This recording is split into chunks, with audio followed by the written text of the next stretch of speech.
The untouchable True School Sports Empire proudly presents something the boxing game's been missing. Hey, what's going on? It's your boy BT, and I came here to talk some boxing with the thousands of True School Sports subscribers. Now, this is the official live fight reaction extravaganza for Kid Galahad versus Kiko Martinez. And as always, it's your boy BT, Brendan Taylor, reporting to you guys live and direct from Sin City, the fight capital of the world. Las Vegas, Nevada, man. It's going to be a long, fun day here on True School Sports. We're going to be live for this card, and we're going to be live for both cards at night. So you got this card, and then you got the you got Benavidez versus Kyron Davis, and you got Munguia versus Rosado. So a lot of boxing on today, a lot of fights. You also got in Argentina, Agustin Gauto, who's one of the youngest and brightest talents in boxing. He's fighting in Argentina. So a lot of things going on in the boxing world. But look, I hope you guys join me. If you're here, you're watching the playback, hit that like button, smash that like button. If you're here right now, smash that like button. Let me know what city, what state, what continent you're watching from. And yeah, man, it'll be a lot of fun. You see me right now. I got the new True School Sports gear on. I just made the announcement on the channel about an hour or so ago. So hopefully you guys like the new logo. I'll like some feedback on the logo if you guys have any. But yeah, good day of boxing, man. Just a really good day of boxing. Right now, I'm watching the DAZN card, which the main event is Kid Galahad versus Kiko Martinez.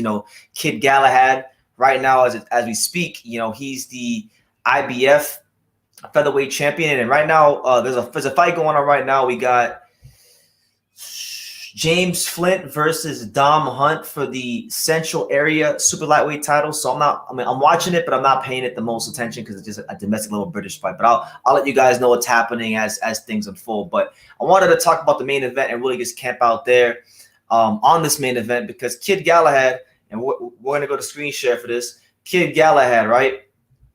Kid Galahad, he's 28-1, 17 knockouts, IBF Featherweight champion. This is his first defense of that title. All right. So he's had an interesting Kid Galahad's been a really interesting fighter because he's one of the many fighters from the UK that comes out of the very illustrious and very famed Ingle Boxing Gym, which many of us know. Brendan Ingle, God rest his soul. He was the guy that made that gym what it is. You had guys like Prince Nassim Hamed and Johnny Nelson and guys like that coming out there back in the day. He passed away.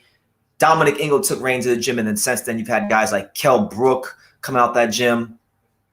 A lot of guys come out that gym, and Kid Galahad's always kind of been like the youngest one. There's always been somebody ahead of him, but now it feels like with Kell Brook's career coming to a close, it's really his time to be the star of that gym. And he won his world title in his last fight against Jazza Dickens by knocking him out. A lot of people back in 2019 thought that he beat Josh Warrington and should have been world champion years ago. You know what I'm saying? So he's always shown himself to be a fighter of quality. He also picked up a good win against Claudio Marrero. He fought Toka Khan Clary, the same Toka Khan Clary Shakur Stevenson fought. So he's fighting a former world champion. He's been a guy that's been a pretty consistent performer throughout his career. Kiko Martinez, we'll go over to him. He's coming to you from Spain. He's been around the block. As you guys can see, Kiko Martinez is a 54-fight veteran. The guy's been around boxing for quite some time. Former world champion. Guy's been in the ring with guys like Gary Russell Jr. He got folded by Gary Russell. Got folded by Leo Santa Cruz. Damn near beat Josh Warrington. Got knocked out by Scott Quigg. Lost to Frampton. So he's been around for a long time, Kiko Martinez, and it's a good defense of the title for Kid Galahad. I mean, it's his first world title defense, so you're not going to really expect him in most cases. Most fighters, when they win a world title, they don't normally defend their belts against the best opposition. So, like, he's an IBF champion. If you go down the IBF rankings, Kiko Martinez is literally the last guy ranked in the top 15. So, you know what it is. It's one of those fights he should win. But there are some good fights on this card. There are some good fights on this card that I think we should pay attention to, and I'll get to those in a second. Right now, we don't got any comments. So, listen, if you're here, do me a favor, man. Drop some comments. Let me know where you're watching from. Let me know what city, what state, what continent, all that good stuff, man. I want to interact with the people. I want to have fun. So, if you got any questions, it don't got to be about this particular card. It could be about this card, boxing, myself, whatever y'all want to talk about. Nothing's really Off limits. Oh fuck, I'm in the wrong one. I'm in the wrong one. Holy shit. Wow. Damn. I just realized that I I'm in the wrong live. I had 2 live scheduled. I'm actually in the Rosado versus Munguia live. Yo, y'all gonna have to give me like please give me like 10 to 20 minutes. I just realized that I'm actually in the wrong live. So give me 10 to 20 minutes. I'm gonna go back and edit some shit and I'll come back. So give me 1 second.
All right, I'm back. I'm back, guys. My bad.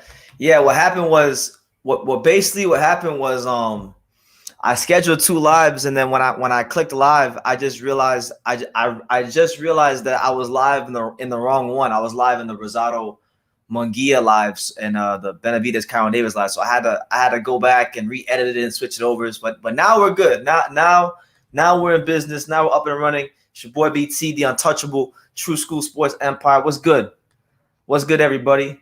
Good to be here. Good to see everybody. Got a full day of boxing right now. We're in the fourth round of I think the guy's name is what? Right now we're in the fourth round of James Flint versus Dom Hunt for the what is it? The Central Area Super Lightweight title fight. So not a whole lot going on right now. Just a regular domestic British fight. But we enjoying the boxing and yeah, man.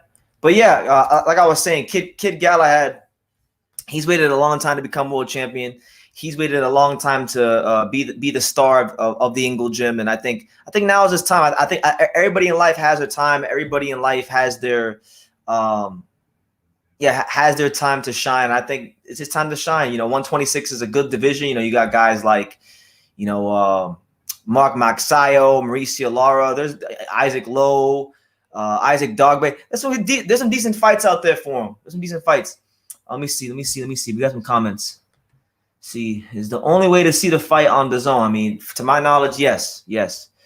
Key Mitch, what's good, champ? By the way, hey, we got to show love to Keen. Every time Keen comes here, hey, Keen, what's good, champ? How you living? He said, so listen, for those that know and for those that don't know, this live True School Sports and this live fight reaction has been unofficially sponsored by our sponsors. Jerome Miller's going to tell you who we're sponsored by.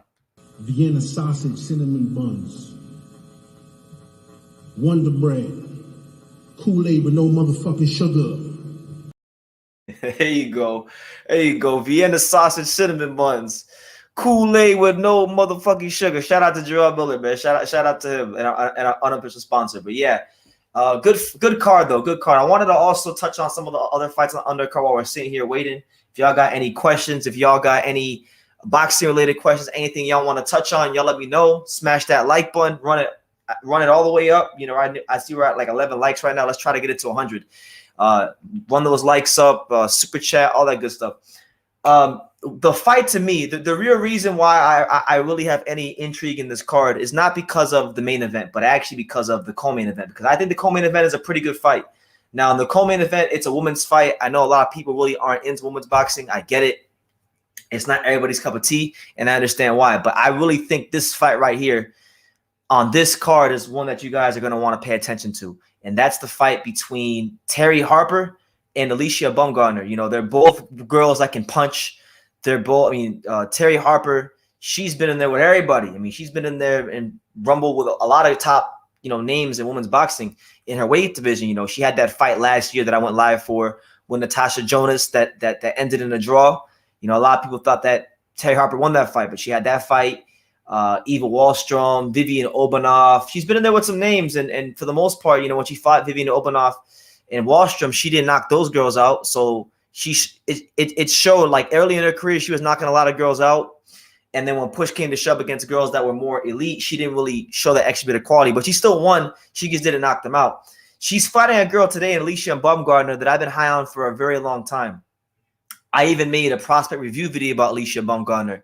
She was actually one of the first people I ever made a prospect review video about. And, on top of that, she's an attractive woman. I like Alycia Baumgardner. She hasn't fought the level of opposition that this girl has, but she's shown herself to be a puncher in her own right as well. So it's gonna be a good fight. That's the fight y'all want to look out for. Young Gun TV, what's good? Champ, he says salute from Miami. Yes, South Florida, stand up. Dania Beach, Miami, Homestead, North Miami, Opelika, Weston, Pembroke Pines, everywhere, the whole South Florida. Yeah. You see, women's boxing is great. Terri Harper will get a controversial decision tonight. That's funny. You start off with a positive comment, and then you come with the negativity. But it's possible. Terri Harper got a controversial. I don't know. I don't remember that fight. Y'all might need to refresh my memory. I went live for that fight, but I don't remember that fight. I feel like Terri Harper won that fight against Jonas.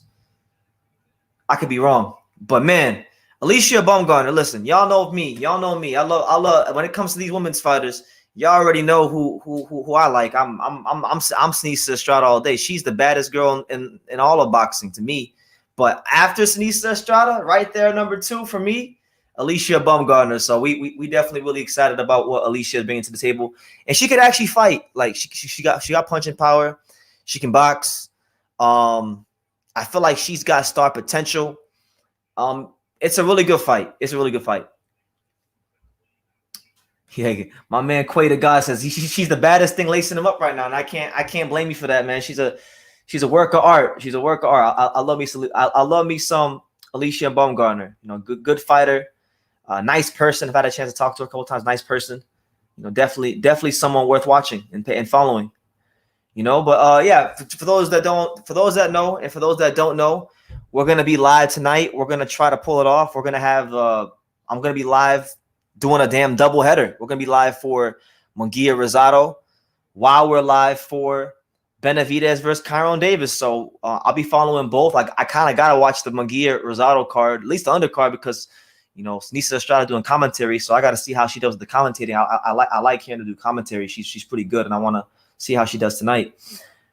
Usam, what's good, champ? He says MMA has got better baddies than boxing, though. Absolutely not. I'm gonna respectfully disagree with you, champ. You know, MMA don't got Sneesa Estrada. So therefore they can't be better than boxing. They don't got Alycia Baumgardner, so therefore they can't be better than boxing. They don't got Amanda Serrano, therefore they can't be better than boxing. But they got Paige Van Zandt.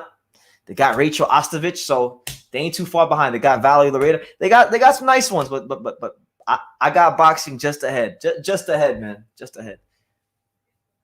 Because I feel like the girls that do MMA, like God forgive me, but like I feel like the girls that do MMA, they're kind of like thoughts. To be honest with you, a lot of them have they have like this thoughty energy to them. But the girls in boxing, I feel like they're a little bit more classy. Not all of them, but I'm saying the ones that I find attractive, they're a bit more classy, in my opinion. But that's only my opinion. Yeah, it's on the zone right now. Right now, there's a British title or a Central Area title fight going on. It's all right. You know, it's nothing too crazy. And you got this one guy. You know, you got what's his name, Flint, the guy, the southpaw. He's stalking this dude around the ring. This guy got some swag. He's got Versace boxing trunks on. Hold on, man. What the remote? I gotta pay attention. I didn't even realize. This motherfucker got Versace trunks on, and he boxing as a southpaw. Let me see who this guy is, man. Hunt, James Hunt. Oh no, who's Hunt? Which one is Hunt? Devin Hunt or Dom Hunt. So 7-0. Dom Hunt. Dom Hunt's the one with the Versace trunks on. So I'm going for him. I'm going with Dom. Dom got the Versace trunks on. So we're gonna go with Dom Hunt, man. He got the Versace trunks on. He's the southpaw. He's throwing some good straight left hands right down the center of the guard. Yeah, James Flynn don't want no smoke. He don't want no smoke with my boy Dom Hunt with the Versace trunks on. He's coming. What happened? It's a slip. So yeah, we're here around 6 of our opening fight on the card between James Hunt and James Flint and Dom Hunt.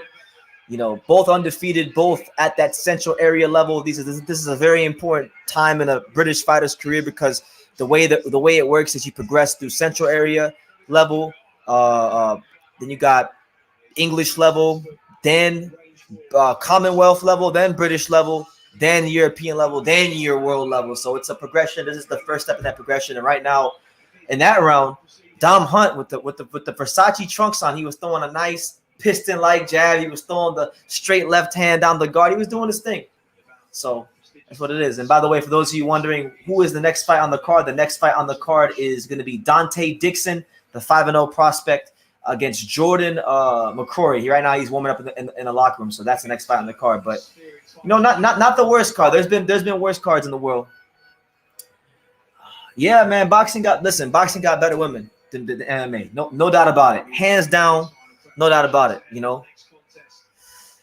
Usam says Diana Azaragova is the baddest. Valerie Loredo and Paige Van Zandt are trash. You know, I don't know who that girl is, but we gonna Google her. Diana, what's her name? Diana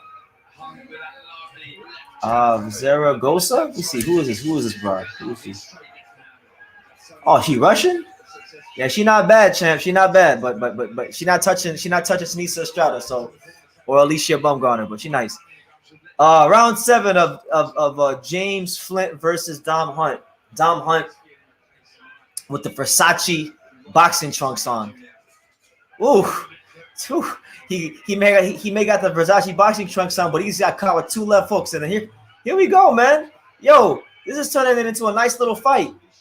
A lot of heavy shots being landed by these 2 fighters, man. You know, a lot of times I criticize these British fighters because sometimes you watch these undercards and they got the real British amateur punch-picking style, but this ain't one of them fights. These guys are throwing some heavy leather right now, and you're starting to see some swelling develop under the right eye of James Flint. Renato, what's good, champ? He says, Kiko Martinez. Yes, man. Shout out to Spain. España. Where all the Spanish people at? Where all the Spaniards at, man?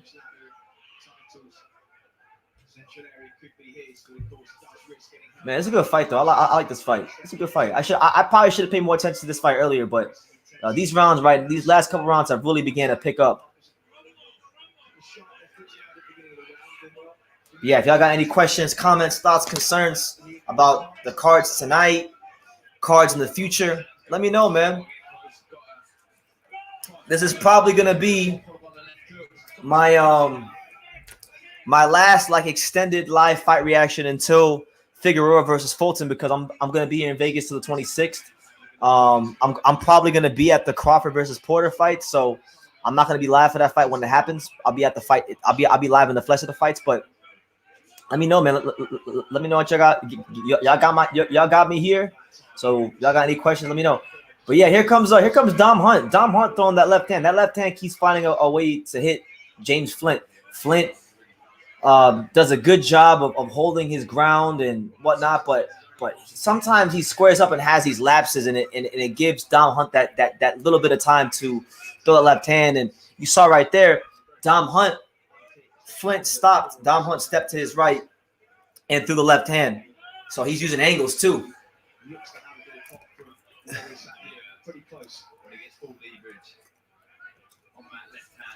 But yeah, where's everybody from, man? Let me know. Let me know where you're from. Let me know what city, what state, what continent. Let me know where you guys are from. And I'll give you a shout out. As always, you know I'm here in Las Vegas, you know, the fight capital. Oh man. Dom Hunt got James Flint in trouble. James Flint better start squaring up. He better stop squaring up because Dom Hunt with the Versace trunks is lacing him with that left hand down the guard. That straight left hand is killing him. All fight, it's been killing him.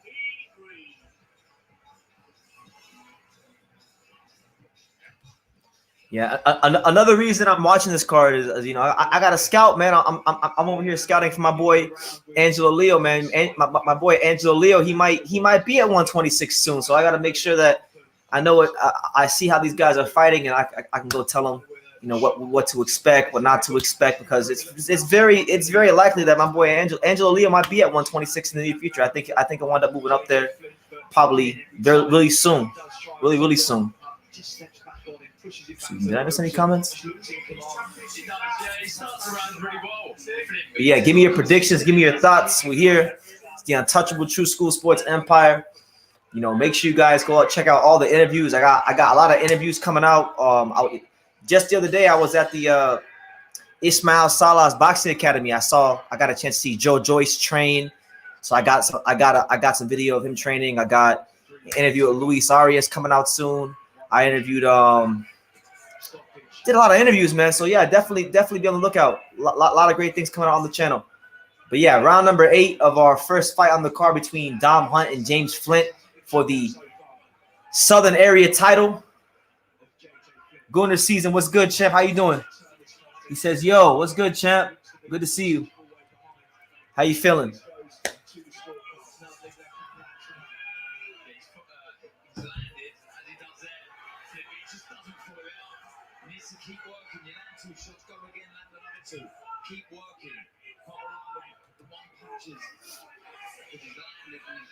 Man, again, that left hand from Hunt, the left hand from Hunt keeps touching him, whether it's to the body or whether it's to the head.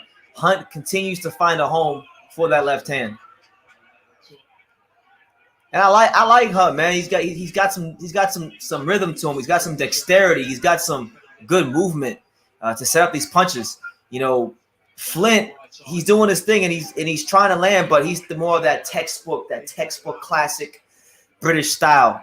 You know, I feel like that's his ultimate undoing right now. He's too predictable in his attack.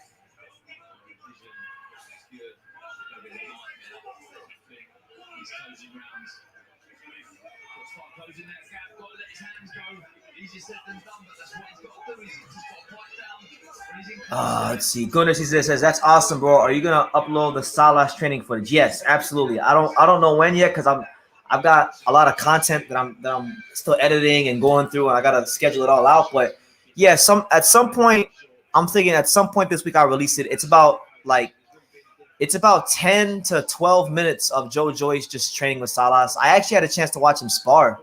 I had a chance to watch Joe Joyce spar for about 4 rounds. And let me tell you guys, I'm not going to divulge too much into what happened and whatnot and who he sparred or anything like that. But, man, Joe Joyce is so fucking big. Like, he's so big. You don't really understand how big this man is until you see him in person. Like, I don't know what it – I never seen George Foreman, and I don't know what it would have been like to have watched George Foreman train and spar back in the day. But I got to think it would have been something like what I saw when I saw Joe Joyce sparring. I mean, Joe Joyce – he's wide. He's like 260 plus. He's 6'6.5". The punches are slow. Like when you see him in person, when you see the punches in person, they're slow, but they're not as slow as you think, as they look on TV. But they are slow. But man, when these punches land, if they even graze you, man, they're making an impact and they're getting your attention immediately. And what was crazy was this. And I won't say no more. I won't say no more about what I saw aside from this. One of the trainers in the gym, so not Salas, but one of the assistant trainers in the gym, he had a clicker in his hand, and every time Joe Joyce threw a punch, he would click the clicker, and he would count his punches per round, right? So Joe Joyce, I think that day he had sparred about 8 or 9 rounds, and in the 9th round, he was counting Joe Joyce's punches. And do you know how many punches Joe Joyce threw in the 9th round of sparring? He threw 113 punches. And they weren't just like little arm punches. No. These was grown man punches. These was punches that had some bad intentions. So I'm gonna tell you this, man. I've said it a couple times on the channel. I'll say it again. I saw the only people in the heavyweight division that I think have a chance to beat Tyson Fury are Joe Joyce and Filip Hrgovic. And after seeing Hrgovic train, I know what he brings to the table. And now after seeing Joe Joyce train, now seeing what he brings to the table, I have no doubt about it that those are the 2 guys that I think have the best chance to give Tyson Fury problems and beat him. Whether those fights happen or not, that's another discussion for another day. But man, seeing Joe Joyce train in person was something to watch. And I'm actually supposed to go down there again this week. And I was supposed to actually interview Joe Joyce and Ismail Salas because I didn't get a chance to interview him the day I went. So I'm going to go there again and get some stuff with Joe Joyce and get some stuff with Salas. So make sure y'all stay tuned for that, man. It's gonna be something to watch. He says Joe Joyce is a threat to anyone at heavyweight. He has fast feet and timing. Yes, he does. And with the way Ismail Salas is training him, with the footwork and the rhythm, I mean, he's going to be something special. I really think so. I wasn't always the biggest Joe Joyce believer. The Dubois fight turned me into a believer. And seeing him train in person, that's turning me into a believer because he's got things about him you just can't teach. I mean, how many guys you know who are 6'6", 260 plus pounds that can throw 100 plus punches in the 8th, 9th rounds of sparring? I mean, I don't know too many guys that have that kind of punch output and power and stamina and durability. It's just not natural. It's not something you see every day. So he's got that going for him. But yeah, we're here in round 9 of Dom Hunt versus James Flint, our first fight on the card. You know, Kid Galahad, Kiko Martinez in the main event later on. Let's see. I'm gonna sit back a little bit, so let's see here. Yeah, man.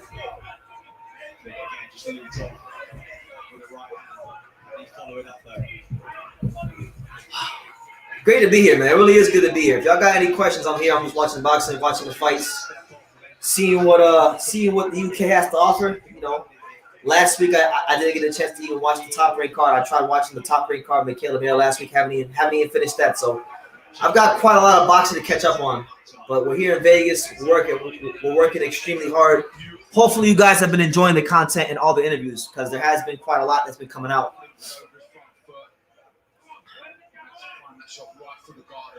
You know, if you didn't hear me say it earlier, program reminder, we will be live for Benavidez and Kyron Davis and Rosado versus Munguia. My prediction for those fights, I'll give you guys my prediction for those fights early. I think Benavidez knocks out Kyron Davis before the championship round, so I'm going to say the 7th round he gets him out of there. And then in the Rosado versus Munguia fight, I think Munguia stops Rosado in the 9th round. I'm gonna say the 9th round because I think like with Rosado, right? Rosado, he's weight drained. I think he's weight drained. It's a sharp weight cut because you got to remember he was campaigning at 168. This fight's at 60, so there's that going against him. I think Munguia has shown himself to be a better fighter at 60 than he was at 54. He's really strong. He's really comfortable. He's really settled in. So I just think Munguia's gonna hit Rosado with something in the early rounds. He'll probably open up a cut, and it'll probably get him out of there before the championship rounds. But I really think it would be good for boxing if Rosado could win this fight, and if Rosado could beat Munguia. I think it'd be a great story for boxing because Rosado's a true warrior of the sport. He fights everybody. He doesn't duck or dodge. No competition. He's a true throwback fighter, and to see him win a world title, I think it'd be good for a lot of boxing fans. You know, and it would send. I think it would have a good effect on boxing because it would also send a message to these younger fighters that look, you can lose fights. You could be a 5-loss fighter, a 6-loss fighter, a 10+ loss fighter, but if you have it within your heart and soul to dedicate yourself and continue improving and continue to learn and continue to mature, you could be like a Gabe Rosado. You could become world champ. You could become a guy that has a great career and still wins big fights and be a guy that people care about later on. You know, so that's where I'm at. But yeah, the 10th and final round of Dom Hunt versus James Flint, 9-0 versus 7-0. Another left hand there from Dom Hunt. Dom Hunt, again, he continues to land that left hand right upside the head of James Flint. James Flint's coming to the high guard. He's trying to throw those 1-2s and close the gap, but Dom Hunt's doing a good job using that range, using that slickness he's got about him. Running on desire and adrenaline and will now. Right hand again down the middle. Dom Hunt just looking labelled for the first time in the contest. Just the first time the snap has gone out of his shots. 1 minute and 38 seconds left here, round number 10. Our first fight. Not a fight that I really thought would be that good, but it's turned into a pretty good scrap. It's turned into a pretty solid scrap between Dom Hunt and James Flint. You know, a lot of times, like I said, a lot of times we criticize these British fighters for not throwing hard punches, but these guys have been throwing, pretty hard punches throughout the fight. It's just none of these guys don't know how to change the speed of the punches, so you know they can brace for the shots, and they both show good durability. But we head into the last minute of the 10th round, and Dom Hunt is really starting to, in my opinion, separate himself. He's opened up a big cut in a black eye on the right eye of James Flint. James Flint's punch output's lowering as the fight continues. Make sure you smash that like button. It's the untouchable True School Sports Empire. We here, man. We doing our thing.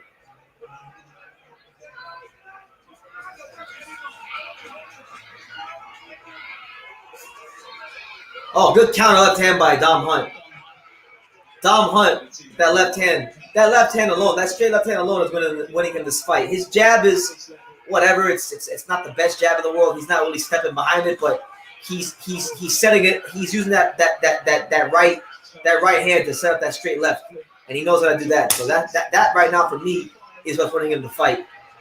That and his footwork. Another left hand from Dom Hunt. And Dom Hunt closing strong. Another left hand. Right hook, left hand again. And Dom Hunt with a big show of a big expression of elation and excitement as he yells to the crowd. He really feels he's won the fight. He put on a hell of a performance, and if I didn't know him before this fight, I damn sure know him now. And he'll be a fighter that at the domestic levels of British boxing, I'll keep my eyes out for him. You know, I watch a lot of these cards, so we'll be able to look out for Dom Hunt. I like him. I like his footwork. I like the left hand. I like the way he sets things up. I like his patience. Got some good attributes about him. But yeah, that concludes the first fight on the card. You know, drop your comments, man. Give me some comments. We here. Give me your predictions for the fights tonight. If y'all got any things y'all want to ask me, I'm here. And I'll answer any questions, boxing and non-boxing related.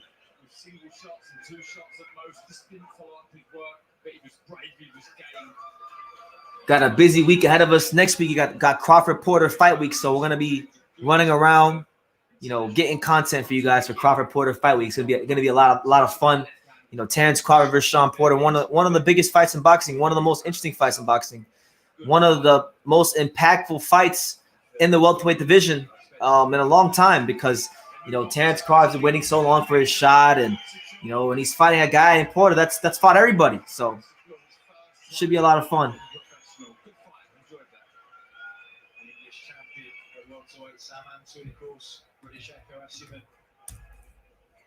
Decent division domestically. Don't like we'll look to if he is victorious as we think he will be for Sean and meet some of those names in the near future.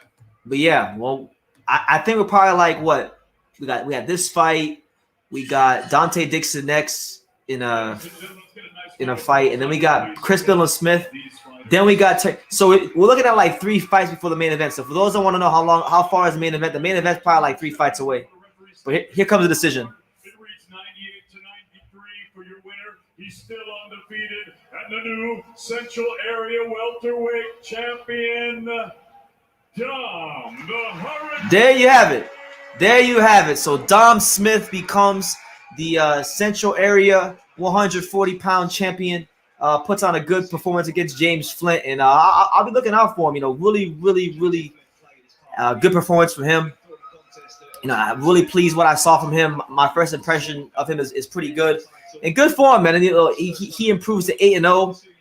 He only has 1 knockout in his career, so that's not a good sign. You know, he's 8-0, 1 knockout. He better start improving the boxing skills and all the other parts of his skill set, because when he steps up to those bigger levels in boxing, if he don't got no power, he better be elite all the way around the board. Kind of like you've seen Michael McKinson at welterweight. Michael McKinson's another British fighter who don't have no power, but has good footwork, good conditioning, good everything, really good everything else. So 8-0, 1 knockout. You know, he has now established himself on the Central Area level, and that's taken that first big step in his career as a fighter in the professional ranks of British boxing. So good performance from Dom Hunt.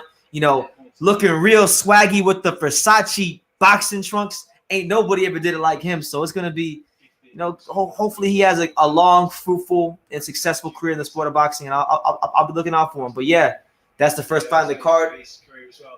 Is that the Central Area title? Oh my God! So I've never ever in my life seen, like, I've never physically seen what the Central Area title looks like, but I think they just held it up. That shit looks horrible. That's like one of the ugliest belts I've ever seen. The Central Area title. I never seen what it looks like. You know, the British title looks really cool. The Commonwealth belt looks cool, but that Central Area title, man, that looks like a amateur belt. So he need to win a nicer title. And there's Kid Galahad as he steps into the arena with the hat that says "No Mercy." There's also Kiko Martinez, the former world champion from Spain, 54-fight veteran, been in there with the creme de la creme, the biggest names in his weight class: Scott Quigg, Carl Frampton, Leo Santa Cruz. So this is not gonna be a moment that phases him, and it's a good little test for Kid Galahad. Shout out to my guy Eric Rosas. He says, I took a flyer on a draw plus 2,000 on the Harper fight. I kind of think the layoff is not going to be good for Bumgarner, and it will get her some more rounds but they'll score at a draw. Hey, well, you know what? Hey, plus 2,000. Those aren't the worst odds of all time. Yeah, those aren't horrible odds at all. If it happens, you're gonna be right on the money. You're gonna be able to you're gonna have a nice steak, and you'll be able to go on a nice vacation. You'll be able to do your thing. Yeah, you're right. You know, Alycia Baumgardner hasn't boxed in a long time. She's always in the gym though. She's a gym rat. She stays in the gym. But as anybody knows, being in the ring on television with no headgear and training in the gym every day, it's just different. It's different. So being match fit is of the greatest importance, and that could be a factor. But she can punch. She can punch, and I think this fight will be a fight where both girls come to fight, and you get a lot of exchanges. So we'll see how it goes. But hopefully, for your sake, man, you know it goes well for you. Two best bros. Shout out to my main man out there in the UK, in the Black Country, out there in Birmingham, Oldbury. My man Musa. Shout out to you. Hope you're doing good, champ. Hope the family's good. Hope your wife is good. Hope your son is well. Hope everybody's good. Your daughter, everybody. Hope everything's going well. He says that this guy is going to be Dom Smith is going to be another Paulie Malignaggi. Perhaps so. Perhaps so. That's not a bad thing. Look, you can only fight with the things that God gives you. So if God don't give you a lot of speed or power or reflexes, you gotta fight with what He gave you. And you know he looked pretty good in this fight at Central Area level. We'll see how he looks when he steps up in competition. By the way, for those of you who aren't watching the DAZN telecast, they got Lee Wood. They got Lee Wood doing commentary. So. You know, where's Hyro at? Hyro hates Lee Wood. If you look at the top 20 in the world, a lot of them are over 32 or 33. So I don't expect the age to be a factor, but Let me see. unexpected in where's Hyro at? First fight. Give me 1 second, guys. Not in a 50-50, but someone Lee Wood. a bit of danger, maybe a bit of puncher, but Kiko Martinez always brings it. He always in a hard fight, but he's going to be very. I expect Barry to get the stoppage, and if he's going into the fights, DAZN. Ray and myself, you'd expect him to, in my opinion. All right, well, next up here in Sheffield, yeah, Paulie did great. Paulie, listen, a lot of boxers who were more talented than Paulie, I'm sure if you ask them, they would love to have Paulie Malignaggi's career. They would love to be a 2-time world champion. They would love to be a guy that fought on big shows in America against big names like Miguel Cotto, Amir Khan, Danny Garcia, Sab Judah. I mean, he really made it. He really overachieved, in my opinion. And then he parlayed his career as being a commentator, and he's still making money. You know, he just got hired by that new promotional company out there in the UK, Boxer, Boxxer, Boxer. So he'll be doing commentary for them, and I'm happy for him. It's good to have Paulie back in the sport. It's good to have Paulie doing this thing again. But yeah, we turn our attention to the next fight on the card. This represents a considerable What fight is this? Donte Dixon. Yeah, so the next fight on the card is Donte Dixon versus Jordan McCrory. It's an 8-rounder. Donte Dixon's a 5-0 prospect. What is he? He's been kind of like experimenting with the weights. He's been fighting at lightweight. He's been fighting at 130. So he's still trying to find out where he's fighting at. But this fight right now is actually at 131. So. You know, I think he'll probably be a 30-pounder. You know, Donte Dixon's a guy that I've heard things about here and there. You know, that guy from Sheffield, 21 years old. They call him the problem. So we're gonna see, man. He's a southpaw fighter, a guy that I hear his name occasionally from British people, and they tell me good things about him. So I think I may have seen him fight one time, but I don't remember him for some reason. So I have to watch him again. This could be another impression for him. Paulie is intelligent. He's good for boxing. He's great for boxing. And I had a chance. I don't know if you saw Musa, but I had a chance to interview him here in Las Vegas last week at the Caleb Plant Canelo weigh-in. And he, talking to him is like every time I talk to Paulie, you learn something new about boxing. So he's great. It's good to have that mouthpiece back in the sport. And the cream always rises to the top. People always try to keep you down and throw you under the bus because they feel miserable. But God's always got a plan for everybody. So I'm glad he's back doing what he does best, which is commentating about boxing and sharing the knowledge that made him a 2-time world champion.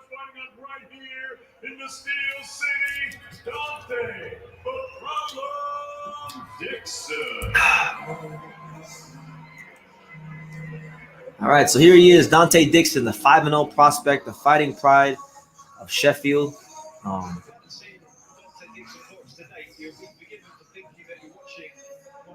Looking forward to seeing what he brings, man. Looking forward to see what he brings.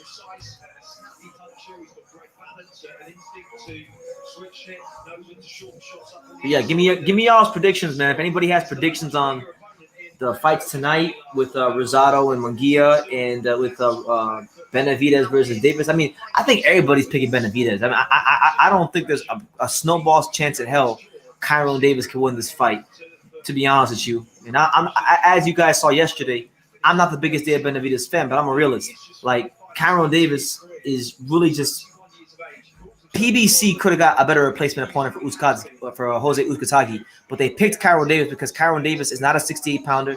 Kyron Davis has leaky defense, and Kyron Davis can't punch to save his life. So it's a fight that's going to make Dave Benavidez look like he's freaking Salvador Sanchez, Julio Cesar Chavez, 2.0, and really drum up the hype for Canelo Alvarez fight here in the States.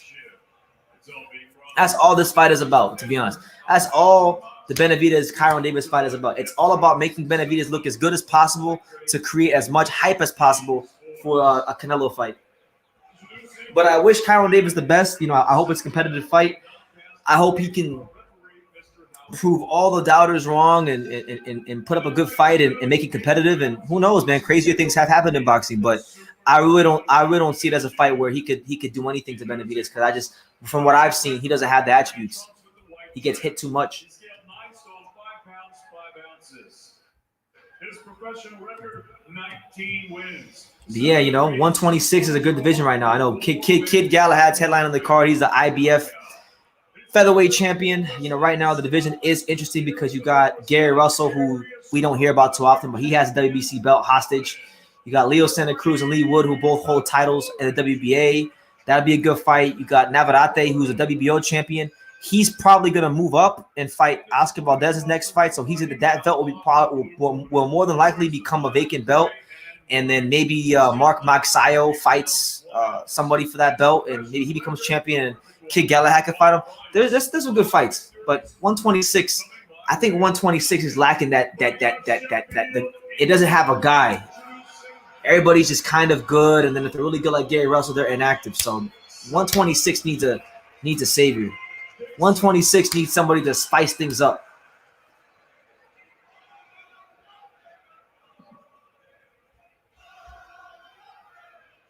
Fellas, you know the rules. Keep it clean. Drink straight away when told. Don't put your heads in close. Good luck to you both. Good luck. All right, so here we go. Donte Dixon. Sheffield's very own Donte Dixon in his 6th professional fight, taking on Jordan McCrory. It's an 8-rounder. Donte Dixon is 5-0 with 3 knockouts. Last fight, he went the full 6 rounds. So we'll see, man. We'll see what kind of power this guy's bringing to the table. Dixon, a southpaw. You already see him in that classic southpaw stance. And I like what I'm seeing from Dixon so far already. In the first 15 seconds, I like the little foot feints he gave there. I like the movement. He doesn't have the body language of somebody who's tense. He looks very loose right now. Very quick in and out movements. There you go. There goes Donte Dixon probing with the jab, just probing, sticking it out there, getting a good idea of just how far McCrory is from him. There you go. Good left hand down the guard from Donte Dixon. Donte Dixon looking to make an impression tonight here on DAZN.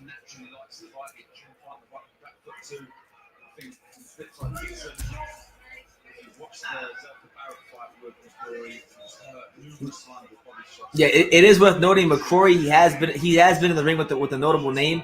Early in his career, Jordan McCrory actually had the opportunity. I think it was back a couple years ago. It was back in 2019. He fought Zelfa Barrett, who, if you watch enough British boxing, Zelfa Barrett's a somewhat of a name. He fought Zelfa Barrett, and Zelfa Barrett stopped him in 9 rounds. So, it'll be good to see how Dixon does, comparatively speaking, to Zelfa Barrett in this fight. But so far, he's doing a good job keeping his range. McCrory's trying to smother him and make the fight a little ugly. But Dixon's doing a good job, just touching him, and keeping that range. There you go. There you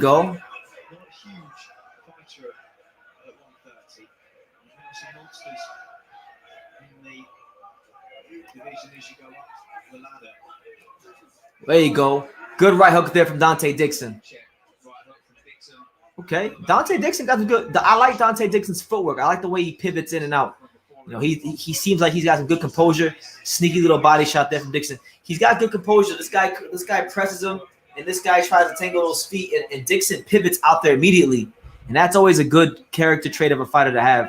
When you get one of these rugged, awkward guys that want to press the fight and make it kind of ugly, you know, having that composure to pivot and or reverse pivot your way out of danger is very important, because that can help you avoid punches, and that can help you set up your punches. You know, it'll help you transition. It'll help you transition from defense to offense and offense to defense, and that's a good quality that Dixon has right now in this fight. Okay. All right.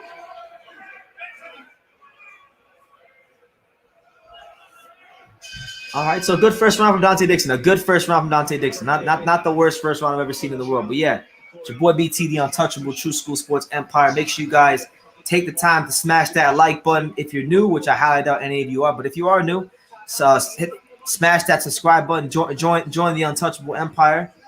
Yeah, definitely do all that.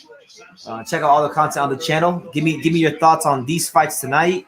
Give me your thoughts on anything really. Let me know where you're watching from, and I'll give you a shout out. Let me know what city, what state, what continent you're watching from, and I'll give you a shout out. We out here in Vegas. Yes, sir. Yes, sir. There's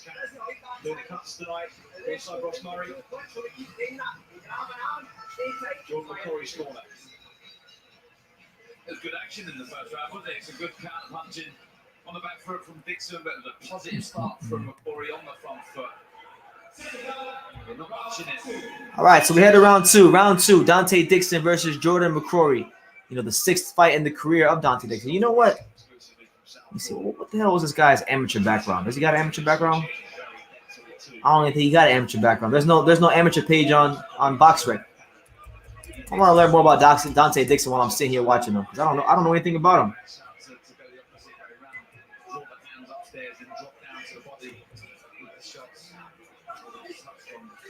There you go. Good body shot from Dixon.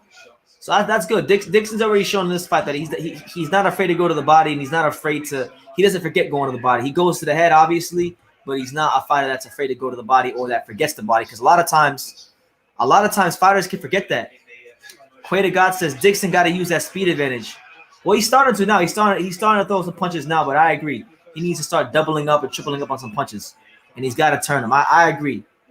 You know, but you're right. I think he's got the habit that a lot of young fighters have. Some young fighters, they kind of wait to see what their opponent's going to do before they make their move, and that's not what you want. You want to be able to impose your will on a fighter. So I would like to see him turn. I would like to see him turn McCrory in advance before McCrory makes a move. And there you go. Now he's doing it. Now he's turning him, and you're seeing the punch angles open, and he just landed a nice big left hand as he stepped around him. T20 was good, champ. Good to see you. Good to see you, T20. Donte Dixon starting to put together some great, showing some good footwork, and now he's fighting off the ropes. He's fighting off the ropes now, blocking shots, countering off the ropes.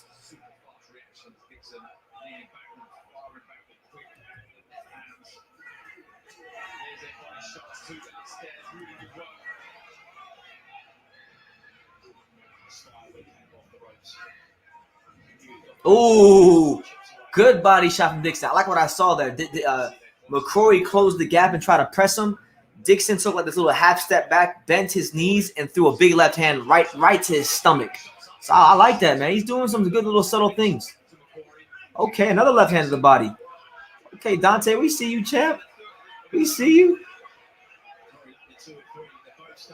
It is worth noting that Donte Dixon has been sparring with Kid Galahad, and he's also been sparring with him down there at the Ingle Gym. And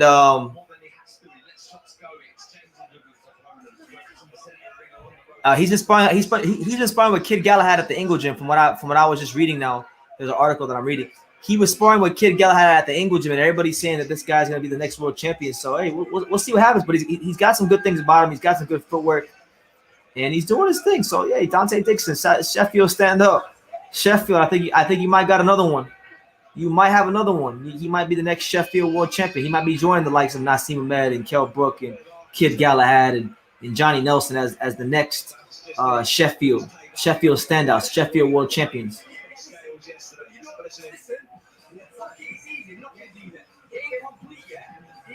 That's it. Okay, I learned enough. I learned enough about him. Musa says, you know that interview you did with Rolly, that other kid, he was lacking serious lack of confidence. Oh yeah.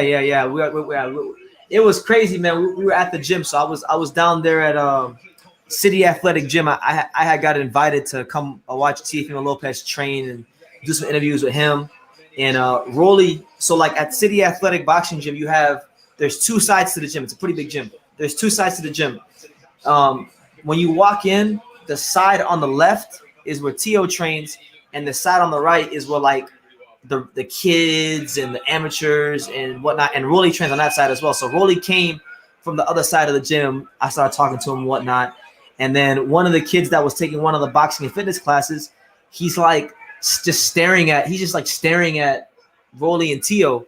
So then he comes and he asks me, and he's like, oh yeah, oh what kind of sacrifices do you got to make to become a boxer? He asked me that. So I told him, I said, well, anybody can become a boxer. You know, anybody can get a license to become a boxer.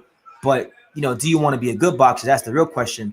Being a good boxer, being a boxer of quality and substance, that's a whole different thing. So then I told him to ask Rolly that question because Rolly was like, he was right next to me. So he goes and he asks Rolly that question. And the video you guys saw, that was already like 3 to 4 minutes after the kid started talking to Rolly. There was like 3 to 4 minutes that I didn't even get. But Rolly was like, "Oh man, boxing's easy as fuck. Boxing's the easiest sport in the world." And I thought it was hilarious. I thought it was pretty funny. But hopefully, look, that kid seemed pretty young. I don't know what he's gone through in his life. You know, I remember when I was younger, I wasn't that confident either. I'm confident now, but I wasn't always that confident. So it takes time. Sometimes for some people, it takes time to be confident. Some people are born with confidence. Some people have confidence, and then life kicks their ass, and they lose confidence, and they got to massage it and get it back. Hopefully that kid gets some confidence.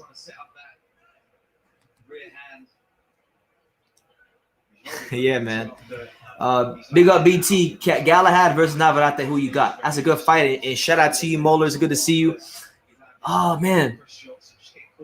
I'm not going to lie to you, man. That's a good fight. But I feel like Navarrete, he's good. He's got great volume. But, man, Kid Galahad, he's got some volume too. But I feel like Kid Galahad, he got a little bit more thump in them punches. So it'd be a good fight, you know, Mexico versus England. I think this might be one of them times where I'm favoring the Brit. I'm favoring the Brit over the Mexican, man. I would have Galahad in that fight. I think Kid Galahad's underrated. Believe it or not, I don't think we talk about Kid Galahad enough because featherweight's an overlooked division because it doesn't really have like a top fighter right now. You know, Galahad. I mean, if you look at his career, if you just take a quick look at his CV, like he fought Josh Warrington. A lot of people thought he beat Josh Warrington. I thought it was a close fight. Kid Galahad, look, he knocked out Claudio Morero. That's a really good win. He knocked out Jazz Dickens. He's fought some names, some quality fighters, and he's shown himself to be of extra quality. You know, and I think if he fought Josh Warrington again, I think he would knock out. Josh Warrington. I hope he sorts himself out and proves all the naysayers wrong. You talking about Rolly? I hope so too, man. Rolly's a good fighter. He's a fighter that I don't think has put it together yet all the way. He's got a good blend. He's very athletic, an extremely athletic, extremely explosive kid. People forget that he didn't have a lot of amateur fights. I think he had like less than 40 amateur fights. He don't have a big amateur background. He didn't start boxing when he was 8. So for him to even be at this level, to be winning, you know, interim titles and be fighting the guy he's fighting Olympians and knocking them out, he's a good fighter. Oh, the kid. Yeah, hopefully, man. Hopefully that kid can sort himself out. You know, I go the gym that I met him at. I go to that gym a lot, so hopefully he stick with it, and I see him around again, and maybe we're talking about him making his pro debut one day, and you know, doing. You know, listen, I'm no hater of anybody. I want to see everybody in life succeed. I've got so many things going on in my whole life to hate on the next man. Like that kid, just from talking to him, I know a kid that's been through some shit when you talk to him, and that kid has been through some stuff. He's been through some things in his life that I don't know what he's been through specifically. He didn't talk to me about that, but you can just tell. And hopefully he gets it together and he finds himself in boxing. Do you think there will be a Mexican upset tonight? In what? In what fight? Because to my knowledge, Munguia is the favorite against Rosado. Benavidez is the favorite against Kyron Davis.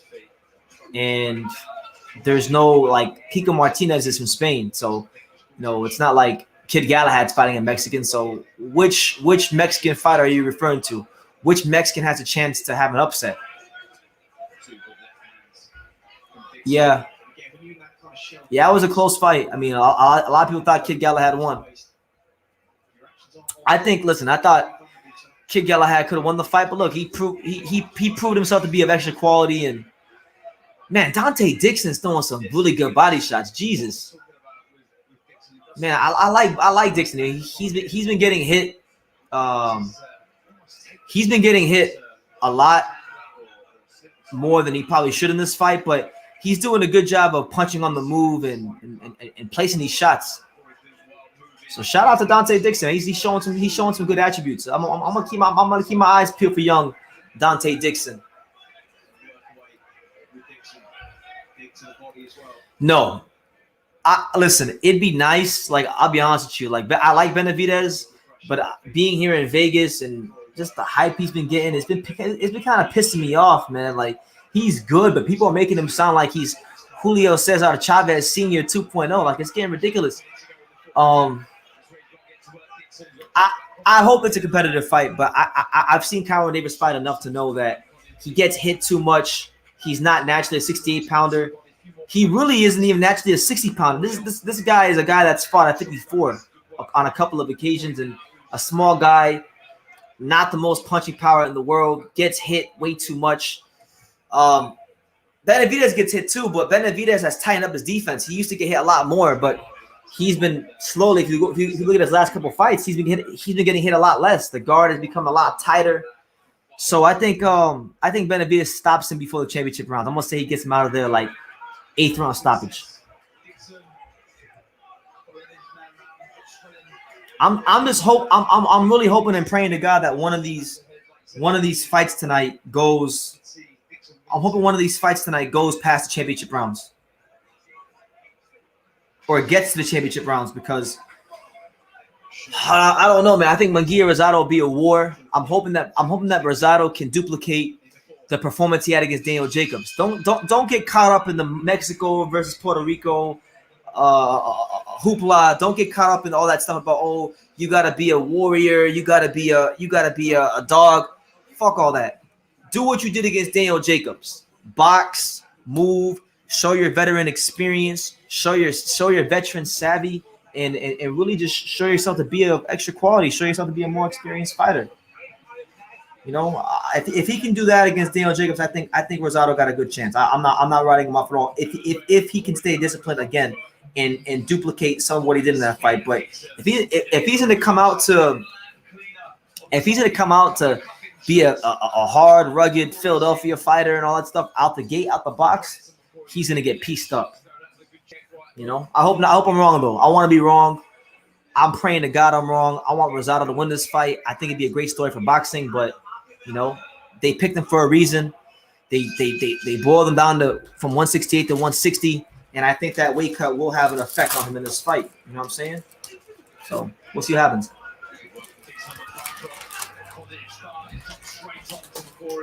At the start of this 5th round, good work from McCoy there in response.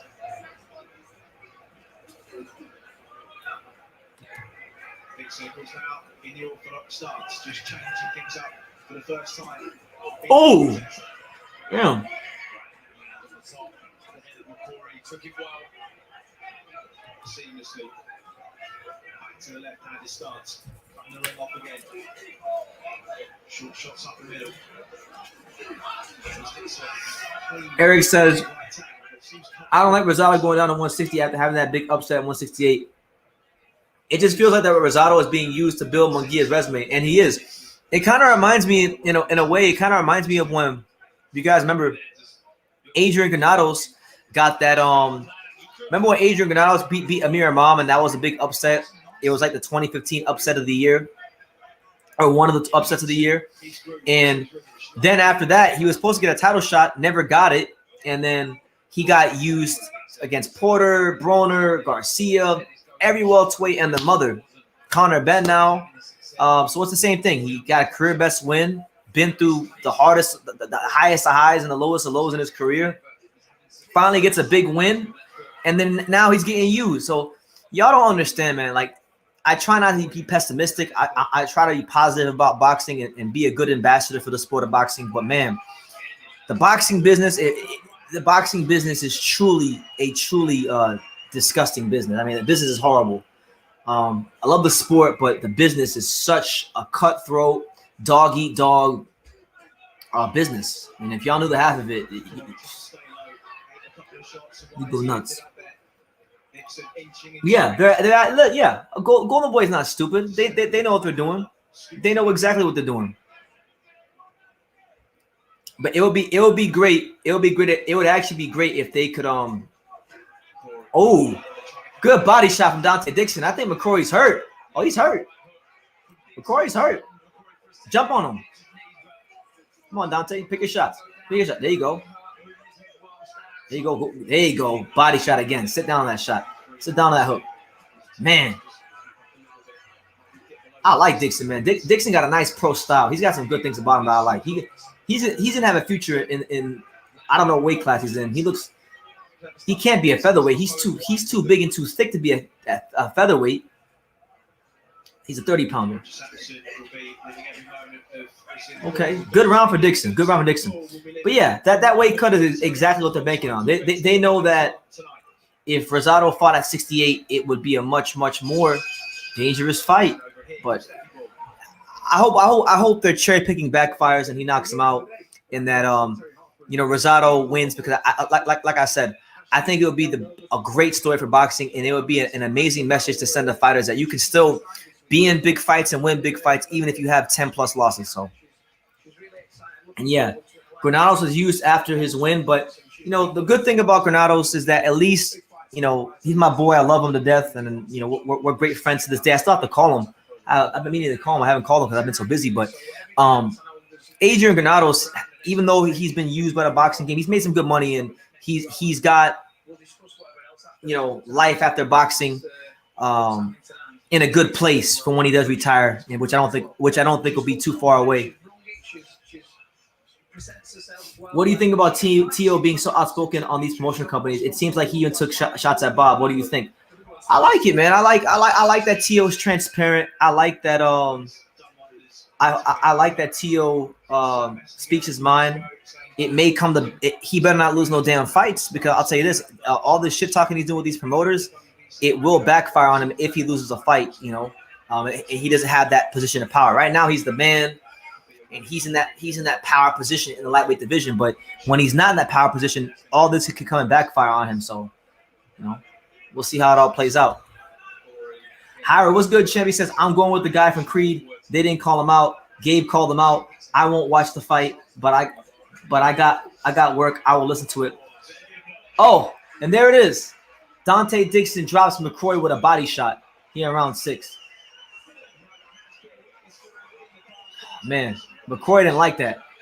And let's go. 2 minutes left. Let's see if Donte Dixon can show that extra bit of quality and get McCrory out of there. Right hand from Donte Dixon. That snap stack McCrory's head. Left hook, right hook, left hook, overhand right. Oh, man. Donte Dixon's piecing him up. Donte Dixon's beating him like he stole something.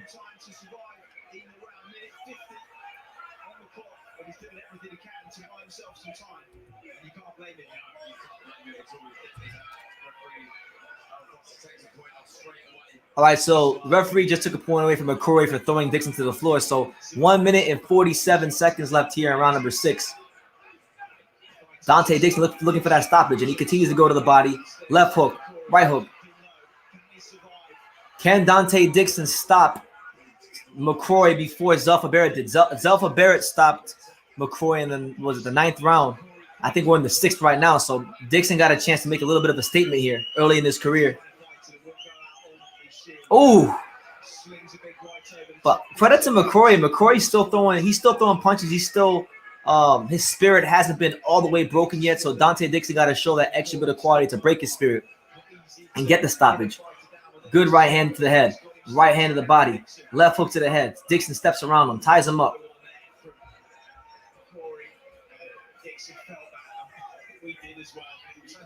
Dixon's nice, man. I like him.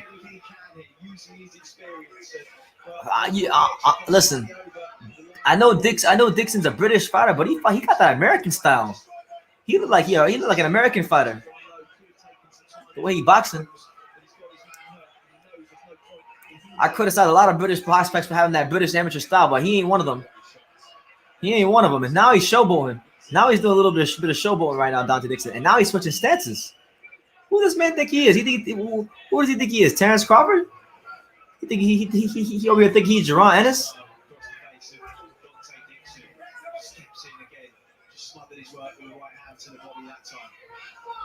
Oh man. But Hyro says that he's hoping that the Tampa Bay Lightning beat the Florida Panthers. Hell no. He says he likes their jerseys. Fuck that, bro. Yeah, for those of you who don't know, I'm a big Florida Panthers fan, big hockey fan. So, you know, I'm gonna have the Florida Panthers versus Tampa Bay Lightning game on. It's one of the biggest games in hockey right now because the Florida Panthers are the best team in hockey.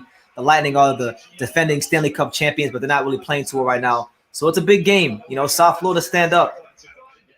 I'll be following that when I'm watching boxing. BT, we had a Lightning and Panthers game on at the same time. Yes, I will. 100%. I gotta check in on my boys and see how my Panthers are doing. You know, we have a bit of a losing streak going on ourselves, so we gotta snap the losing streak and get back to winning ways and maintain our best record in the NHL. You know, the number one seed in all of hockey. The same feeling with Chris Algieri after he got his win at Ruslan. Chris was used for Manny Pacquiao, Spence, and Amir Khan. Yeah, but, you know, kind of like the same thing with Granados. He was used for those guys, but he's made great money fighting those guys. And funny enough, now I had a conversation with Chris. I had a conversation with Chris Algieri. I had a conversation with Chris Algieri back in, I think it was April when I last interviewed him, and he pretty much told me, he said, BT, like, look, I don't need boxing. I make money. I make plenty of money in commentating. I make money from doing clinical nutrition. I make money doing seminars, speaking at colleges. So Chris Algieri don't need boxing. He's literally only boxing. He's one of the fighters that I can say is boxing because he loves the sport, because he really doesn't need boxing. This guy makes bank. Chris Algieri make bank. Anyone see the younger Jose being upset tonight? Long layoff, and is that knee shot? I can't really say. I haven't really done enough money on, done enough homework on his opponent to have an opinion otherwise, you know. So I don't know. But hopefully, maybe talking too much shit. Jose Benavidez over here talking like he's someone special at welterweight. Meanwhile, he got his ass knocked out by Crawford.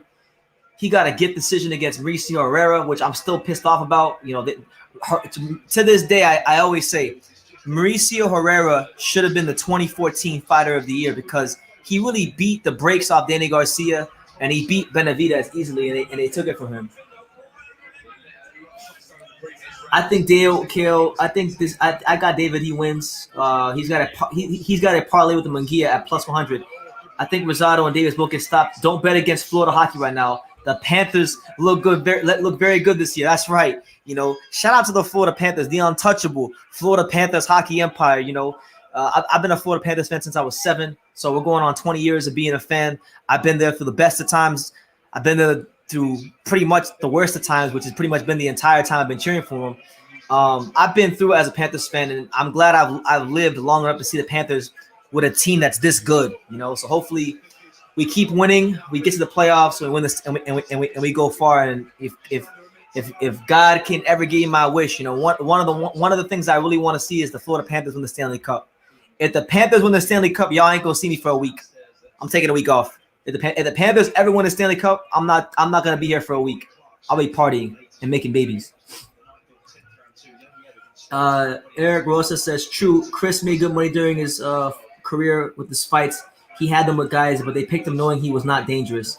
That's true, but it almost backfired on Amir Khan, because if you remember the Amir Khan fight, Chris Algieri was training with John David Jackson at that time, and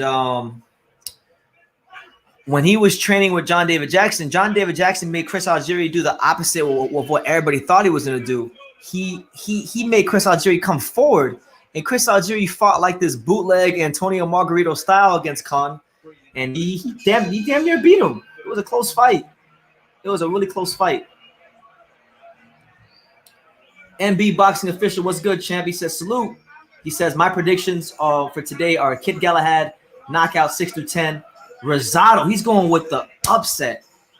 Split decision 12, and Benavidez KO round 6, round 10. Hey, good predictions. I hope your Rosado prediction is right, man, because I'm a fan of Rosado. I think he's good for boxing. I think if you could have an ambassador for boxing, a guy that like really represents what it means to be a true fighter in the sport, he'd be it, you know. So I want to see him get another big win. Do the Panthers have blue and white colors? Because if they do, I'll go for them. The real deal was wearing the Tampa color. The old Panthers jersey had blue. They have these retro jerseys now. These reverse retro jerseys that have blue. If you go look up, Hyro, go look it up. The Florida Panthers reverse retro jerseys, or Panthers retro jerseys. They have plenty of blue.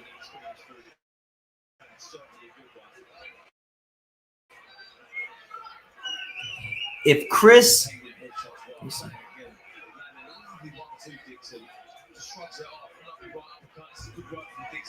going on? He says, Eric says, if Chris has one left, he's gonna beat Conor Benn. Maybe good guy. Hopefully he can pull it off.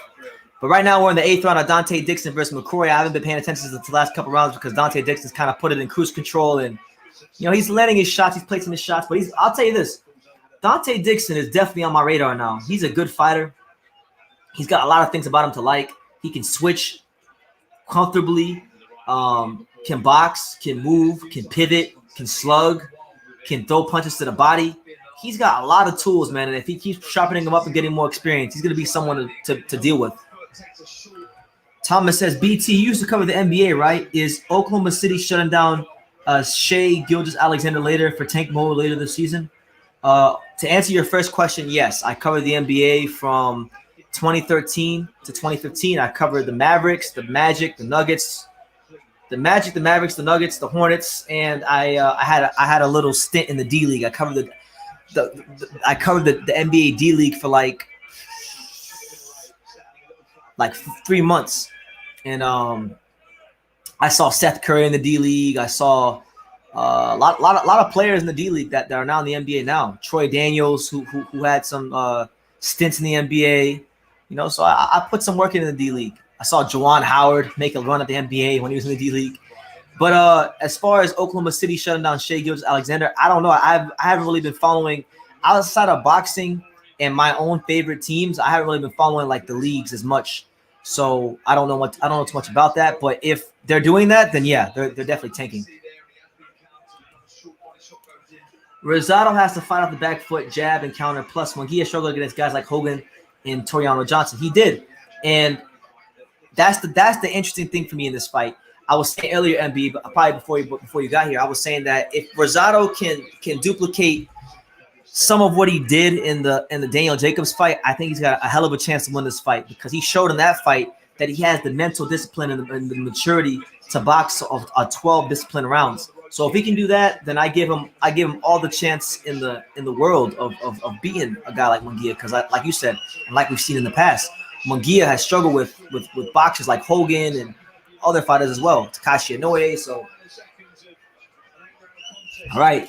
So the fight goes the full 8-round distance. Donte Dixon has a good performance. box as well, show some tools, get some good experience in the bank, but he does not get the stoppage over McCrory. So, you know, it is what it is. He'll improve to 6-0, 3 knockouts when they announce the decision. But, yeah, someone to watch. You know, shout out to Chips Ahoy. Got the Chips Ahoy Candy Blast joints today. In the Dixon corner, that was a step up, and you could see McCrory using his experience at times there to grab hold, and he knew when to land. His backhand was throwing it well, jumping in with a 1-2, made life difficult with the low head rolling. He was open to the body shot at times. McCrory did get over one, drop the one, obviously, but generally it was a good display from Dixon. At times I feel like he could have put his foot on the gas a bit more, but credit to McCrory. He boxed well on the back foot. He started off really positive on the front foot, landing some big shots and big hooks and yeah. I'm waiting for this comment event. Honestly, look, Donte Dixon was cool. That last fight was cool. But man, that women's fight, that's the one y'all gotta look out for. Alycia Baumgardner, Terri Harper for the world title. That's the one right there. On this card, that's the one. Kid Galahad is cool, but Kiko Martinez don't have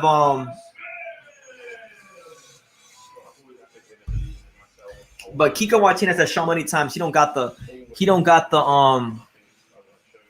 that quality against the world level. I know he's been a world champion, but almost every time he stepped up, not only has he got folded, but he's got folded in emphatic fashion. So, you know, if Kid Galahad is as good as I think he is, I think he'll beat him easily.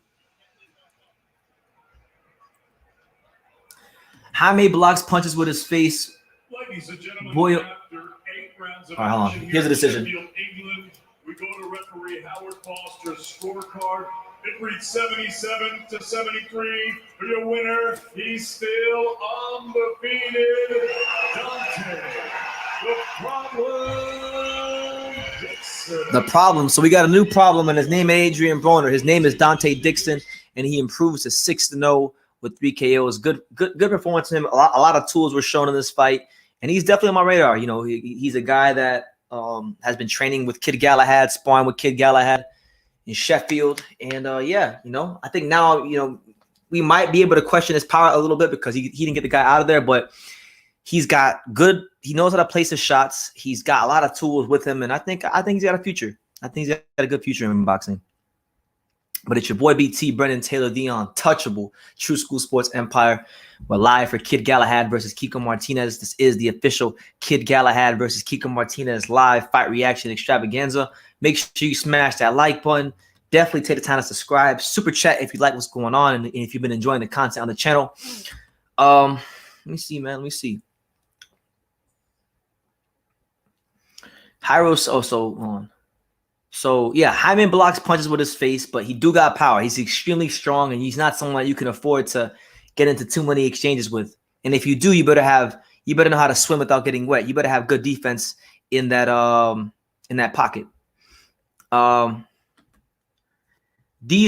retros are almost $300 on eBay. Do you own any? I don't like the red and white, but I like the red and black jerseys. The throwback one, I like the old. My favorite Florida Panthers jerseys is the ones from back in the day. They were red, and then like on the side they were like navy blue, and they used to have this little logo. It was a palm tree with a hockey stick. That's the bet. And then it had the old Panther logo where it was like this. The logo it was like the Panther like this. That's my favorite Panthers jersey. I'm actually gonna buy one soon too. Not that one, not a $300 joint, but I'm gonna buy a cheaper one soon. Yeah, that's absolutely. For this card, it's all about Alycia Baumgardner versus Terri Harper. You damn right. What's up, Brendan? Thanks for putting me up on this card. I don't really know anybody but Kid.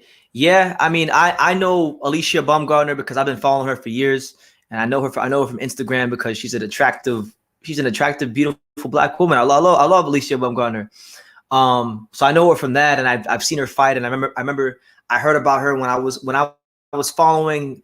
If you remember back like a couple years ago, Evander Holyfield had his promotional company. So I remember when I was researching his promotional company and who he had and who he didn't have, she was one of the fighters that was signed to him, and that's how I first learned about her. So I've been following her since like 2017, 2018. Have you changed your pound for pound list since the Canelo performance? If you're asking me, have I changed my pound for pound number one? Absolutely not. Alexander Usyk is still pound for pound number one. I told you before Usyk beat. Go back and look at what I said the week of the Joshua Usyk fight. I said if Usyk beats Joshua, it's no question he's pound for pound number one. Then he beat Usyk, and I told you. Then he beat Joshua, and I told you. It don't matter. It don't matter at all what happens the rest of this year. Canelo can go undisputed, knock out Caleb Plant. Crawford can stop Porter. All that shit can happen. It don't matter. Usyk is the pound for pound number one fighter in boxing because he's already went ahead and he was undisputed 3 years ago. So Canelo's just now catching up to him. You know, he was already undisputed 3 years ago. He was in a better weight class than Crawford when he went undisputed, a deeper weight class than Crawford when he went undisputed. He's done something that only Evander Holyfield has done, which is unify the heavyweight and cruiserweight divisions. He's one fight away from doing something that has only been done once in the history of boxing, which is being undisputed at cruiserweight and undisputed at heavyweight. And the only guy to do that was also the great Evander Holyfield. And truthfully speaking, y'all can correct me and let me know, but like, has there been another fighter in boxing history besides Holyfield to go undisputed? Like, did Roy go undisputed in 2 weight classes? Let me know. I need to look that up because I feel like Evander might be the only one. He's the only one that I can think of. But if there's been another fighter that's been undisputed in 2 weight classes, please refresh my memory and let me know. Let me see. I could definitely see Rosado getting dropped early with a flash knockdown. Yeah, I mean, I personally think if Rosado gets to the first 3 rounds of this fight and he doesn't have a cut or a gash or some sort of like intense swelling, I'm going to be shocked, like beyond belief. Quay to God says, I'm from St. Louis. I'm a St. Louis Blues fan. I'm from Missouri. Hey, shout out to the Blues. I like the Blues. I always had a soft spot for the Blues. They got some of the best jerseys in hockey to me. And I was really happy to see them win the Stanley Cup like 2 years ago when they won because they had my boy Jay Bouwmeester, you know, the former Panther, you know. So I was happy to see him get a Stanley Cup. He said, "Yeah, the palm tree with the circle shaped like the sun. Damn, that has way more detail than the lightning. You damn right." And just so you know, Hyro, I don't know if you realize this, but the new True School Sports logo, that the one on this shirt, it was actually influenced. It was actually influenced and inspired by that logo. So if you go look at the Panthers logo, the one that's on the shoulders of that jersey with the palm tree and hockey stick, I got that idea from that logo, and I kind of put my own spin on it, and that's how you got the new True School Sports logo, which we just revealed on the channel, and we revealed on Instagram a couple days ago. What do y'all think, man? What y'all think about that new logo, man? I'm about to drop the merch soon, but a lot of people has been getting overwhelmingly good response. You got the palm tree, you got the sun, you got the little gloves in the background. You know, you got the same font. It's real South Florida. Real South Florida. I feel like it's a very fitting logo for the channel. So yeah, man. Really excited about what's going on in life and with the channel and in boxing. And yeah, just so you guys know, the next fight on the card is going to be Chris Billiam-Smith, you know, one of the top British cruiserweights in the world. He's a guy that Eddie Hearn has been pushing for a long time. I really want to see him. Him fight against my boy Isaac Chamberlain, but I don't know if that's going to happen. But that's a fight that I've always wanted to see. You see, I call Evander Holyfield the all-time great. He's a great fighter, one of the best that ever did it. You see, the Lightning copied the Flash logo. They did. They copied the Flash logo, bro. So Hyro, you gonna support the Lightning? The no swag, no creativity, cheating, punk ass Tampa Bay Lightning. Nah, man, you gotta join South Florida. You gotta join the Panthers, man. The best team in hockey, the untouchable Panthers hockey empire, the 2021-2022 Stanley Cup champion. Come on, Hyro, do the right thing, champ. It looks sweet. I definitely know where you came from with that. Absolutely. I wanted a logo that really represented, you know, South Florida, you know, which is where I'm from. And I wanted it to say that, hey, I cover boxing and I'm from South Florida. So I got the idea. I kind of took the colorway, the Vice City colorway that I had for the last logo with the 8-bit dudes fighting. And then I took it and I was looking at just logos and stuff, and the Florida Panthers old secondary logo, the palm tree with the hockey stick. I said that's what we got to do for the True School Sports with the Vice City colorway. And then shout out to my guy Kevin Gleason, you know, one of the trainers back home. He knows a good graphics design girl. He trains this girl at the gym. It's girl named Jennifer. Shout out to her. She's like a beast with the graphic designs. I told her what I wanted. She sent me back some sketches. I had like 10 different logos. Like she gave me like 10 different logos to pick from, and that's the one that I went with. So yeah, man, really happy. And I'll be announcing the merch soon. I'll have the merch and on Teespring thing soon, so you guys can go in there and purchase some merch if y'all want to support the channel and swag yourself out. But yeah, we turn our attention to the next fight. You know, we got I think the next fight is the Chris Billiam-Smith fight, aka the real CBS. What the hell Johnny at, man? Johnny gotta come out here and watch his boy, the real CBS. Text that, man. Text my boy Johnny. See why Johnny won't. See. By the way, shout out to my guy Jeffrey with the $5 Cash App. I appreciate you, champ.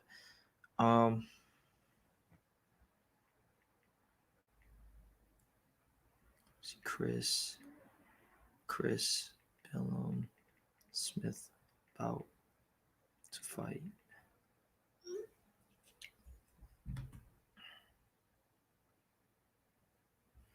All right, anyway, put that sound back on. Put the sound back on. What the hell? What the hell happened with the sound? So I think the sound on the zone went out. I don't know what happened with the sound on the zone, but there's no sound on the zone. What kind of sick, filthy operation do they got going on out here? There's no freaking.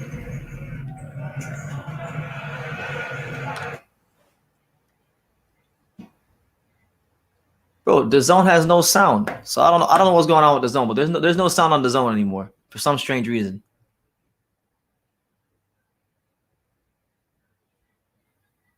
That's crazy. I'm glad you told me this. I'm glad you told me this, Lyndon, man, because I really thought that I was going crazy or my TV's glitching. No, it really is the zone. Here goes the zone with that bootleg production. I've been saying it for a long time. I want to get behind the zone. I want to be team the zone so badly, but freaking the zone, they just have too many glitches with their production. It happens time and time again. So I don't know what it is. I mean, the picture's fine. Like there's no lagging. There's no issues. There's no none of that. But freaking the zone is tripping. Yo, for those of you that are watching along with me, let me know. Is it just me or is your zone not working either? Because my shit not working at all.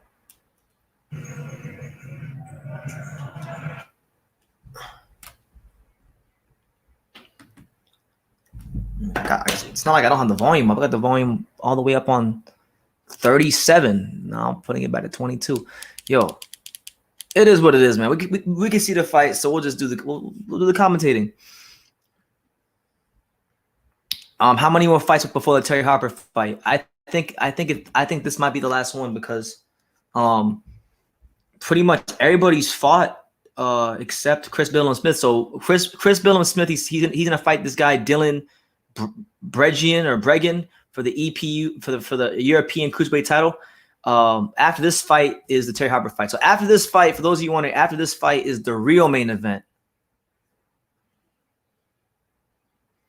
Yeah, I appreciate you, champ. But no, Chris Billiam-Smith, I've been following him for a long time. He's kind of like the oddball of British boxing because he's from a place in the UK where there's not much boxing, and it's known as a vacation destination, which is the city of Bournemouth. So like Bournemouth's on the coast. It's on the coast of the UK, and there's not really much boxing there. And Chris Billiam-Smith's I've been watching him for the last 2-3 years, just push his way up the rankings. He fought I know a couple years ago, if I could be wrong, but I remember a couple years ago he fought he actually challenged Richard Riakpo for the British title. I think he lost. I think that was him. I want to make sure my memory is correct, Because, yeah, Chris Billiam-Smith 13-1, 10 KOs. Yeah, I'm right. He challenged Richard Riakpo for the British title. He lost by split decision. And since then, he fought Craig Glover, who was a solid British level guy. Nathan Thorley, cool guy. And then he got the biggest win of his career, in my opinion. The biggest win of his career to date was his last fight when he fought Ty McCarthy.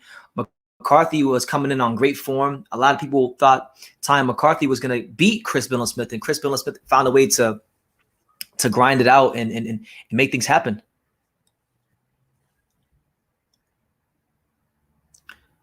You see, yeah. The zone sound went out. I mean, the zone's on some straight BS right now.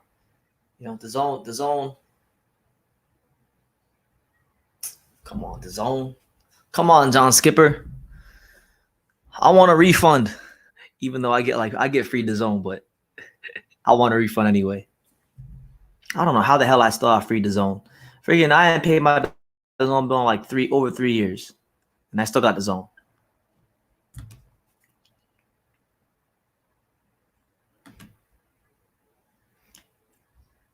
Let me see something. All right, so round 1, Chris Billiam-Smith versus Dylan Bregan for the European Cruiserweight title. Chris Billiam-Smith in the black trunks, Bregan in the red trunks. Chris Billiam-Smith known for having a good stiff jab and, knows how to subtly move his head off the line and land big shots. This is a big step for him in the cruiserweight division. Domestically in the UK, there's a lot of British cruiserweights making a lot of noise. You got him, you got Richard Riakpo, you got a friend of the program, Isaac Chamberlain. Yeah, Chris Billiam-Smith, good jab to the stomach there by Chris Billiam-Smith. Chris Billiam-Smith stalking with that left hand, probing with that left hand, trying to get Bergen to bite on that left hand and set up his right. Chris Billiam-Smith, a guy that I've seen for a long time, has a good stiff jab. And look at him. He's right there in the pocket, slipping shots. Just misses the right hand, Chris Billiam-Smith. CBS, the real CBS. There you go. Good body shots from Chris Billiam-Smith. I don't know anything about this Bergen guy, but he's here challenging for a European belt, so he's got to be at least still in Bergen. And one thing's apparent. Like, look, the fight just started, but one thing is apparent. Chris Billiam-Smith has a clear-cut speed advantage on Bergen. Bergen, he let a combination go, and you can kind of see like what he's bringing to the table as far as the speed of his punches, and it's not to the level of what Chris Billiam-Smith is bringing. So I feel like unless Bergen can time Chris Billiam-Smith and beat him with counter punching, or maybe maul him and show some extra physical strength, if he fights this fight, he's gonna lose. He's gonna lose soundly. Quickly and swiftly, in my opinion. Let me see. So, yeah, man. Shout out to you. Shout out to everybody out there. Make sure you smash that like button. It's your boy BT, the untouchable True School Sports Empire. 1SSS says, "Where are you gonna watch the Panthers game at?" I'm gonna watch it right here on this couch. I'm gonna watch it probably right here on this phone. I'll probably be. I won't even be live when that fight happens, because the live from Aguirre Rosado, I'm not gonna start it till like 6:15 or 6:30 Vegas time. The Panthers game is 4:00 p.m. Vegas time, so it'll probably be over by the time the next live starts. So yeah, man, let's go Panthers. South Florida, stand up. The little team from Sunrise is the Kings is the best team in hockey right now. We got the most points, we got the most wins, we got the most exciting team, we got the two of the best players in hockey doing our thing right now. But we got to end this fucking losing streak, and we better not lose to Tampa. But man, right now, Chris Billiam-Smith, I know it's only round 1. He's in firm control of the fight. Bergen doesn't have nothing. He ain't got nothing with him to really worry Billiam-Smith. Billiam-Smith, I think, has the speed advantage. He's got the power advantage, and he's even showing in this fight a little bit more defensive slickness than I'm accustomed to seeing. So, good way to. Lyndon Jones says, "I know nothing of hockey." Oh, hockey is an amazing sport. Hockey is an amazing sport, man. Hockey is super underrated. if you do decide to start watching hockey, you gotta support the Florida Panthers, man. We've been losing for so long, but we're not losing no more. We're the best team right now. Been the laughing stock of hockey for so many years, and now we're starting to turn it around. So it's beautiful to see. But hockey's a great sport. Let me see. Yeah, there's no sound. For those of you wondering, it's not just me and it's not just you. The DAZN sound has went completely out. There's no sound on the DAZN, and right now I'm giving you guys the raw and uncut commentating. You know, right now we're heading into the second round of Chris Billiam-Smith in his fight for the European title at cruiserweight. I thought he set a good tone early in round one, showing a clear-cut advantage in speed and power and things like that. We'll see how Dylan Bregan can adjust, because he's gonna have to get Chris Bill. In my opinion, if he wants to win this fight, he's gonna have to get Chris Billiam-Smith's timing down. And there you go. We're here in round two, and Chris Billiam-Smith, you see what he did there? He kind of just he touched him twice with a jab, and then threw like a little hybrid jab hook, and that landed perfectly. So good goal. There you go. Dylan Bregan starting to step in with that jab a little bit more. It sounds like the Detroit Lions. I mean, we don't have as many. The Panthers were founded in 1993, so we don't have the history as we have a history of losing, but it's not as long as the Lions. But yeah, you could say that. Are the Lions actually good? Are the Lions actually good right now? Because I'm not really following the NFL like that. I just follow the Carolina Panthers in the NFL and the Dolphins. Yeah, 2 minutes left here in round number two between Chris Billiam-Smith and Dylan Bregan. Chris Billiam-Smith stalking him around the ring, throwing a good up jab.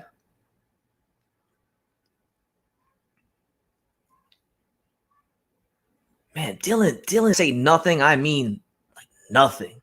And the punches come at the same speed. I'll tell you this: if Chris Billiam-Smith can't win this fight decisively, I'm gonna have a lot to say about him, because to me, he's clearly a better fighter. It hasn't been 2 rounds yet, and I can clearly see he's a better fighter than Dylan Bregan. You know, but we'll see. Maybe Dylan will be dangerous in the last 3 rounds. And now, oh my God, DAZN. The picture's gone out on DAZN now. Now there was no sound. Now there's no picture. Oh, there we go. There we go. We got sound back on.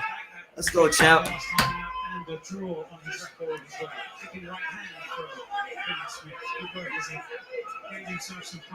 Let's go.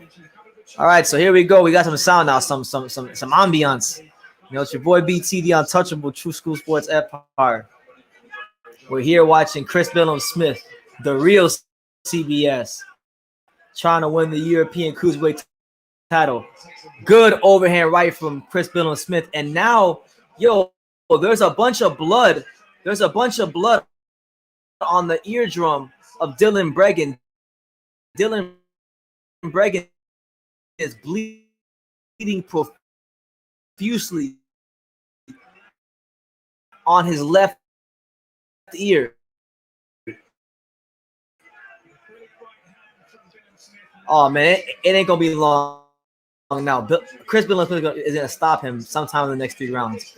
This dude he hit him with an overhand right and just open up a big old gash right on his right ear, on his left ear.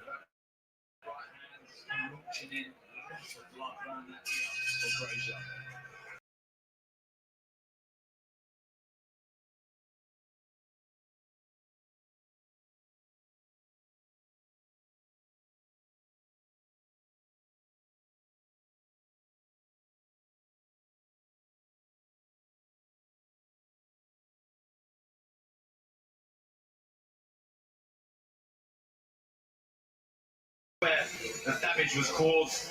All right, I'm back. I had a refresher. I don't know why I was lagging a bit, but we're back. Yeah. If the Lions are 0-8, then they're not the Florida Panthers, because the Florida Panthers record in hockey right now, they're 10-2-2 with like 23 points. They're like clear cut the best team in hockey. It's not even close right now. But they better start winning some games, because We're on a 3-game losing streak right now. It better not be 4. But anyway, we head to the round 4 of Chris Billiam-Smith versus Dylan Bregan for the European Cruiserweight title. Chris Billiam-Smith has opened up a big a cut or a big some swelling on the right ear of Bregan, and he's targeting it. He's targeting that ear over and over again, and that could be a factor down the road.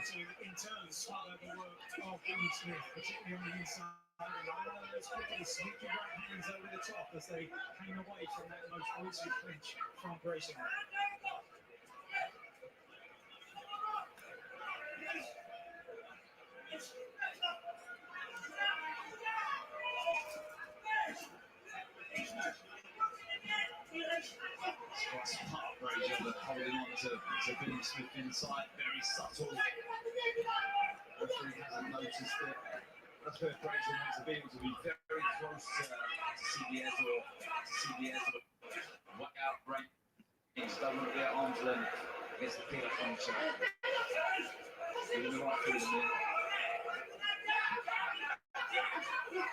Let's see him shout for the jab. Billiam-Smith corner, that's exactly what it needs to do. Jesus. Try and draw out the lead of There you go. Jesus. So yeah, Chris Billiam-Smith landed a good left hook. Jesus.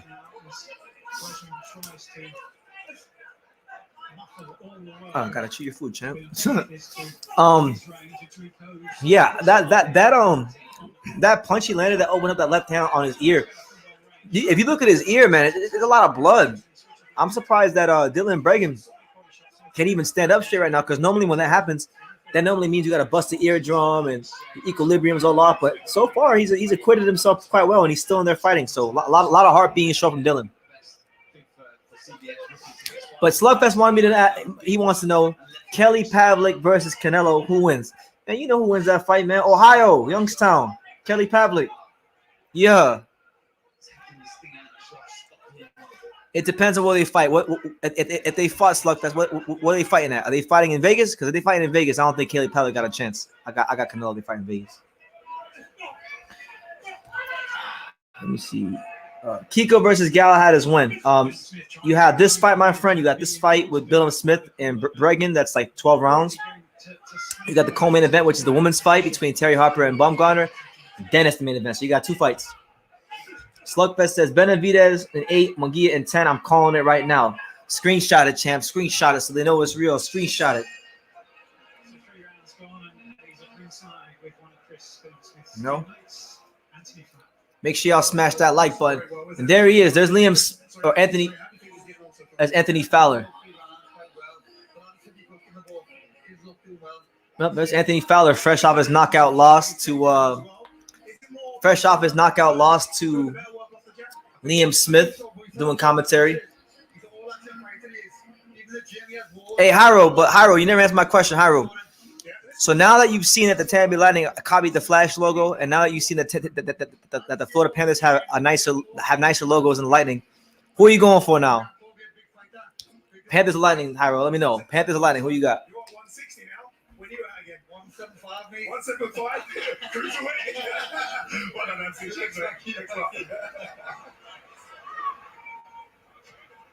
Anthony Fowler jokingly serving notice to the light heavyweight division, but he has been talking about moving up from super welterweight. All right, so round 4. All right, so we're here round 4. Chris Billiam-Smith versus Dylan Bregan for the cruiserweight title, the European cruiserweight title. You know, it's been a hard, rugged fight for both fighters. I got to give Dylan Bregan a lot of credit. He's bleeding profusely from his eardrum. Chris Billiam-Smith has, in my opinion, won every round of the fight so far, but he hasn't shown any he hasn't wavered. He hasn't wavered at all. He's still fighting hard. He's still in the fight. But Billiam-Smith just got too many tools for him. Good uppercut on the inside there from CBS, the real CBS, the fighting pride of Bournemouth, UK, Chris Billiam-Smith. There you go. Good jab to stomach there from Chris Billiam-Smith. He's just in control right now. There's not really anything that he's got to worry about. Nothing.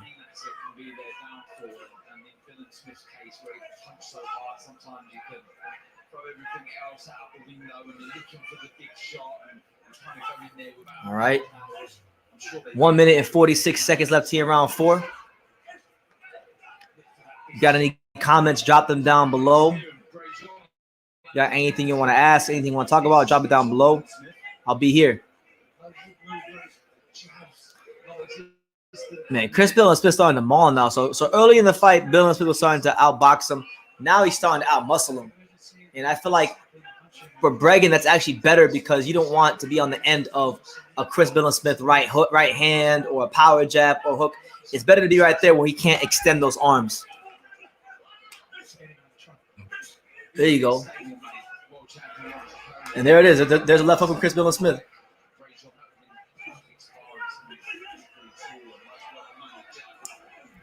Woo! Hyro, he's come around. He says, I got to go with the Florida Panthers. They got the Florida name. Not even the Lightning has the Florida name. Jake Paul and Amanda Serrano are bandwagoning. Jake Paul will lose, and Amanda Serrano don't got a phone. So I got to go with the Florida Panthers. You damn right, champ. Yeah, the untouchable Florida Panthers hockey empire. We coming, champ. The 2021-2022 Stanley Cup champions. The Lightning can't fuck with us. Shout out to Jonathan Huberdeau and Alexander Barkov, the best 1-2 punch, not just in hockey, but in all of sports. Anyway, 22 seconds left here. Chris Billiam-Smith. Right now, he's having a very workmanlike performance against Dylan Bregan. There you go. Good power jab to the stomach, and then a power jab up top from Chris Billiam-Smith. Dylan Bregan still not deterred, still not wavering, still fighting hard, and yeah, he takes him past the 3rd round. So who knows, man? Maybe Mr. Dillon will maybe at some point he'll catch a second win. You just never know.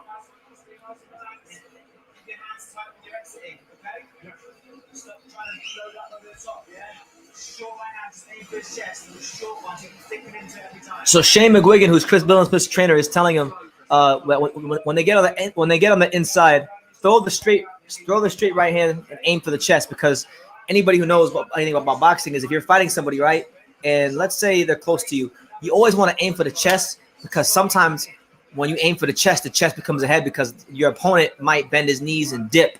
So if you're aiming for the chest, right, like if somebody throwing a punch and then I decided to bend my knees, boom, I run into the punch. I can get hurt, I can get knocked out. So good corner advice there from the McGuigans. Instructions from Shane McGuigan. And again, as Darren has been saying, asking Billiam-Smith. Let me see how. Left-hand jab. Hyro asked me, he said, how is the Florida Panthers arena? Jake Paul, that Florida has his back, but that's Miami, not Tampa. Well, the thing about the Florida Panthers, Hyro, is they don't play in Miami. They play in Broward County. They actually play closer to Dania Beach than they do Miami. They play in the city of Florida called Sunrise, which is like, it's kind of west. It's kind of out of the way from Miami, but it's pretty nice. Sunrise is a nice area. If you got money, you live in Sunrise. You know, Sunrise is a nice area. One of the best malls in Florida and probably the world is right across the street from the Panthers Arena, the Sawgrass Mills Mall. So it's a good place to go watch a hockey game. It's a great arena. The BB&T Center. We got a bank that sponsors us.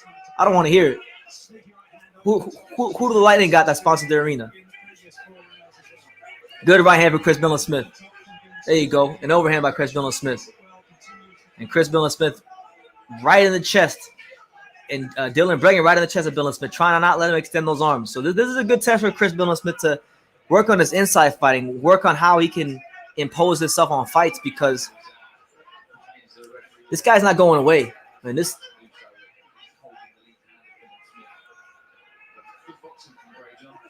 There you go. Good up jab from Chris Billiam-Smith. And Chris Billiam-Smith got to find a way to get some spacing, man. This guy's going to keep pressing forward.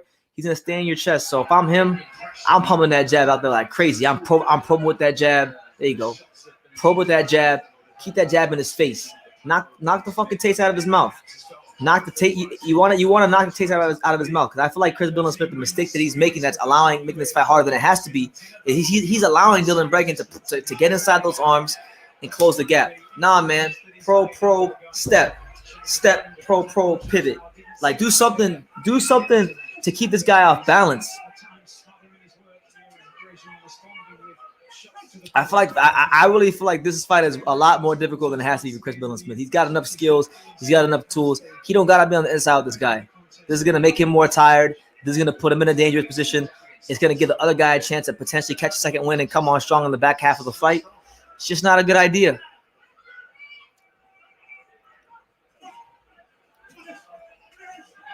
There you go. Good body shots from Chris Billiam-Smith, and that'll get him off you. Pump that jab. There you go. Good right hand from Chris Billiam-Smith. There you go, champ. Because I'll tell you this: if he fight this way against Isaac Chamberlain, his ass is grass. His ass is toast. Isaac Chamberlain will stop Chris Billiam-Smith. I promise you.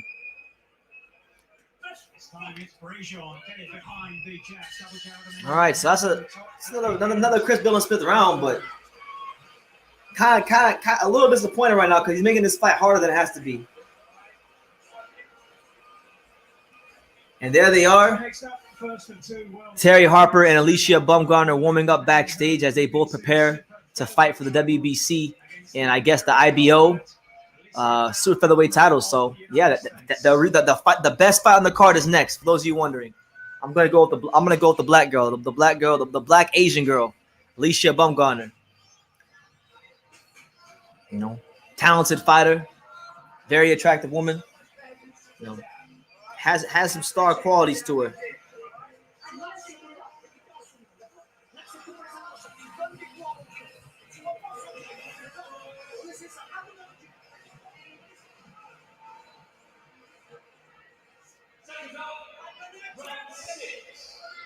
All right, so round number six. Chris Billiam-Smith versus what's this guy's name? Dylan Bregan. Left hand jab and then switches the trajectory to the body. Can he keep that going? Can he try to now start to assert his authority behind that left hand and set up quicker shots from the back edge?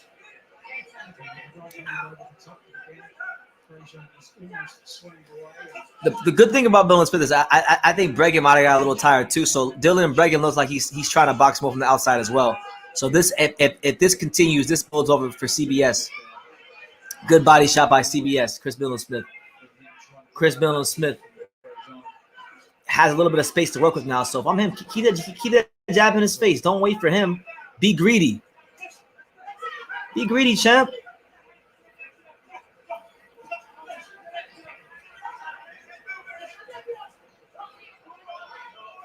Times Brazion reading the left hand of Billiam-Smith and slipping the shot and then working away on the inside or at times content just the side of the attack of the British fighter. There you go. Good right hand for Chris Billiam-Smith again. There you go. A body shot to the liver or the kidney? The kidneys. Good kidney shot by Chris Billiam-Smith. Oh, rib dinners. Chris Billiam-Smith handing out the rib dinners on the inside. Yeah, he told Dylan Bregan. He said, get off me. There you go. Good tight guard from CBS. There you go.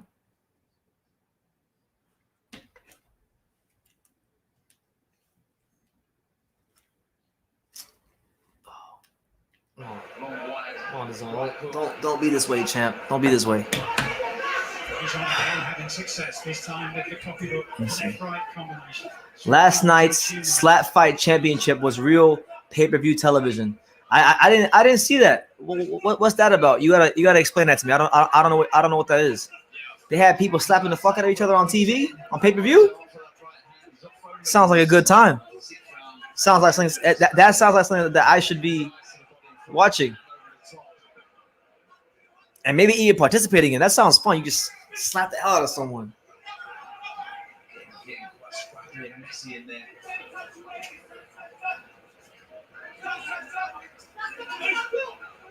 There you go. Good overhand right from Chris Billiam-Smith on the inside. Okay.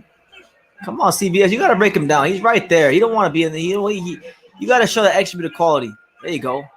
Uppercut, straight right hand on the inside from CBS. Chris Billiam-Smith, the fighting pride of Bournemouth.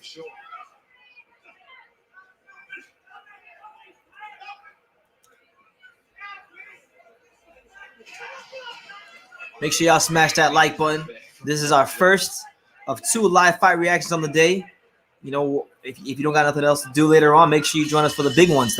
We're going live for both fights simultaneously. We got the double header. You know, we got Munguia versus Rosado in a really good Mexico versus Puerto Rico matchup, as well as David Benavidez as he looks to continue to campaign for his fight with Canelo, because everyone's been saying, you know, I don't see anybody beating Canelo but David Benavidez. You know, and you know David Benavidez, he's gonna be there in the post fight interviews and be like, yeah, you know, he's like, yeah, you know, freaking Canelo's a pussy. I'll put him in the hospital. You know, he's a great fighter, but I want to get the fans the exciting fights. You know, you know what he's gonna be on if he knocks out Kyle Davis, which he should.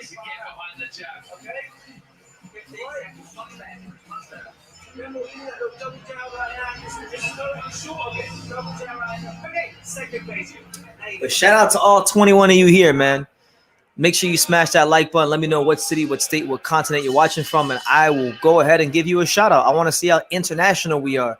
Now I'm reporting to you guys live and direct from the fight capital of the world. And that's Las Vegas, Nevada.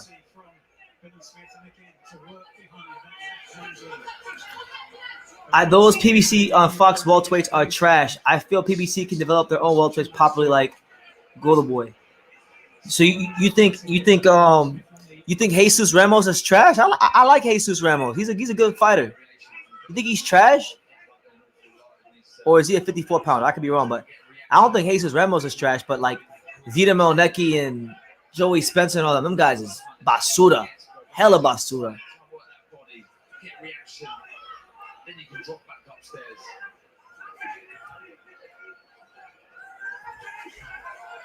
Billiam-Smith had a good look at Arizona at that stage. He thought those punches had a great effect, but the Frenchman once again. Swiffy, what's good, champ? How you living? You all right? Good to see you. 1 minute and 54 seconds left here, round number 7, between Chris Billiam-Smith and Dylan Bregan as they box for the cruiserweight European title. He said he wants that Munguia versus Rosado prediction. Absolutely. I think it'd be a good fight. I got Munguia. I got Munguia in the 9th round. I think the fight gets stopped on cuts. So 9th round stop at Munguia. But I'm rooting my ass off for Rosado. But I think Munguia will get it. I think Munguia will get it done. I pray to God I'm wrong. I want to be wrong so badly in this fight. Because Munguia's been pissing me off. Munguia's been ducking Demetrius Andrade. He's been getting some gift decisions. You know, I like to see Rosado win. And plus, I feel like Rosado winning would be good for boxing. Like, it would send a good message to fighters, young fighters. He says, yeah, I'm talking about Vito and Joey because Fox announced that they're having a card on Christmas Day. I hope Fox drops PBC. That's straight criminal. They don't even get good fights. It's horrible. It's highway robbery. My friend told me that yesterday. He said, yeah, BT, did you hear that Vito Melnecki's fighting on Christmas? I said, Christmas? For real? He's like, yeah, he's fighting on Christmas. Man, he shouldn't be fighting on Christmas. They should have had Andy Ruiz fighting Christmas. Or someone like that. Someone with a name. Someone who's good. Someone who got some talent. Jerron Ennis, somebody. But it's cool, though. It'll be cool to have boxing on Christmas. It's different. Oh, good right hand from Chris Billiam-Smith. And that one, I think that one got Bregan's attention. This guy, Dylan Bregan, he's got a chin. Because he's taking some big shots. And Chris Billiam-Smith's hitting him on the eardrums, the temple, the chin. And nothing is happening to him. They might got to drug test that man. Ooh, shout out to my guy Chance. He says, nah, man, I got Gabe Rosado by late round stoppage. Munguia is overhyped. He is overhyped, but he's been a lot better at 160, in my opinion. I think he's become a better fighter at 160. I feel like he's grown into the weight pretty well. He's stronger at the weight. I hope you're right. I don't want to get this is a prediction that I don't want to get right. I want to be wrong. So hopefully you're right and I'm wrong. Now, I'm a Rosado fan. I like Rosado.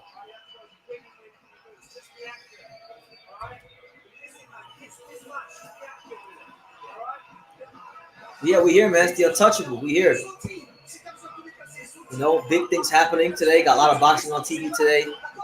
You know, even in Argentina, there's a prospect I want you guys to start keeping your eyes out for. There's this prospect at like 108 from Argentina that my boy Johnny's been hyping up. And I watched a couple of his fights. He's amazing. His name is Agustin Gauto. I think he's gonna be a world champion one day. Look out for him. He's fighting today in Argentina, and I think Johnny's gonna be watching that in the other room.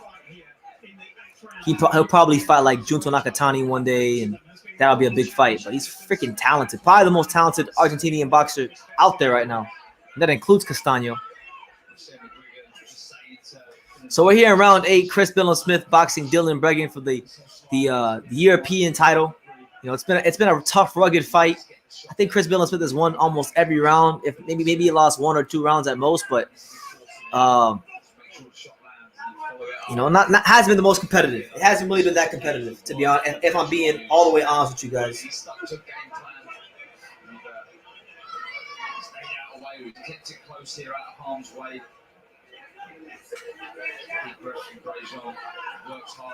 One more time, we're gonna celebrate. Oh yeah. We see some more of that, Mike.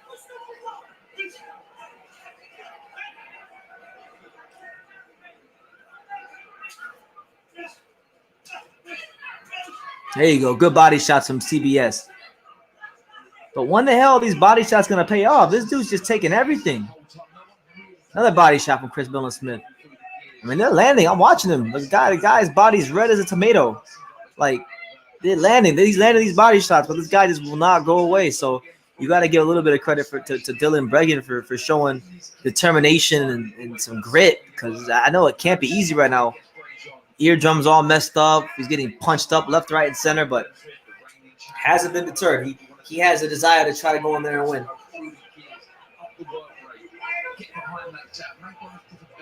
Last minute here, round 8.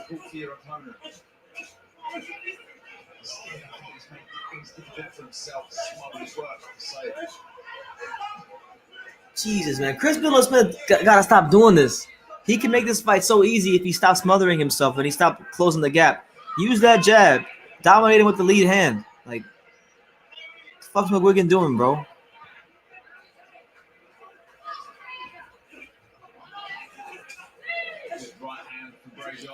We're gonna celebrate. The LDBC are trashing Tia for taking a picture with Canelo and saying Showtime, and TFM saying Showtime is trash. I believe Canelo is going back to the zone. It makes no sense. Not even Tank does 800 buys. I don't know, man. I disagree with you. I think Canelo's gonna go. I think Canelo's gonna stay on Showtime. You know, they promote fights like when you get a fight on Showtime pay-per-view, it has that big fight feel. Even if it's not, they do a great job with the documentaries. They do a good job of building the fights, better than DAZN in my opinion. And you know, 800,000 buys. I don't believe that number, to be honest with you, because PBC, they always say, oh, you know, this pay-per-view is tracking up to 800,000 buys, but I don't believe that. Like, I really don't believe that he did that, to be honest. You know, I need confirmation. They're saying he did around 800,000, but I want a number. I want a figure. Give me a figure. PBC never gives you exact figures. They always tell you, oh, it's tracking around 600,000 buys, and I hate this in boxing. I wish boxing would stop doing this every time there's a pay-per-view or a TV rating. But they always say like, oh yeah, you know, this pay-per-view got 77,000 pay-per-view buys. But when you consider the fact that college football was on and basketball and baseball and hockey and this, that, that was on, it was really good. Nah, man, fuck that. We got to start raising our standards in boxing. Canelo Alvarez is supposed to be the face of boxing, and he just fought for Undisputed, and he didn't get 1 million pay-per-view buys. So I don't want to hear it. Yeah. Showtime are the best at promoting fights. They make them seem the most exciting. They do. I like, that was the most excited I've been for a Canelo fight in a long time. Not just because he was fighting the best opponent he's fought at 68 in Plant, but also because of the fact that Showtime does a great job. Is network television boxing dead like free TV? it is only because the network television boxing that we're getting, they're not putting the best foot forward. They're not putting the best foot forward with network television boxing. You're putting cards like Vita Melnecki and Joey Spencer on Christmas. So yes, it is because there's no quality. There's no quality control when it comes to the network television boxing, you know? Canelo sold more than Tank. I don't think Tank did 200,000. Nah, Canelo sold more than everybody. That much is for certain. I'm just saying, like, people out here celebrating they hit the 800,000 buys, and like that's good because the standards have been set so low in boxing. But this motherfucker's the face of boxing and can't get a million pay-per-view buys. But Jake Paul can. So who's really the face of boxing? Who's really good for boxing and who isn't?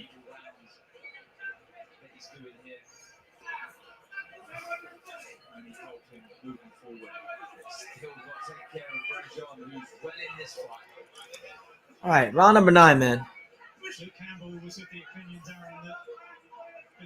Dylan Bregan's still in the fight, and he seems to have caught a second win because now he's throwing punches with some more conviction behind him. Jake Paul is gimmicks though, not as undercards.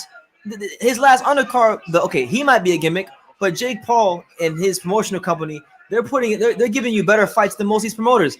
When he fought Tyron Woodley, he had Montana Love versus Ivan Baranchyk. That's a great matchup. That was a great fight. That was an exciting fight. That was a good fight. You had Daniel Dubois on the undercard. You had Serrano on the undercard. You had freaking who else? A lot of people. Tommy Fury as well. He has better undercards than most of the Showtime cards.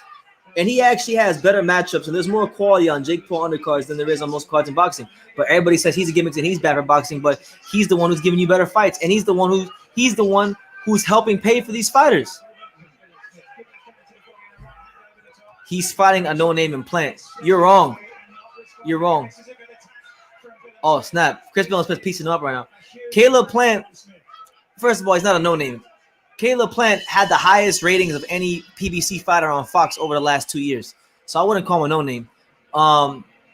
If he didn't fight, if they would have did that fight, if they would have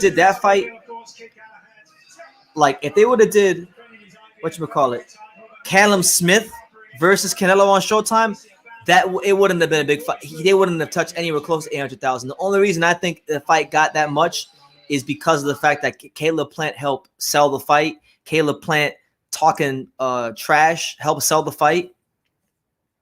And he brought Canelo's personality out. If you would have got Canelo Smith up there saying, yeah, I think I'm one of the best middleweights in the world. And, if on me day, Canelo's a great fighter and I'm happy to share a ring with him. Like, if you would have got all that bullshit, they would have did 300, they would have did 400,000 buys max. But because it was Caleb Plant and because it was undisputed, you got what you got. So, yeah, Canelo Alvarez got drawing power, but he got drawing power because he had an opponent that was exciting, okay? That's my opinion. Allow the Frenchman time to recover. Yeah, you're right. He's definitely feeling the pace pressure. Canelo Smith is soft. I mean, I want to call him soft. He damn near killed Lenin Castillo, but freaking he was soft when he fought Canelo. Too much respect. He's showing too much respect, talking about, I'm happy to share the ring with him. I'm telling y'all right now, if he would have had that same fight against Billy Joe Saunders, they wouldn't touch 800K. And we don't even know if they really touch 800K. Well, I need an exact figure. The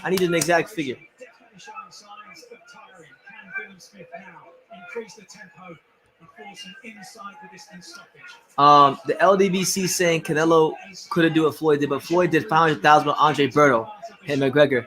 I've been talking to a lot of people in Vegas, and I was asking them during the fight week for Canelo versus Plant. I said, hey, how would you compare the big fight feel in Vegas this week compared to, when Floyd fought? And they said, everybody asked in Vegas, you know what they told me? They said, big fight feel. This ain't no damn big fight.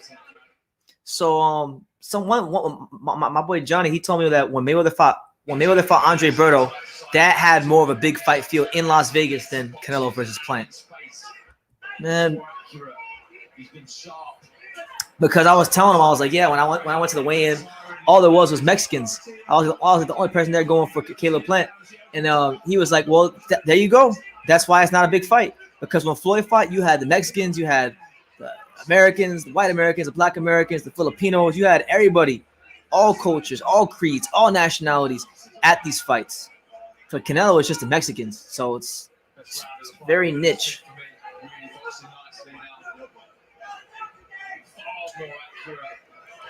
Who's a harder opponent for Canelo, Charlo or Benavidez? Damn, that's a good question because I think both of them would absolutely get pieced up and destroyed badly by Canelo. But I would say Charlo because I think Charlo's a better conditioned fighter, and I think Charlo has that jab along with the physical strength. I think it gives Canelo a tougher fight, but I think Canelo beats him too.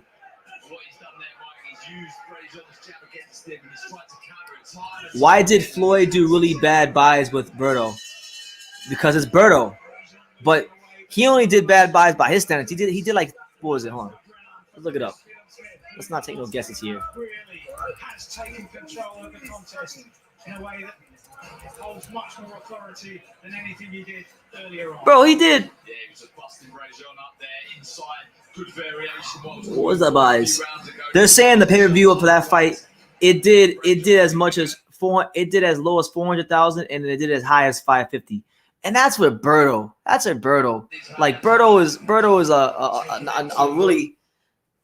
I don't even think Berto was a bigger star than Caleb Plant. Like he was a name, but like Caleb Plant, like I told you, he was getting big ratings on Fox before he fought Canelo.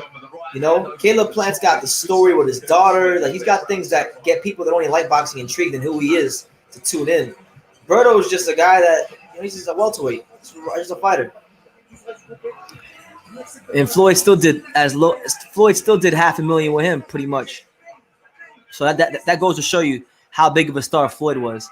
Man, wish I was more mature when I was younger, so I really could have appreciated Floyd more. Canelo has really made me appreciate Floyd. I'll put it like that. All right, round 11. We're in round 11 now. I cannot believe this fight has gone round to the 11th round with Chris Billiam-Smith, but it has. Somehow, by the grace of God, Dylan Bergen has taken this man all the way to the 11th round. So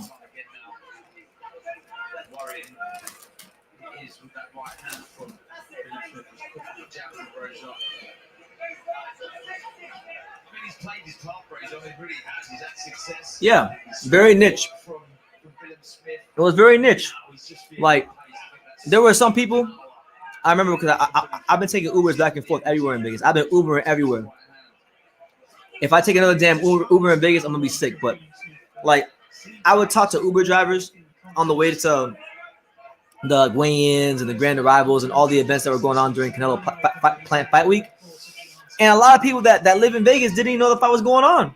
So was it really as big as? Because the thing is, we live like I exist and you guys exist in the world of hardcore boxing fans, and sometimes us as boxing fans, we make fights seem bigger than what they actually are in reality. Like they're big to us as boxing fans, but do they really have that cultural and impact that we think it's having outside of the realms of hardcore boxing fans? And not really. I mean, a lot of these fights aren't as big as you guys think. Plant versus Canelo was semi. It was a solid fight. It was a moderately big fight, but it wasn't like a Floyd fight.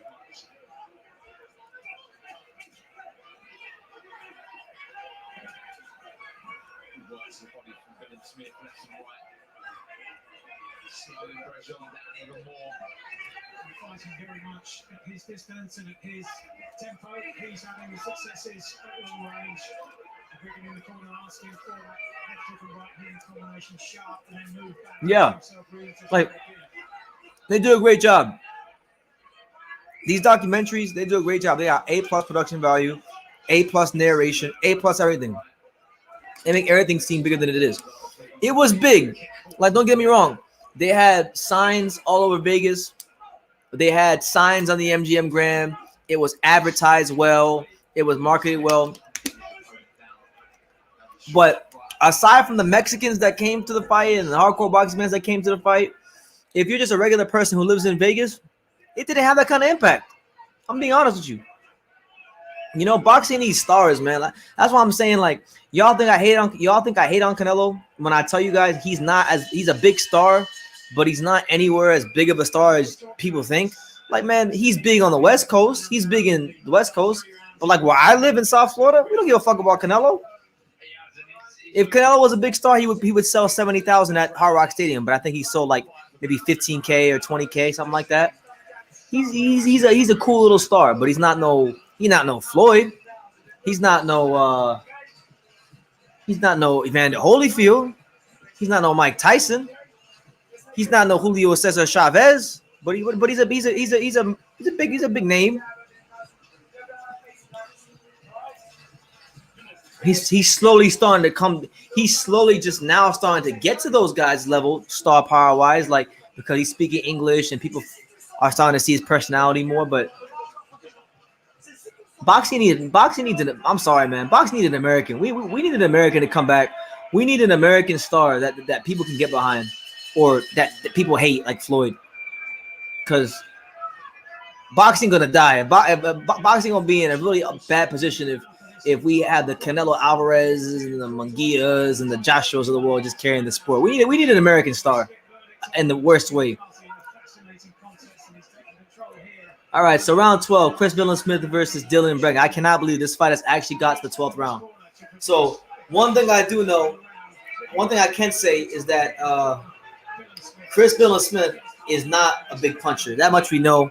His punching power, I call him this serious question. And they better keep him away from Isaac Chamberlain. Isaac Chamberlain will beat the brakes off him. For my money, for my money, those are the two guys that I would bet on. I think Jaron Ennis is a guy that I think Shakur may have the best career out of everybody, but when we talk about who could be the biggest star, who could really be that star for America, for the USA in boxing that we're looking for, I think Jaron Ennis is that guy. Because Jaron Ennis, he's got the skills, the boxing skills that the purists can love and appreciate and ooh and ah over. But he's also the same fighter that if you have a fight party, let's say Jaron Ennis is fighting on pay-per-view, and you invite your friend who doesn't know shit about boxing, and he just sees two guys punching each other.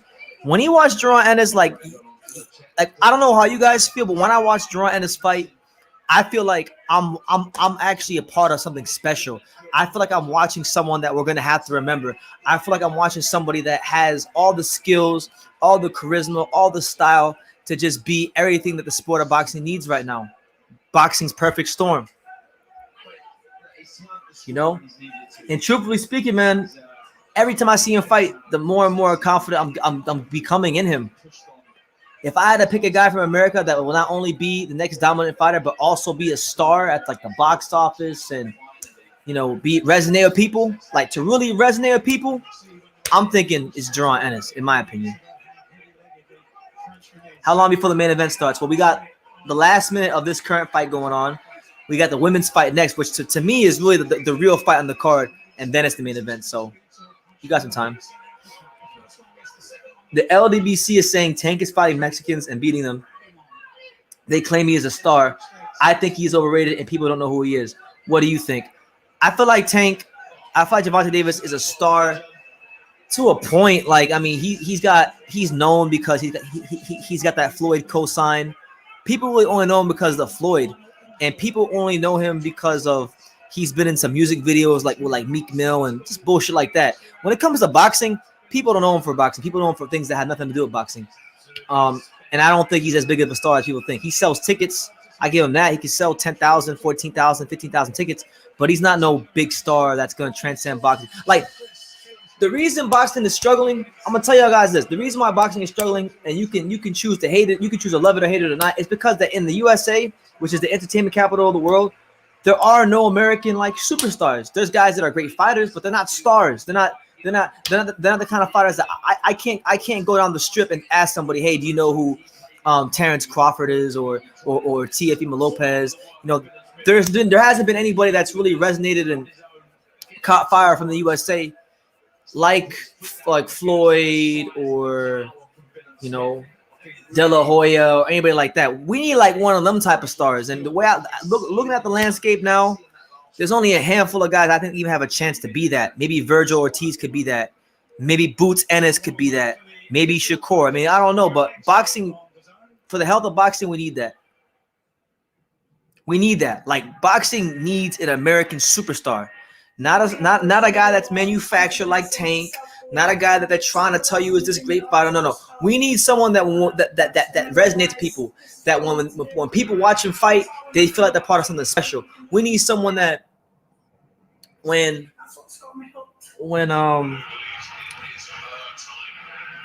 we need someone that resonates, man. And Tank is good, but Tank don't resonate with everybody. Tank, like, I hate to say it like this, but Tank only resonates with the dudes in the hood. The dudes in the hood and people like that. And that's a very small segment in America. Okay? You need someone that appeals to everybody.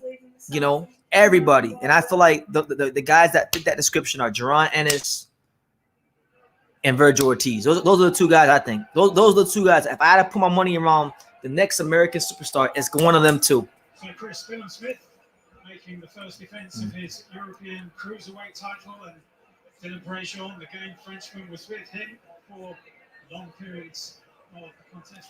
So yeah, if the fight goes a full 12-round distance, Chris Billiam-Smith has no power. Stay as far away as hell from Isaac Chamberlain. He'll piece you up. You don't want that. Here comes the decision. Ladies and gentlemen, if we could get a nice round of applause out here for both of these fighters, please. After 12 rounds here in Sheffield, England, we go to the judges' score totals. They read as follows. Guido Cavalieri, 120 to 109. Mika Lindgren and Agapito Gomez Alvarez both have about 119 to 109. All three for your winner by unanimous decision. And still, the European Cruiserweight Champion, the gentleman, Chris Billiam-Smith. All right, so there you have it, Chris Billiam-Smith. And I was wrong, guys. For some reason, I thought he was fighting for the European Cruiserweight title. He actually already had it, and that was the first defense of his European Cruiserweight title. So good for him. Chris Billiam-Smith continues to establish himself at the European level. He's past British level. And hopefully, listen, I want to see Eddie Hearn, all parties involved, Mick Hennessy, make the Isaac Chamberlain fight. I think that'd be a great test for both of them. And I think they both need each other. I think Isaac Chamberlain will beat him. But anyway, yeah. America needs to start in the worst way possible. That's why, if you want to know why boxing isn't as popular as it used to be, I know people from other countries may not like this, and they might say, "Oh, well, boxing is a global sport. You can't just say that. You're being biased." No, it's a fact. America is the entertainment capital of the world, and boxing is in a better place when there's American superstars. But the problem is, it's so hard to produce an American superstar because, look, do y'all know how hard it is for boxing to even get attention on a mainstream scale in America? For people that don't live in the USA that might be watching this, do y'all know how hard it is just for a fight to even get attention in America on like ESPN or mainstream channels? Because you got to think about it. We got the NBA, the NFL, Major League Baseball, hockey, college sports, which is huge, the UFC.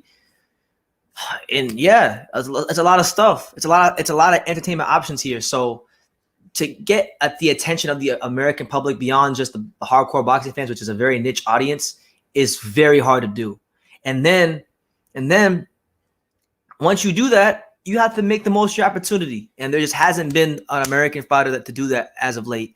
So I'm hoping, my fingers crossed. I really think the world of Jaron Ennis. I think Jaron Ennis is the kind of fighter that will not just that doesn't just have a chance to be one of the biggest stars in boxing, but one of the biggest stars in sports, point blank, period. Because he's from Philadelphia, Philadelphia is a fighting city. Everybody knows Philadelphia from the Rocky movies and stuff. He has a chance to go down as the greatest fighter to ever come out of Philadelphia, and he's a fun fighter to watch. He gives people excitement, and he delivers. Usam the fanboy killer. He says Jared Anderson. Yes, I forgot about Jared Anderson. You're right. The last American heavyweight hope. Good fighter. I like him. I think Jared Anderson's still some ways away though. He's not there yet.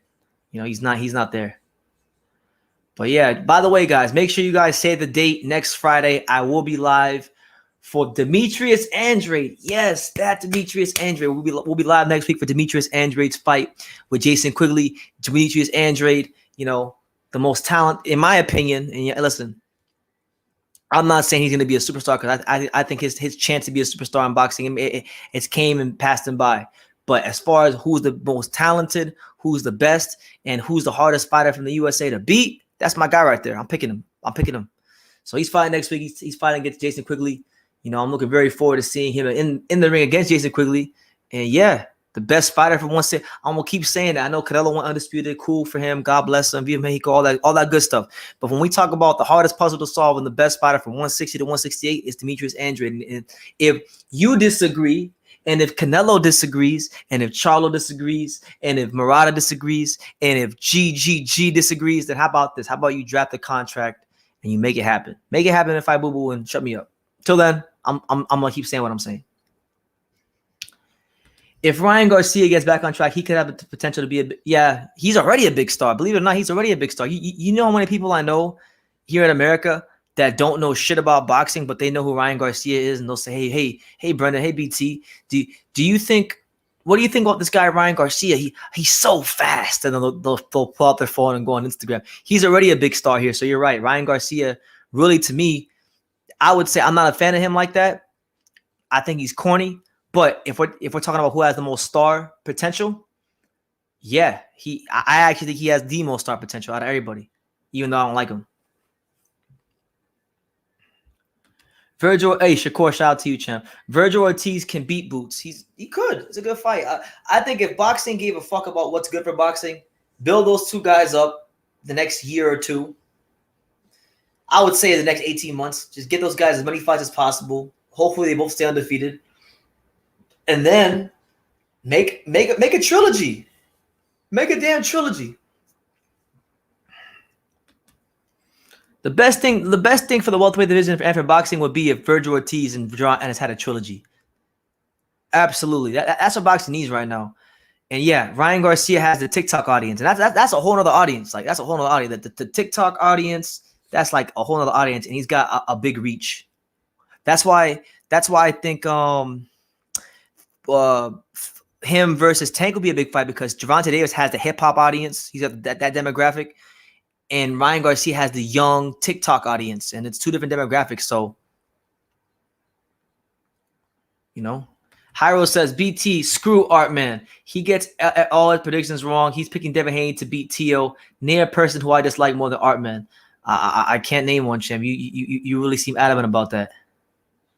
Yeah, bro. Ortiz versus Jaron Ennis is what like for me, the welterweight division, when we talk about like this whole era of like Keith Thurman and Danny Garcia and Sean Porter and Crawford and Spence. Like, don't get me wrong, there were plenty of good fights in this in the welterweight division, right? But these were all fighters, right? That they were all welterweights that came in the post Floyd Mayweather era, and kind of intersected with him and Pacquiao. But they were the first crop of post-Floyd Mayweather welterweight stars, and boxing needed one of those guys, whether it would have been Spence, Crawford, Thurman, Porter, Brook, anybody, to take the mantle and be the clear-cut guy in the division. But due to politics, fights not happening, the welterweight division, he got some good fights, but it never got the guy to carry the division. So I feel like their time has come and went, and I feel like we're now in the second phase of the post-Floyd Mayweather Pacquiao welterweights, where you got now you got Boots, now you got Jaron Ennis, you got Virgil Ortiz, you got Conor Benn, you got Rashidi Ellis, who, if he could ever get to fights, maybe he gets a chance to prove his worth. But someone, I don't care who it is, whether it's Virgil, whether it's Boots, they gotta take the mantle. And that's what boxing in general in America, in this country, has been looking for, because these motherfuckers don't win no gold medals in the Olympics, because back in the day, the pathway to being a superstar in America was to win the gold medal in the Olympics. But these motherfuckers don't win no gold medals in the Olympics, and then when they can win gold medals, they want instant gratification like Devin Haney, and they turn pro, and then they pad the record in Mexico, but they hurt themselves in the long run. So now boxing has to go another way of making stars, and they got to do it by making them hype jobs like Gervonta Davis. So I'll leave it at that. Hyro says, when I see Lee Wood, I'm going to call him paper champion. I'm picking Michael Collin, and that's not even upset. People picking Lee Wood because he has a belt. Yeah, man. Hey, so let me ask you this, Hyro. Who do you dislike more, Lee Wood or Artman? Let me know that one. That's the question of the day, champ. I need to know that. I need to know where you stand on that. Ennis took that shot from Delorme like a champ. He did. And Delorme can punch. Delorme is a veteran of the sport, a true warrior. And Jaron Ennis made him look like a F-class fighter. Ortiz versus Ennis would be even better knowing that Ortiz might now be trained by Eddie Reynoso. I'm gonna tell you this. If he goes over there with Eddie Reynoso, I'm gonna have to. That's it. I'm gonna have to be cheering against Virgil Ortiz. I hate saying that, but I'm gonna have to actually root against Virgil Ortiz. If you team Canelo, I don't care if you're Martinez, Ruiz, anybody who's associated with Team Canelo. I'm not rooting for you under any circumstances. Not Ryan Garcia, definitely not him. You know, because there's just too many things that have happened at that gym that have been called into question. Too many suspicious things. I don't like it because I love boxing. It's very personal to me. I don't like when people try to fuck over the sport. Pisses me off. So it'll add an extra dimension, you know. Maybe one day if Boots beats all these guys and continues to scale weight classes, maybe one day he'll find himself at 160 or 168, and maybe he can fight Canelo. And then when the time comes for Canelo to fight him, Canelo will say, "Oh, well, I'm not going to fight with him because he's boring, and I want to give an exciting fight to the fans." You know, he'll start saying that. He says, "Damn, are you against the Canelo team? I'm new to your channel." Yeah, like I am, bro. You're new, so I'm not gonna, you know, you're new. Thank you for being here. I appreciate you. I appreciate everybody. You don't gotta have the same opinion as me. It's cool. Yeah, I'm against them, bro, because he asked, "Is it because of the clenbuterol use?" That's part of it. I feel like they get special treatment. Canelo in general gets special treatment, just in general. Like, and he has been before he became a superstar. So I don't like that. That leaves a sour taste in my mouth. They just do a lot of things I don't agree with.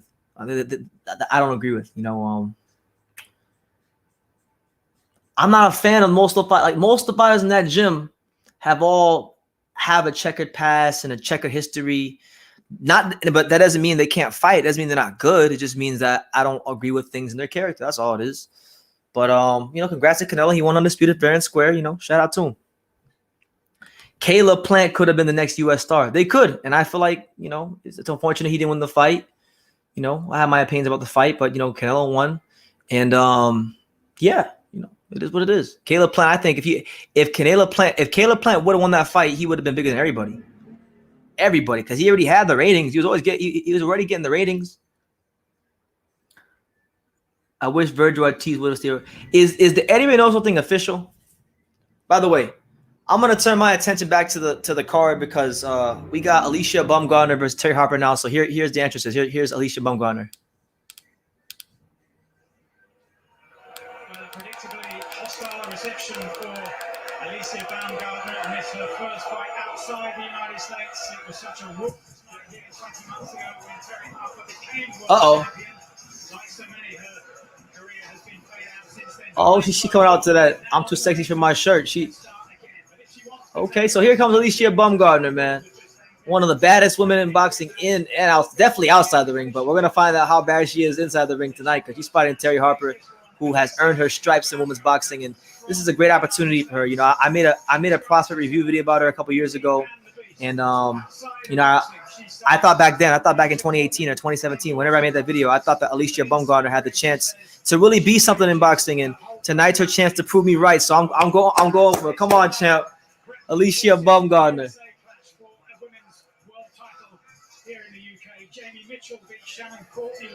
It's not Canelo's fault. It's just there is no competition. It doesn't matter how big Canelo is. If he has no competition, everyone is going to get bored, period. That's not true. That's not true. There is competition. He just refuses to fight that competition. There is competition. He's fighting next week. His name is Demetrius Andrade. And listen, you can say, I can sit here and say he's going to beat Canelo. You can sit here and say that he can't beat Canelo, but the reality is that there were plenty of times where Canelo was in prime position to fight him and didn't do it because of Canelo, not because of Andrade, because of Canelo. And if you're saying there's nobody to fight him, that means you're saying he's running out of opponents. And if you're saying he's running out of opponents, that's not true because Demetrius Andrade is still at 160, and he said on multiple occasions, if Canelo wants to fight him, he will fight him at 168. So make it happen. Am I going to be live for the McGee Rosado fight? Yes. I'll be live for that. We're going to be live for both fights at the same time. But yeah, here we go. The real main event. The real main event. Alycia Baumgardner versus Terri Harper.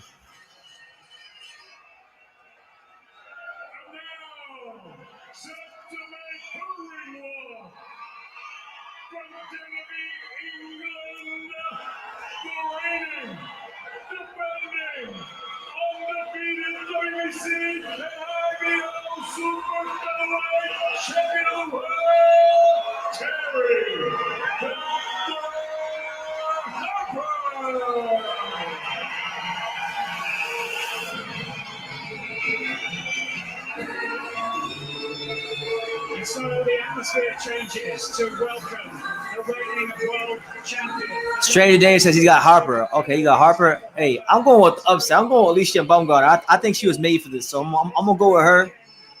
Terri Harper's a good fighter, but hey, listen, odds are Alycia Baumgardner probably will lose, but I'm not picking this fight to be right. I'm just picking who I want to win this time, you know. So I'll go with Alycia Baumgardner. Sustained again in a sparring session in the build-up to a fight scheduled for earlier this year against the WBC champion Billiam-Smith of Korea. Huge night in the career of Terri Harper. So Terri Harper, she had that fight with Natasha Jonas last year. That was one of the best fights in women's boxing. I think this fight might even be better than that one. A lot of blood, sweat, and tears along the road.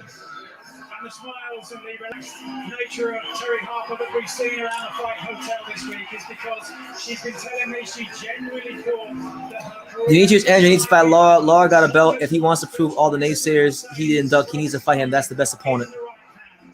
I'm not against it. I'm not against it. Make it happen. Laura looked great in his last fight. A lot of people say Demetrius Andre cherry picks. Laura cherry picked like fuck his last fight. He fought Thomas Lamana.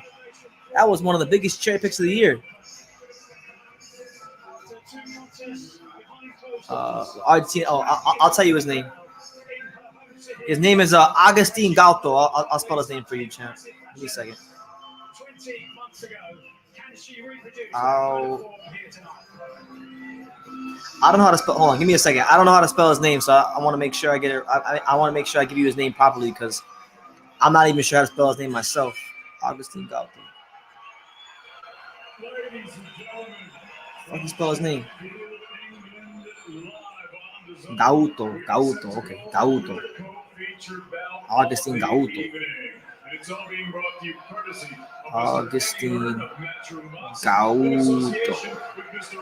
That's his name.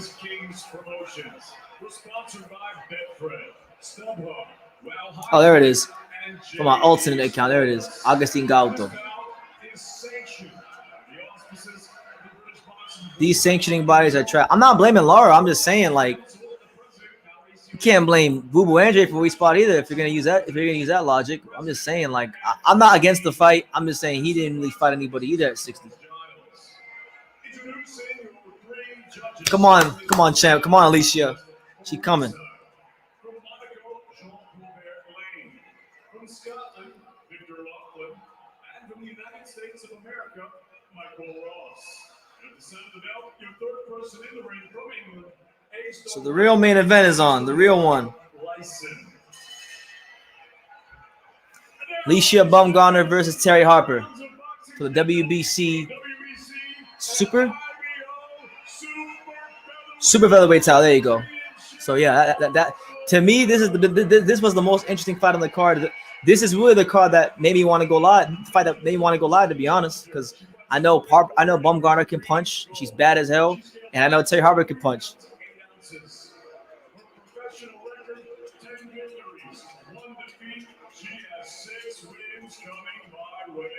She's gonna punish this girl.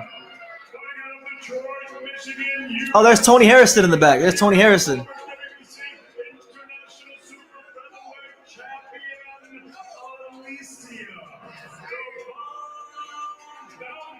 Shout out to Tony Harrison in the background. Tony Harrison's working the corner for Alycia Baumgardner because they train in the same gym. So we definitely going for Alycia.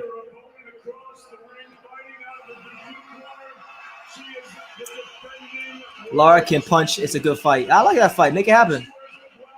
Boo Andrew will never fight him. I think he would. I don't really think it. I think it's the people behind him, bro.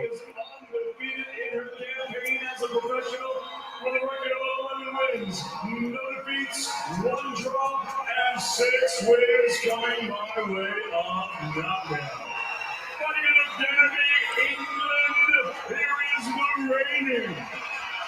There's Terri Harper. Terri Harper getting a crazy reception right now.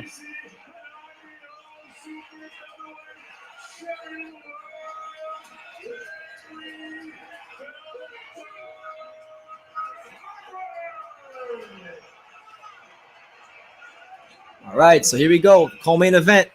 To me, the real main event. Alycia Baumgardner versus Terri Harper. I'm gonna go with it's a 10-rounder. I'm gonna go with an Alycia Baumgardner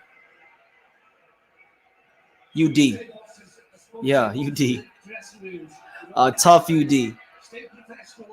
Maybe even a knockout. She can punch. She's one of the few women's fighters that I think can actually punch.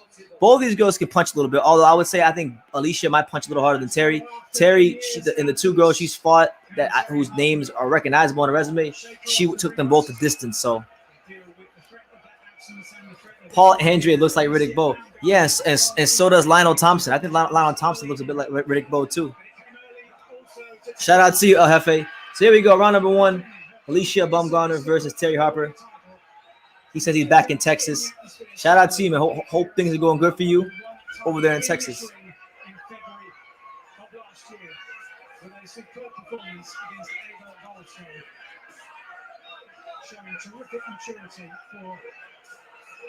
All right, so Alycia Baumgardner looking to win a world title here in round 1. And there she goes with that. She's got that jab from the waist, the up jab. And you can see. You can just, if you look at their quads, like in their legs, Alycia Baumgardner got like thick, extremely thick quads, and she's using that jab right now, trying to get her range established. Oh, overhand right from Alycia Baumgardner, and she starts talking to Terri Harper. She said, "Yeah." She said, "Yeah, you don't like that, yeah." You know, Alycia Baumgardner, she really got she got that American style for real, for real. Terri Harper has that British style, very textbook, very classic.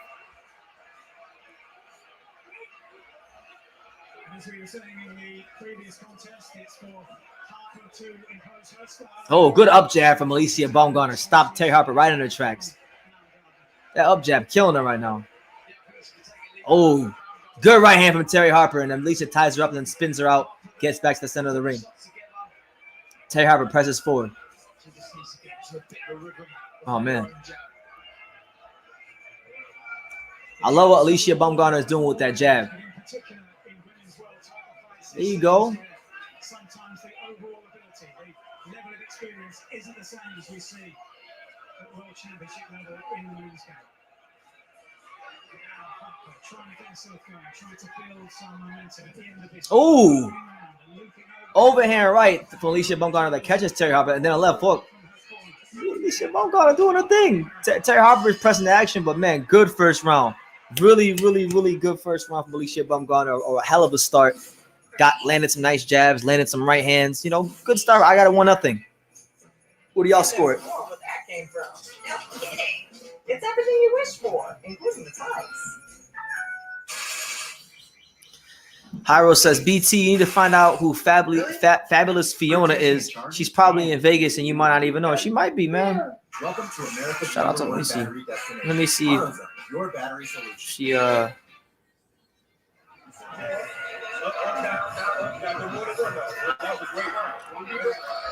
10-9 Bumgarner. Yeah, same thing. I got a 10-9 for Alycia Baumgardner. Tank Davis hasn't fought a black dude. The LDBC are laughing. This year has been an L for them. It's been, man, they're a walking L. That's why I don't want to talk about them. It's Harper and Bumgarner. Yeah, right now. Harper and Bumgarner. Beginning of the second round. I got Alycia Baumgardner up 1-0. Here comes Terri Harper. Terri Harper trying to press the action here early in round number 2. Okay, good little shot to the body there from Alycia Baumgardner. And then an overhand right that catches Terri Harper. Double left hook, right hand. Oh, my God. She piecing her up right now. Alycia Baumgardner is beating the brakes off Terri Harper right now. America run boxing. I don't want to hear it. We coming, champ. We coming. Oh my God! Overhand right again from Alycia Baumgardner.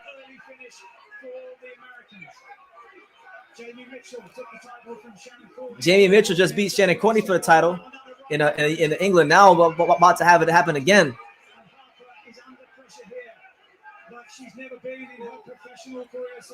Terri Harper's getting her shit pushed back, and Alycia Baumgardner stalking her all around the ring. Terri Harper don't want no smoke right now.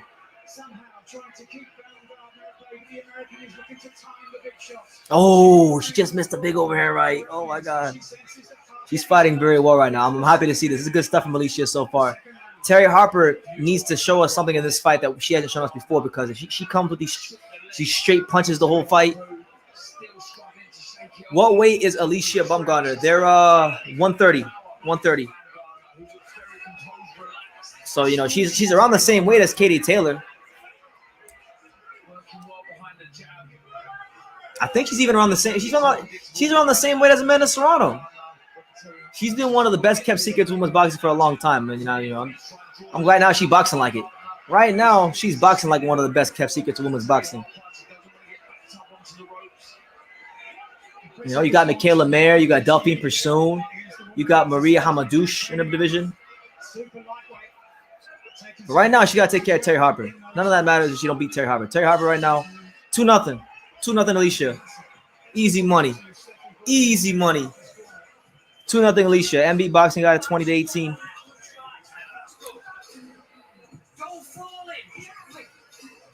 I'm very curious to see what kind of adjustments this woman's gonna make, because I really. You put a lot into that round. You gave her that round. Pull yourself back. You're looking tiny and flat. Put your wake up, chap. Can I have some water, please? Wake up a little bit. Let's get focused. America, that's right. Bumgarner is solid. She's really good. She's really good. Look, she won this fight. I mean, first of all, Terri Harper is a good fighter, and right now she's making Terri Harper look ordinary, make it look like nothing.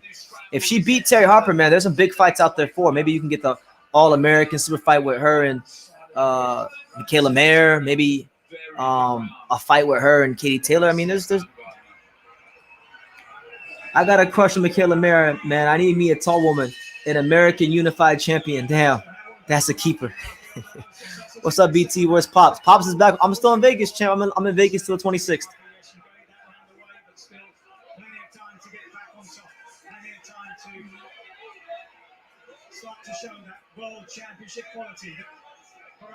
All right, so round 3. Oh, there you go. Double jab there from Alycia Baumgardner. Oh, beautiful jab off the back foot from Baumgardner. And I love what she's doing. She's throwing a steady diet of jabs, but she's not forgetting her right hand. Sometimes these fighters who got good jabs, they forget to throw their right. She hasn't forgot to throw her right, and it's not sometimes to throw the straight right. Sometimes it's an overhand looping right.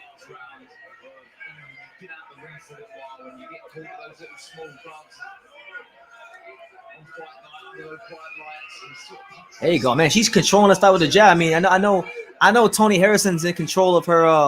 I know Tony Harrison's working her corner. I feel like I'm watching a Tony Harrison fight right now. I'm watching the Tony Harrison masterclass. You know, hopefully she has better conditioning than Tony Harrison. I think she will, because she looks like she got stronger legs than Tony Harrison. But Terri Harper don't got no answer for her right now.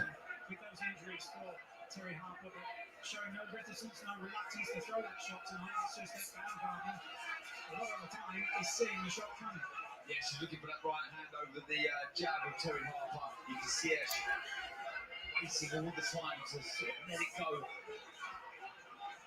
She's got to be nice and sharp, Terri Harper, even throwing the fight now and again, trying to get that right hand. Alycia Baumgardner just controlling with the jab. Even when they exchange jabs, they both land. Alycia Baumgardner is a little bit harder. Last 10 seconds. Up jab from Alycia Baumgardner.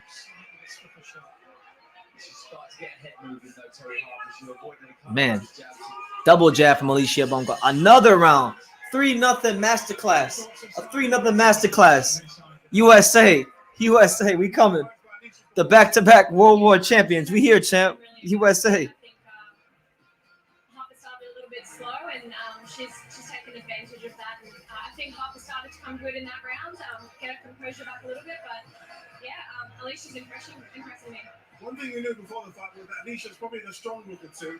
She landed some big heavy punches. I think Alycia gonna stop her in the later rounds. To be honest with you, she's landing with regularity, and these punches are getting Terri Harper's attention. If she can continue to press, if she continues to do what she's doing and press later on, I think she'll get her out of there. I got a 3-0 though.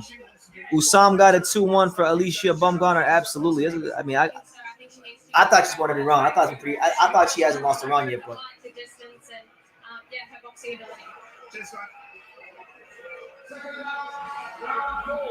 All right, so round number 4, a very pivotal round in this fight. This is a 10-rounder, by the way, which is kind of crazy because it's a championship fight. But Tony Bellew and me have the same card, 3-0.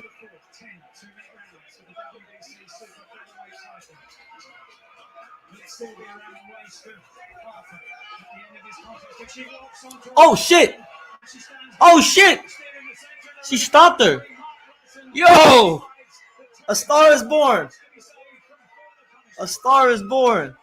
Alycia Baumgardner is the new world champion. It was kind of a weird stoppage, but hey, Terri Harper got hit with a left hook. He turned her back, and I guess the referee saw enough. It's happened again. It's happened again in women's boxing. An American has gone to the UK and ripped the belt off another British champion. Jane Mitchell did it first. Alycia Baumgardner did it second. But man, what a freaking knockout. What a stoppage. She timed it. I got to see it again. A star is born. I told y'all years ago. I told y'all. Alycia Baumgardner is the third fighter out of all the prospect review videos I've did. Alycia Baumgardner is now the third prospect review video in which she's become world champion. So Alycia Baumgardner, she's doing these prospect review videos proud. She's one of the first ones I ever did. It was a weird ass stop. Let's see. What she do with right hand, and she turned her back.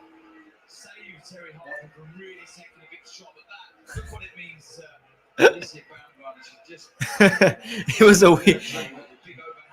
was a big right hand, and then Terri Harper didn't like it. She didn't know where she was at, and then Alycia was about to hit her with a big ass left hook and kill her, and then the referee said, "No, I've seen enough."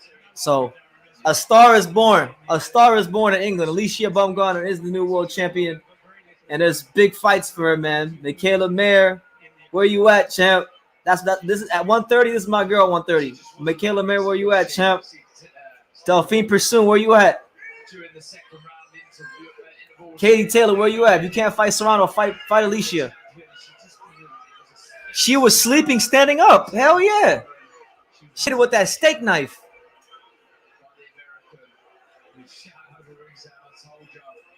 What a fight. What a performance.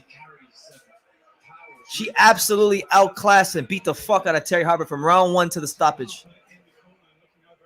Exposed. You know, Natasha Jonas exposed her last year, but Alycia Baumgardner really exposed her, and now she's the new world champion. And listen, I've said, you guys know, aside from Seniesa Estrada, because to me, I think Seniesa Estrada is hands down the best fighter in women's boxing. But aside from her, I've been saying for a long time, I said, look, you know, Alycia Baumgardner, she got the goods to go far and become champion. I said it in my prospect review 3 years ago, and you know, it's come true. It's come to fruition. So good performance. She's at 130. For those of you that know and that don't know, she's at 130. So that's the same weight class as you know, Delphine Pursoon and Michaela Mayer, Hugh Min Choi. You got her, you got them. You know, the weight class right above them, I think, is Katie Taylor. I believe it's Katie Taylor. You got Katie Taylor up there. Let's see. At 135, you know, you got Katie Taylor, you got Natasha Jonas, you got Jennifer Hahn.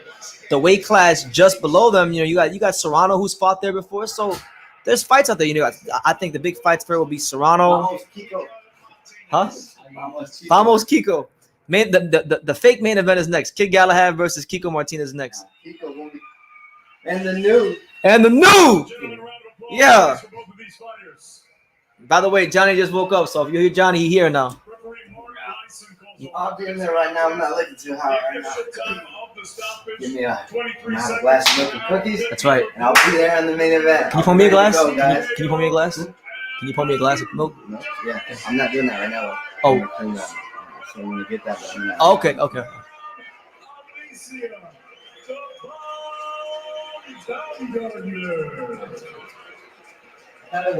Baumgardner. Well, that is one of the most dramatic finishes we've seen in a British ring, in particular. You heard them? They said that was one of the most dramatic finishes we've ever seen in the British ring. They're getting carried away now. Leaves the ring a beaten world champion. The belt now belongs to this woman, Alycia Oh. Baumgardner, at 27. Very impressive power, and she will hurt anyone. Hell yeah. Hell yeah. We don't need no lesbian champion. Eddie Hearn losing is the funniest thing. Yeah. Fuck Eddie Hearn, man. Fuck that nigga, bro. I'm sick of Eddie Hearn. He pissed me off recently. I ain't gonna say why, but he pissed me off. He did some real foul stuff recently. He pissed me off. Everything on the line. Walks away with those titles, and it was quite displayed from her, really, wasn't it, Tony? She was fantastic. Laura, right from the get-go. Savannah Marshall is a beast, and I know Hyro loves him. I know you love you some Savannah Marshall. She was just brilliant. The power was evident in round one when she first. Man, Alycia Baumgardner, a star is born. I'm so happy for her. I've been following her for a long time. I'm happy for her. She deserves it. Fast out the blocks. I think she fought in her head, or the team probably thought, Terry's in activity. Get out there, get on her straight away, fast. Overwhelm one. That's what kind of looked like what happened. Terri Harper, there's levels. There's levels. And Alycia Baumgardner told her there was levels. She said she was going to show her levels. And guys, darn it, that's exactly what happened. So America, we got another one. I told y'all refuse to listen, but America runs boxing. Y'all look, y'all see this pen? You see the pen? The stars and stripes. America runs boxing. So it happened. Jane Mitchell exposed. Jane Mitchell exposed Shannon Courtney. And now Alycia Baumgardner beats the brakes off Terri Harper. So listen, man. We run women's boxing. I think we run boxing in general, but hey, good win. Good win for Baumgardner. Hell of a win. Hell of a performance. Body shots, overhand rights, combinations, up jabs. I mean, she put on a pound for pound performance today. Perhaps pressure that Terry maybe didn't expect. Absolutely, like I said, inactive. Man. You kind of want to. What a beautifully timed right hand. Wow.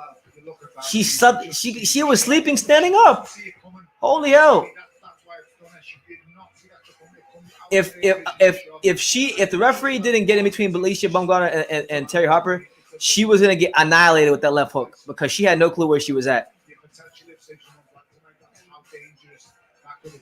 I can't wait for Taylor versus Serrano. Well, look, if it don't happen, if they can't make that fight happen, make Alycia Baumgardner fight one of them. I think she went to England, took the title. She got everything, man. She got the skills, the power. She's bad as fuck. She got the marketability. She's a nice person. Make this shit happen.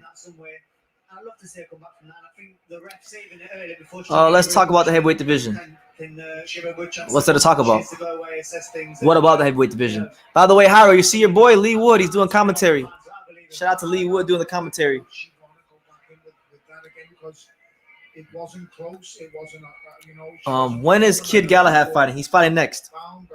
When is Kiko Martinez fighting? When is Kiko? That's the real. Vamos, Kiko. I watched Kiko's entire career. Yeah. Did you know that? I didn't.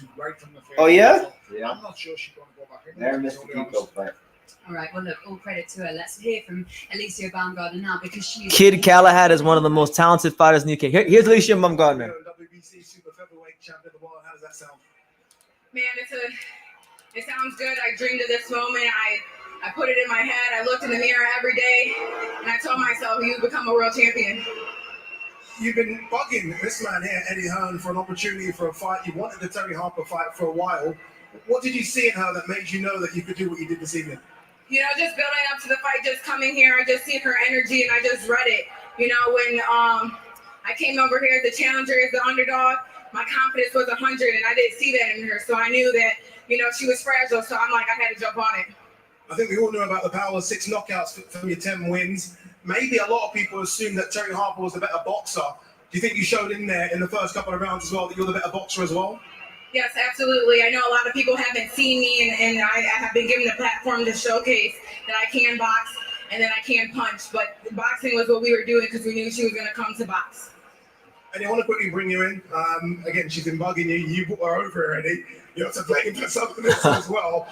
Is there a rematch clause in there? If there is, yes, there has to be. Terri Harper's got to decide if she wants to do it. But is there a rematch clause in there? Yeah, Terri as the champion will get a chance to do it again. Oh God, of course. What kind of question is that? Said in the press comments, this was a very dangerous fight to come back into. Steffi, Terri, they wanted to come back in a big fight. They wanted to make a statement, but it was Alycia that made the statement tonight. You know, massive respect to her and her team for a brilliant performance. She's announced herself on the world stage. Terri will be back. We're very proud of her. She's a wonderful individual. She gives everything to the sport of boxing, and she'll be back for sure. But it was a big defeat for her, you know, and a tough fight to come back to. But tonight is all about Alycia Baumgardner. She's announced herself into a thriving division. You know.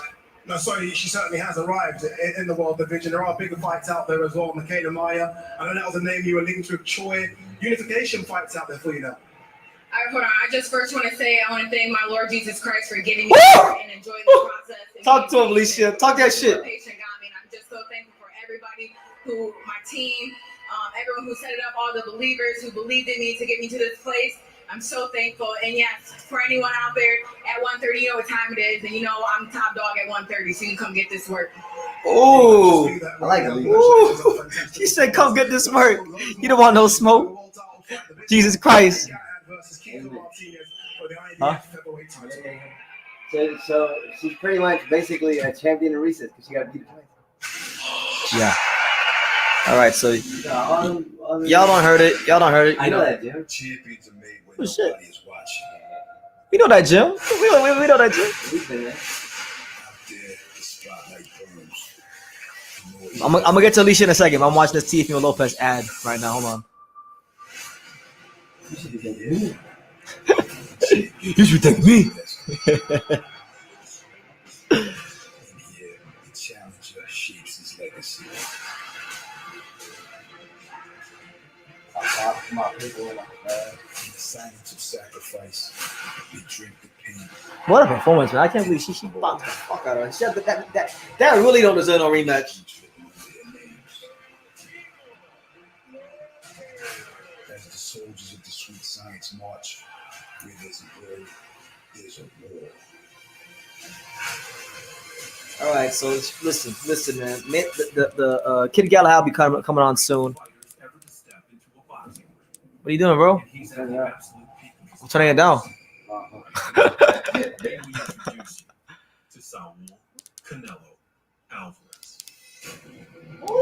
Wait, what was that? Fuck that dude, bro. I'm not trying to hear about the higher jump right now. Listen, man. We're not worried about punk ass Canelo right now. Right now, it's all about Alycia Baumgardner, man. This is her moment. This is her moment right now. We're not here to talk about him. He had his moment last week. Alycia Baumgardner, man, what a performance, man. Like I'm happy for her because I really felt like she had a lot of potential years ago when I first learned who she was. And she told everybody, she said, hey, first of all, thank you to my Lord and Savior Jesus Christ. She said, anybody who want to come get this work, you got to come see me. So it's unfortunate that Matchroom Boxing does what Matchroom Boxing does. The British fighter gets the fucking shit kicked out of her and Terri Harper. And now Alycia is basically like Johnny just said. She's basically like a champion in recess because she got to beat her again. She should beat her again, but I'm saying she shouldn't have to waste her time in beating her again because she beat her. So she outboxed her, she outfought her, and I didn't really get a chance to appreciate the knockout live when it happened because it happened so quickly and subtly. But man, she hit her with such a beautifully timed right hand. She slept her standing up. I ain't never seen no shit like that. She slept her standing up. And like I said, God bless the ref. I can't remember who the ref was, but God bless him because if he didn't run and get in between them, she was gonna hit her with the Roy Jones leaping left hook and probably end her career because she was defenseless. She didn't know where she was, and a star is born. And hopefully she can win the. Hopefully she can win the rematch and get what she deserves. Like she deserves big opportunity. She deserves the chance to fight like Michaela Mayer or Serrano or Taylor or whatever. Because like I said 3 years ago, she's got star quality. She can punch. She's a really good fighter. I hope that Harper got traumatized and doesn't take the rematch. Yeah, I hope she's okay. I hope she gets back to her family. But yeah, I don't want to see a rematch. Let Terri Harper take some tune-up fights, rebuild herself.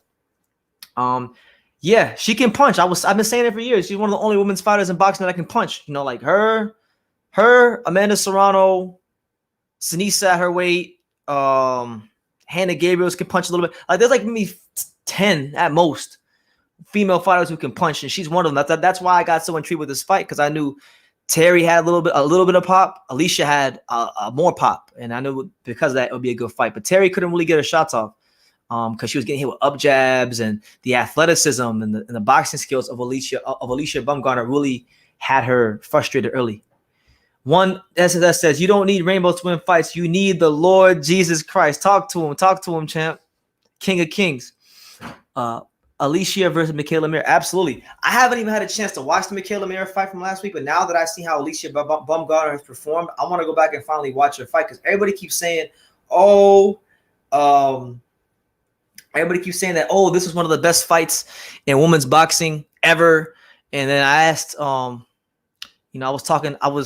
had a chance to talk to I had a chance to talk to Sinisa Estrada recently when she was in Vegas, and I asked her about it because she was there and I didn't watch it. She told me that there was no defense in that fight at all. So I don't think she's a liar. So we'll see. Oh. Do. The time is up. The champ is here.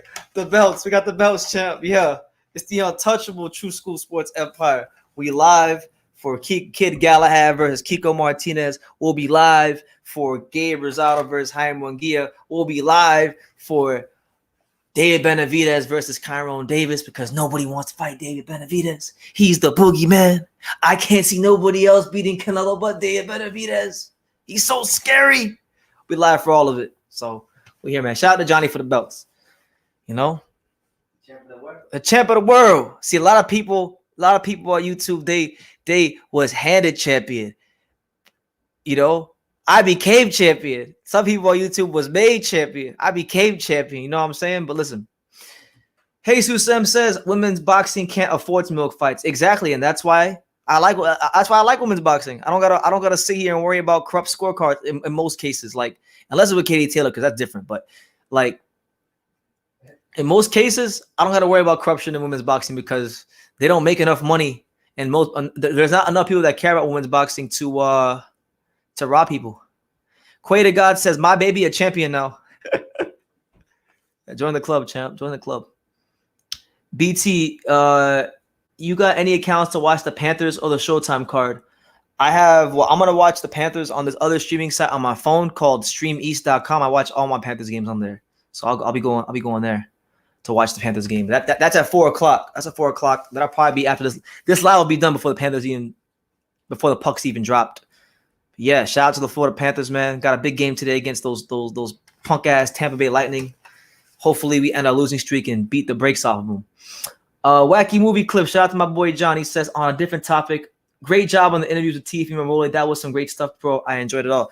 Oh, and listen, it's not gonna end. There's more interviews coming, man. I did an interview with Luis Arias the other day. That's coming out soon. I got an interview with Abram Martinez coming out soon. I interviewed the next Japanese world champion, Kentaro Jury, who's at 115.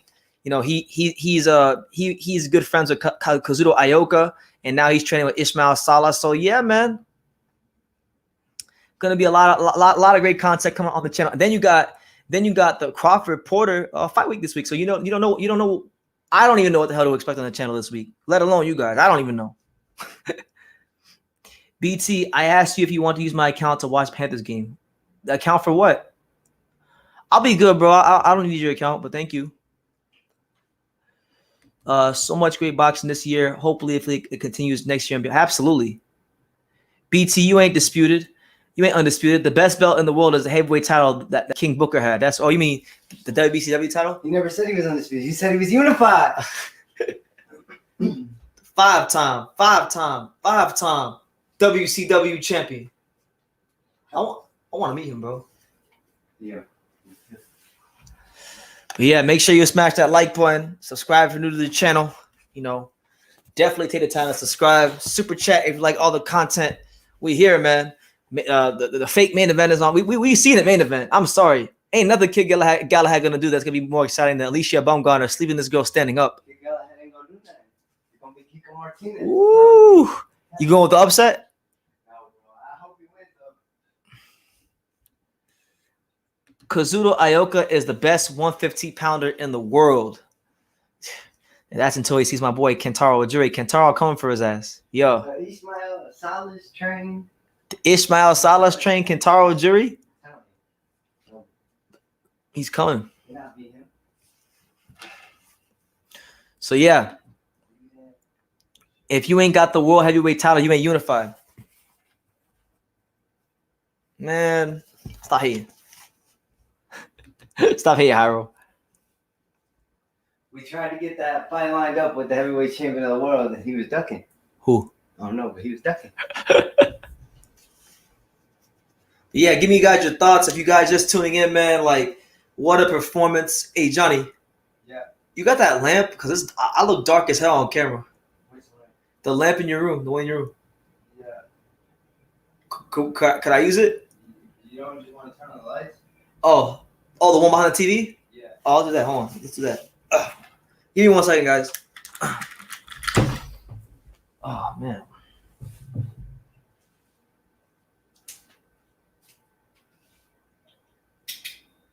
Oh, yeah, that is better. Yeah. My bad, guys. Now you guys can probably see me a little bit better. Can y'all see me? Let me see what I look like on camera. But yeah, the main event is coming up. The fake main event's coming up next. That's not bad. All right, so there's Kiko Martinez making his way to the ring. Where the hell's the remote? Oh, there it is. Okay. There's Kiko Martinez, the former world champion, veteran of the sport. He still felt that he could become world champion again, just as he did in 2013. He said, unfortunately, Kiko Martinez is coming out. Stop hating. Or you're talking about me? Or you're talking about now that you can see me? I think Joshua Franco would beat Gallo Estrada. Gallo Estrada is chinny now. Make it happen. He's going to have to fight one of them soon.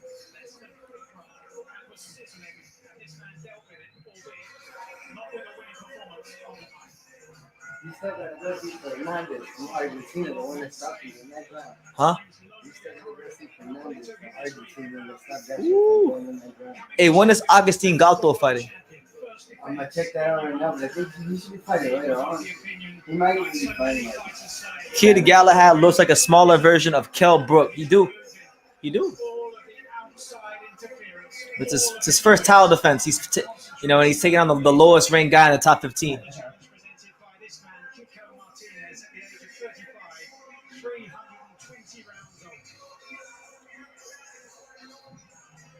Man, I can't wait till this is over so I can make my Alycia Baumgardner video.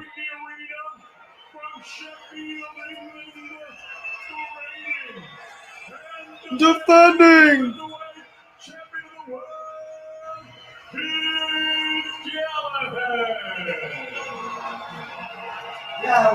Who won versus Harper and Bumgarner?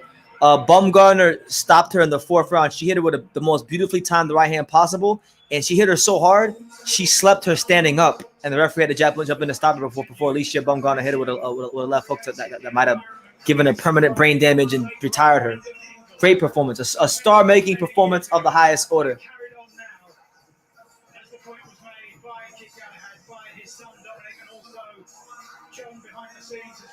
El Jefe says Angelo Leo needs to improve his style. He can't be fighting on the inside. He has to use jabs, use the right hand more. The pressure of Fulton got to him. I think Angelo has great boxing ability, and I don't think he's really shown it in his fights. But I partially agree with you. I still think he can fight on the inside. I just think he needs to mix it up a bit more. But he'll be back. He's gonna be 2-time world champion, and if Kid Galahad is still there, I promise you, if Kid Galahad is still there, Angelo will knock his fucking head off. Yeah. Or if Kiko Martinez gets an upset, Angelo will knock his head off too. 2-division champion coming. Loading right now.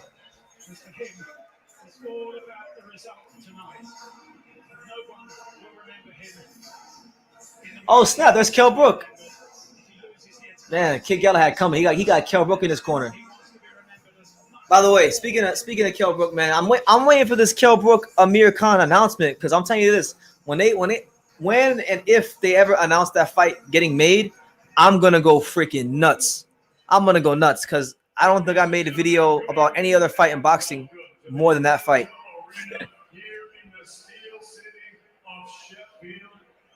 Merjan is fighting Ronnie Rios. They cherry picking now. They should have asked Angelo.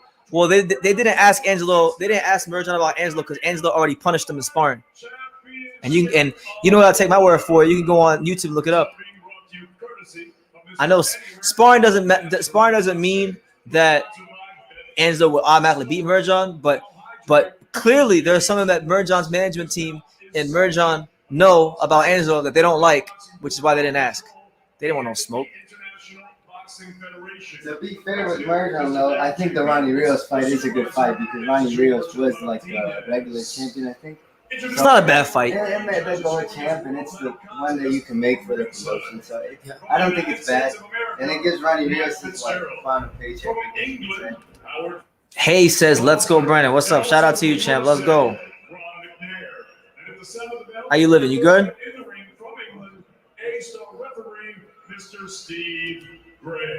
All right, so here we go. Kid Galahad set to make the first defense of his IBF title against veteran Spaniard, former world champion Kiko Martinez.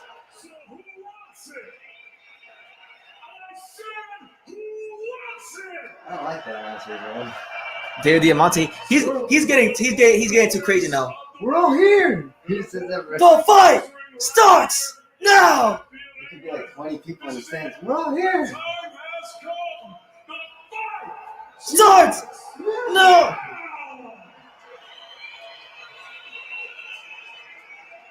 Introducing first the challenger. He fights out of the red corner and wears the black trunks with the white lettering. He scaled 8 stone, 13 pounds, 5 ounces. His professional record, 42 victories, 10 defeats, 2 draws, and 29 big wins coming my way of knockout. And oh shit! Hey Johnny, he's not fighting. Ronnie Rios anymore. Rios got COVID. Apparently, he's fighting Jose Velasquez. You know him? Huh? I don't know. I don't know where he's from. And his opponent across the ring, the See, defending now world it's champion. He fights out of the blue corner and wears the white trunks with the gold trim. That's crazy. I want to show y'all something. Look. So I did a prospect review video on Alycia Baumgardner from like 3 years ago. I don't know if y'all can see it. Hold on. See it? February 10th, 2018. I did a video when she was 5-0. When she was signed to Evander Holyfield. Now she's champion. So that's beautiful to see. I love seeing things like that. He's from Chile, Johnny. Huh?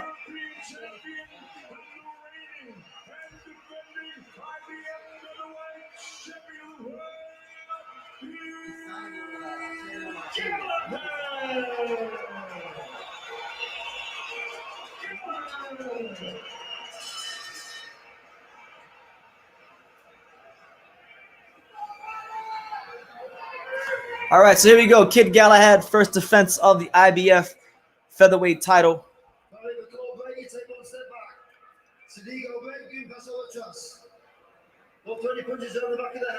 Kid Galahad look like he ready to punish the dude. Kid Galahad not playing. He said, "I'm tired of being underrated." He said, "I'm tired of being overlooked." Well, between them, nearly 30 years experience in the professional ring. Kid Galahad here making the first defense of his hard-won IBF Featherweight title. And looking, he says, to move on. Kid Galahad. Kid Galahad. But first off, the defense of the title against 35-year-old Kiko Martinez from Spain. All right, so here we go. Kiko Martinez with Kid Galahad, round 1. Galahad in the white trunks. There you go. Turn that shit up now. There you go. Oh, good right hand from Kid Galahad on the inside. And Galahad working a very good jab right now. That's too loud, bro. Very difficult when you look at This is how you watch fights. This is how you watch fights. When you turn it all the way to 100. No, don't turn it to 100. That's how you watch fights. That's how we watch in the main event. What? Yeah. There you go. Good right hand to the body by Kid Galahad. Johnny out here treating this like a big fight. And already we've seen Galahad boxing from the orthodox stances he is now and switching effortlessly as he did there. There you go. Kid Galahad switching stances now. That man switching stances. Martinez for all his experience against Barry Russell Jr. in the last of his world title fights a couple of years ago. Also in this. There you go. Left hand on the middle. And then the uppercut. Oh! Kiko's hurt! He's hurt! Ibamu. Send him back to Spain. Ooh, rib dinners. Big body shots of Kid Galahad. Can he do it faster than Scott Quick? Scott Quick got him out of there in 2. I think Leo got him out of there in 5. Gary Russell got him there like 6. Stun Kiko momentarily. Looks unsteady on his legs. Was it 4? Already becoming reddened as he's forced back into the corner. And there's a tentative nature to. There you go. Good left hand again from Kid Galahad. 1 minute and 10 seconds left here in the first round. It's been a very dominant round from Kid Galahad. And hasn't been known throughout his career necessarily as a power puncher, but has worn a number of opponents down with that relentless. I agree, Reese. It's good to see you, Reese. He says Kiko's getting tenderized. He's getting pieced up badly. Just missing. Working well behind the jab now. Constantly pokes his shots out. Takes the pace and the power off the shots at times. Oh, good body shot with Kiko. But Kid Galahad finding a very consistent fight. He can box orthodox. He can box southpaw. He can punch. So aware of what's coming back at the time. Load up that right hand. Martinez, got to be careful when you throw that big. Hey, good jab again from Kid Galahad. We've done a tactics piece, reinforced, and one of the things we were looking for would be the left uppercut as Martinez falls over that front foot, so he's got to be careful with Kiko. All right, so Kid Galahad 1-0. Dominant round for Kid Galahad. Uno a cero. Huh? 1-0. And there's 1-0. more. 2-0. It's everything you wish for, including the tights.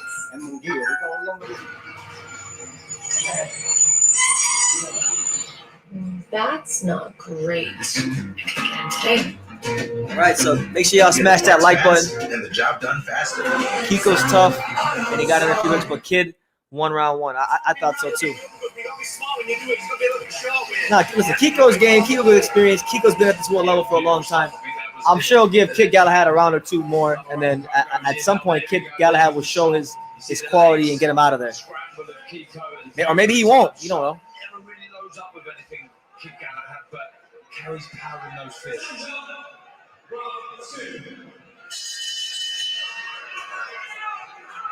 Smart timing sometimes makes up for what he might lack in terms of natural power. Setting him up with the uppercut and then a straight right. Just for a moment, stiffened the legs of Martinez. Of his 10 defeats this game, 4 of them have come inside the distance. And 2 and 3 of those were in. All right, so round 2. Kid Galahad versus Kiko Martinez. Oh, there you go. Good left hook with Kiko. I'll tell you this: when Kid Galahad boxes from the orthodox stance, sometimes I feel like I'm watching a young Kell Brook, a young, smaller Kell Brook. There you go. Good uppercut from Kid Galahad. Huh? Yeah. Look at this mini. Ooh. Overhand right. Overhand right for Kiko Martinez. Just a sense that he was waiting for it. He's been looking for it a couple of times in the fight so far and just steady for a brief moment. As we head into the second minute of the second round. Oh, there you go. Good 1-2 on the middle from Kid Galahad. Kiko Martinez just missed a big right hand. once again, Galahad, second time around. Yeah, Kid Galahad better be very, very careful. So relaxed, Kid Galahad, always thinking. I don't think Kiko likes to get on the inside. Ooh, big right hand from Kid Galahad. Good work. Almost identical to what he did with the left hand in the previous round. The uppercut followed by the straight shot. He's not gonna do it fast than Scott Quick. Scott Quick stopped Kiko Martinez in 2 rounds. We're like 2/3 of the way through the second round, so Kid Galahad not gonna beat Scott Quick. Ooh, right hand step around right hand from Kid Galahad. It's felt the power of Galahad, that's for sure. There you go, good jab from Kid Galahad out of that southpaw stance.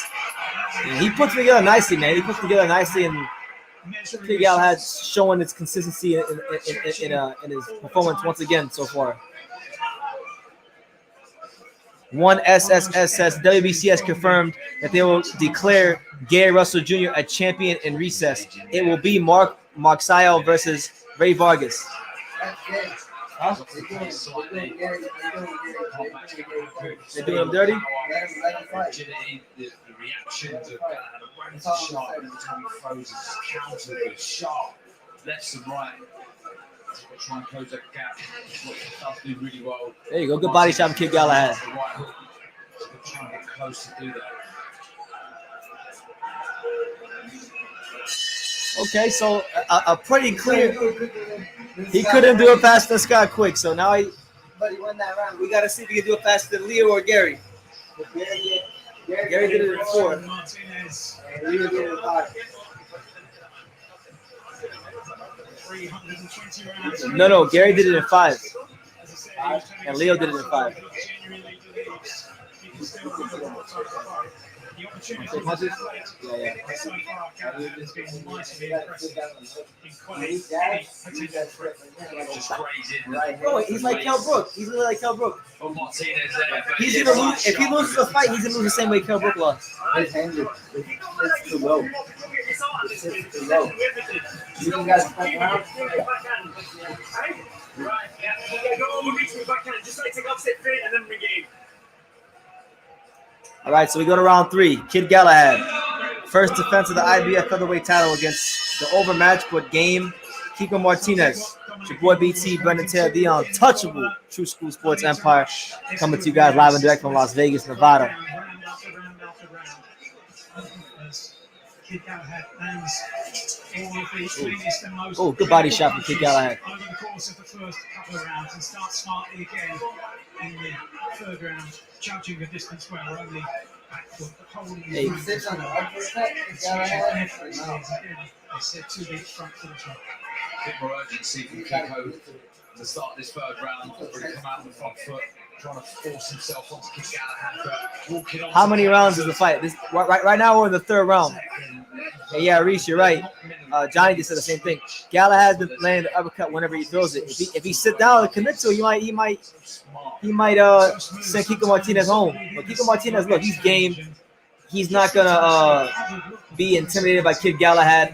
He's already been stopped multiple times before the 6th round, so he got nothing to lose and everything to gain. Right hook there from Galahad, who switches to southpaw.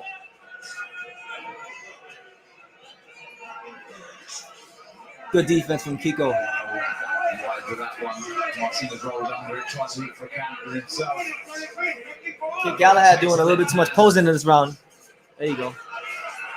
Defensive work again from Galahad, almost set up the body attack. Martinez was enough and experienced enough and had the guile to just hold on and rid the potential danger.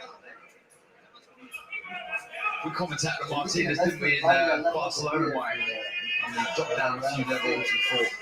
There you go. Good jab again from Kid Galahad. It looks like there was still plenty left in the tank. Well, he fought like Kell Brook. It's crazy. He fought like young Kell Brook.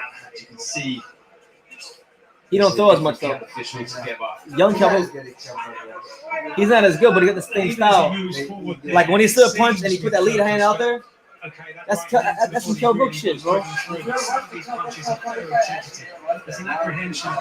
Oh yeah, Kell Brook was sharp. You wobble him? Kid Galahad wobble him? Okay. Shots raining in from all angles from Kid Galahad. That was a beautiful right hand and then switches, like you say, to southpaw. So smart with his boxing, picking the shots really, really well. Good short right hand to the body. Kid Galahad just having another consistent workmanlike performance so far. Placing the shots very well. You know, switching stances all the time. Right hand to the body from Galahad. Just away from outshot. Referee Steve Gray telling him to keep the shots up right on the borderline. Man, Kiko Martinez is bleeding profusely now. He's got a little bit of blood on his eye. All right, so Kiko Martinez has got past the first 3 rounds. But it's 3-0 Kid Galahad. What are y'all scoring? There's no fake. People like the fake.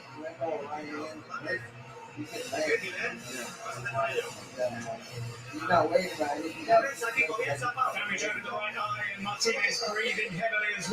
Make sure y'all smash that like button. Only 3 rounds completed.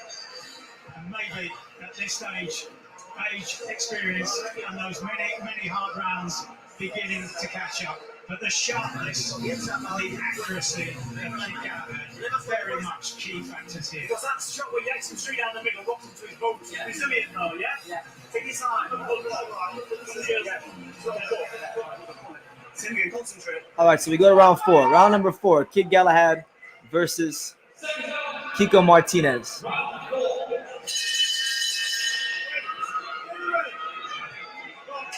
So referee Steve Gray waiting for the Spaniards cornerman to exit the ring, and now Martinez maybe sensing that he's got to do something pretty special. Here comes Kiko Martinez trying to press. Kiko Martinez pushing, which is southpaw. There you go. Good right hand to the chest for Kiko Martinez. Here he comes. Kiko Martinez. Press that motherfucker, bro. Press him. And Kid Galahad starting to throw some combinations now. He don't like the fact that Kiko pressing him. Oh! Good right hand down the middle from Kiko Martinez. Sit down on the hook. He's got to have it. I see it. Moving his head well, Kiko Martinez avoiding some of his jabs, plowing forward, takes a look to the body. Some really impressive shots going to the body from Martinez over the course of the first 3.5 rounds or so. Variation, really good at it. Good jab from Kid Galahad. Woo! Kiko Martinez counter punching. He's finding a home for that straight right hand. He punished the Kid Galahad. Nah, I'm joking. I'm joking with you guys. He's not punishing him. I want to mislead you guys. But nah, he's landing some good shots as well. He's beatable, yeah. Angelo beat Kid Galahad. They better keep Kid Galahad from Angelo. Angelo get up there.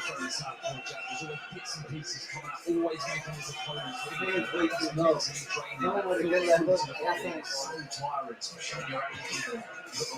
you go. Good double jab by Kiko Martinez.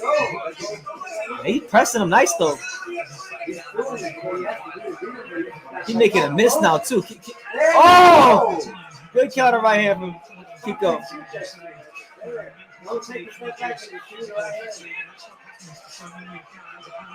Kid Galahad trying to piece up Kiko, but it's not working. It's not working, champ.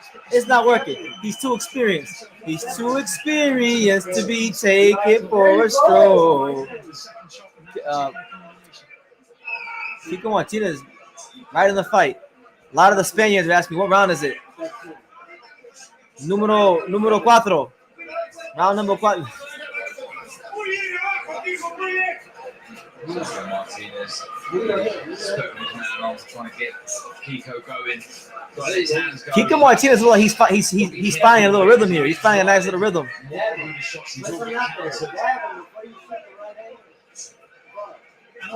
Oh, good jab. I thought Kiko won that round. Kiko Martinez, baby, let's go. 3-1 Kid Galahad. In this featherweight division, as he's been saying, moving up in weight as well, and they get to work again on that cut over the arm of Kiko Martinez.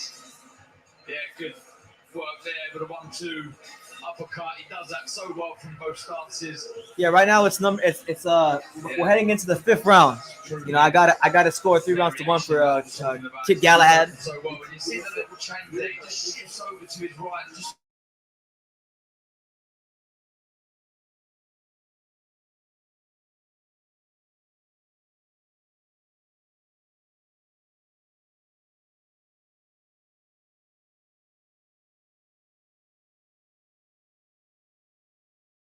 Figures will be trickling down the side of his face at this stage. Should be. All right, so round number 5, número 5. Kiko Martinez, I got him. I got him. Kiko's got a good idea with the right hand. Man, Kiko Martinez pressing him though. He's just got to tighten and then jab and then make it to that go right hand. I don't like using this word because I feel like it gets overused in boxing. But man, I feel like Kid Galahad is getting a little bit exposed right now. one criticism, if he wants to have a gallery, straight lines, his chin does come up. Can you imagine if he fights mccy and mccy land a left hook? He's too slow. He's too slow. That's why he won't be able to do something. Who's winning on the cards? I don't know. Tony Bellew had a 300. He had a 300 for Kid Galahad going into the last round.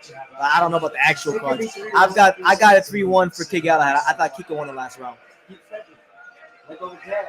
You're not gonna let go of the jab, and you won't be able to do your game plan.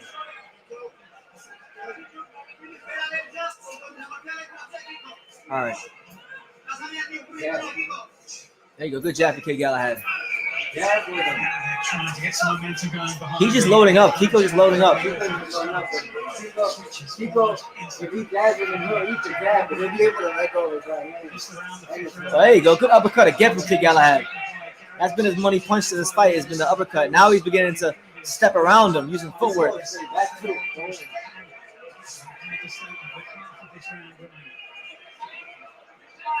Trying to work Martinez onto an uppercut. See. There you go. There you go. Right hand lead by Kiko Martinez. And then right hand to the stomach for Kiko Martinez. Make sure y'all smash that like button.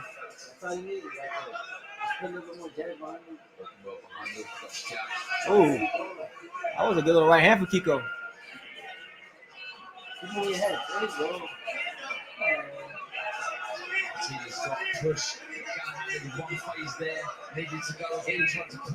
Who do you think's winning this round, Johnny? It's close. It's mad close. I'm gonna say Galahad. Kiko's just too slow, bro. He won't be able to. I don't think he'll be able to do that. If he fought someone maybe a little bit quicker, yeah. Kiko don't respect his power. And Kiko don't feign or don't jab or nothing. But he's got the right game plan. But he hasn't let go of a hook. That's the shot right there. His hand is too low. Oh, good body shot for Kiko. Nice little. Oh, shit! Oh, shit! He gets over here. I told you, bro. Kid Galahad is down. I see. Oh, my God. That two-man let go of fucking Holy shit. That two-man let go of fucking overhand. Let go of overhand. Let go of overhand. Oh, my God. Oh, my God. Oh, my God. Yo, Dominic Ingle had to carry this man to the stool. I told you, bro. I seen it from the first round. His shit was too low. Man, what? Kid Galahad in trouble. Kid Galahad's in trouble. What a right hand. That was the first one he tried to do it. The first overhand right this man decided to commit to. He sat there. Look at this shit. They don't call me Ion Boxing for nothing. What a shot that was. Oh my God. Oh my God. Kid Galahad got his shit pushed back. Jesus. Is Spain? Yo, is it the year? Hey Johnny. You saw that? Look. Jab. Low hand. Boom. See that? That's what I was telling you. That's crazy. That's crazy. He'll be able to recover, but if Kiko's smart, Kiko wait and then just is this the year of the Spaniard? Sandor Mon just might go see. Is this the year of the Spaniard? Oh my God! It's over! It's over! I told you I'm going with over. Oh man, right! Kiko Martinez is world champion! Oh my God! Holy shit! Holy shit! I told you it's the left hook in the right hand. Kiko Martinez. Kiko Martinez is the champion. Oh my God. He's the new IBF champion. He punished him. And he got stopped. Oh my God. Kiko's the new champion. Let's go, champ. He's sleeping. Exposed. Exposed. Give me my credit. I said his left hook. Johnny called it. Johnny called it. He ain't no fucking Kell Brook. He's not Kell Brook. I told you like the first round I seen this shit was too low. Kiko Martinez, hey, good win for the veteran, man. Good win.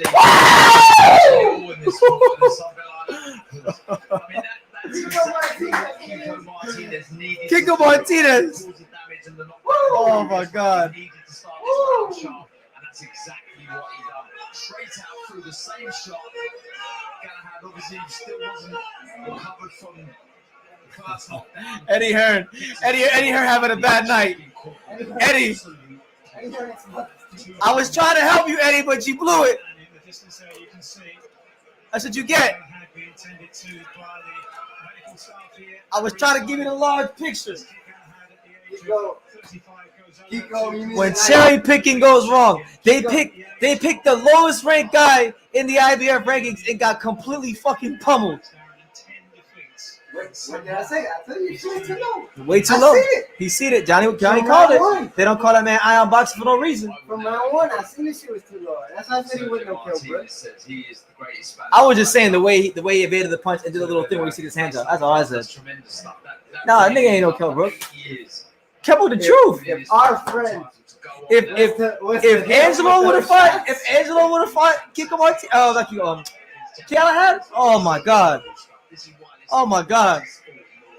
Kiko Martinez might just be tired. He might be too.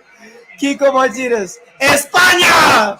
I got, but Kid Galahad, you gotta remember, he's got that rematch clause. Oh yeah, he gonna have a rematch clause. It's matchroom boxing. He gonna have a rematch clause, so we can't get too excited. But it's a good upset though. We know 10,000% there's gonna be a rematch clause. He'll beat him again if he's smart. Jesus Christ. Yeah, but he's old though, so like. If he doesn't fix this, look, his shit's too low. His shit shouldn't be right there. It should be right here. His shit's right here. He can't bring it up on time.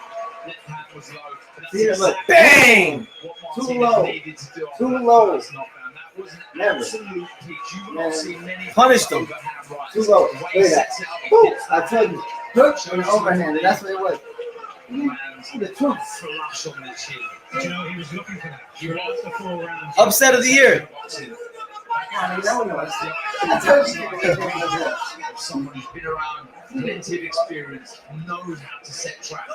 Yeah, so for those of you just tuning in, Kiko Martinez just scored a 5th round knockout.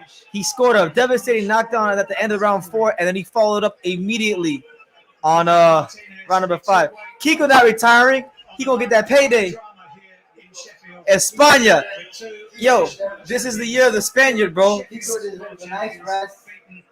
And then he should be ready to get back in the ring. He should get back in the ring April, May. That's what I was like. Yeah. April, May, get in the ring. Man.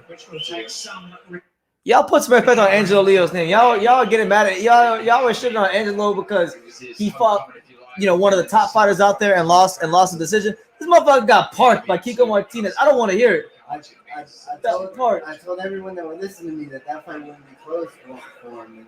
Ladies and gentlemen, referee Steve Romeo Thompson says Kid Galahad been trash. The official time of the stoppage, 6 seconds of round number 6. The winner by TKO and the new España. Vamos, Kiko. Vamos. Sandor Martin. Kiko Martinez. I feel good, man. I watched his whole career. Now Johnny loved Kiko Martinez. He watched his whole career on the Argentinian channel TYC Sports. I knew it was coming. I told everybody JC said, Kid Galahad been hyped. I've been saying it. Eddie Hearn's House of Cards of Trouble. Yeah, man, fuck Eddie Hearn. He deserves it. That's what he gets. That's what he gets. What are you talking about? I'm glad Terri Harper and Kid Galahad got their asses parked. We won't go into too much detail as to why I'm saying this, but he knows. If you ask him why I'm mad at him, he'll know. Kiko Punk ass Eddie Hearn. embarks on yet another stage of his quite amazing career. Munguia's undercard starting in 5 minutes. Damn. Kiko, take your ass back to Showtime. We got somebody for you. Yeah, take your ass to Showtime, Kiko. We got someone for you, champ. We got someone. Man, what a fight. What a freaking fight. We continue tonight with Mexico's Jaime Munguia looking to push his claims for a world middleweight title shot when he faces the ever-dangerous Gabe Rosado. And more middleweight. All right, so I wanna turn the volume down. Unless they're gonna interview Kiko, I'll turn the volume down until they interview Kiko. But yeah, it's your boy BT, the untouchable True School Sports Empire. If you're just getting here, man, you missed a hell of a lot of stuff on this card. This card was action packed, from the Southern Area title fights to the women's fights to the main event, which is great. So in the co-main event, we had Alycia Baumgardner, the American, USA Stars and Stripes, the second American women's world fighter to go to the UK and become world champion. Jane Mitchell did it first with Shannon Courtney recently, and Alycia Baumgardner, she had a star-making performance of the highest order. She showed beautiful boxing skills, an up jab, an educated jab, or looping overhand rights. And then when the time came, she hit Terri Harper with a right hand so hard, she made her sleep standing up. And luckily, the referee came and stopped her. So she's world champion now, and she's positioned herself for some big fights. They got the rematch clause like Eddie Hearn always does have. So she got to beat Terri Harper again. But people know who Alycia Baumgardner is now, and I'm glad because I've been following her for a long time. She's been one of the most underrated women's fighters for a long time, and also she's one of the baddest females as far as she's fine as hell. So I think she got a lot of star potential. So good performance from her. And then this one to me was I know Johnny called it, but I still thought Kid Galahad would get it done. Kiko Martinez beat the fuck out of Kid Galahad. Galahad came in the first couple rounds with a nice little workman-like performance. Sometime around round 3, you saw Kiko Martinez starting to find a home for the right hand. And then round 4, right before round 4 ended, Kiko Martinez threw an overhand right from hell. Bang! Right on the mark. Sat his ass down. Luckily, the bell saved him. And then when round 5 started, he left no chances. He had a wounded animal in front of him. He smelled blood, and he did what veteran fighters do. He put him away and showed an extra bit of quality. So there you have it. Kiko Martinez, he continues the good luck for Spanish fighters in boxing. A couple weeks ago, Sandor Martin exposed Mikey Garcia and outboxed him. And this time, Kiko Martinez exposes Kid Galahad in his first defense of the IBF title. They try to cherry pick Kid Galahad. And when cherry picking, Kiko Martinez has to say, they try to cherry pick Kiko Martinez. He was the lowest ranked fighter in the IBF rankings, and Kid Galahad got his ass stopped in the 5th round. So that, if you're wondering what the result is, Kid Galahad got his ass knocked out. And here's Kiko Martinez. Thank you, Johnny. Here's Kiko Martinez. Deserving of a world title fight. You proved a lot of people wrong. Sí, quizás es una de las sorpresas más grandes que hemos visto un ring aquí. Muchas personas no pensaban que no merecía esa oportunidad de esto, pero ha sido una sorpresa enorme. Sí, sorpresa para todo el mundo menos para mí. Yo he trabajado durante 3 años viviendo como un monje, sin ocio, sin vacaciones, mi familia y yo. No he tenido días libres, he entrenado los 365 días del año, me he cuidado los 365 días del año. No he bebido alcohol, no mal comido. Mi mujer me ha ayudado muchísimo a cuidar mucho mis ansiedades, a cuidarme sin que no beba alcohol, que no tenga problemas con la salida ni nada. Yeah, so maybe a surprise for everyone else, but not for me. For the last 3 years, I've been living like a monk. I've had no holidays. I've not had no time with my family, no days off. 365 days of the year I've been working. My wife's helped me a lot with my anxiety to make sure I keep on top of that, but I've been prepared for this and working really hard over those 3 years. Were you surprised that a lot of people, including a lot of people that know a lot about the sport, maybe said that you weren't good enough at this level anymore after the Gary Russell Jr. knockout? Sí, mucha gente te sorprendió que la gente dijera que no eras capaz después de el KO contra Gary Russell Jr.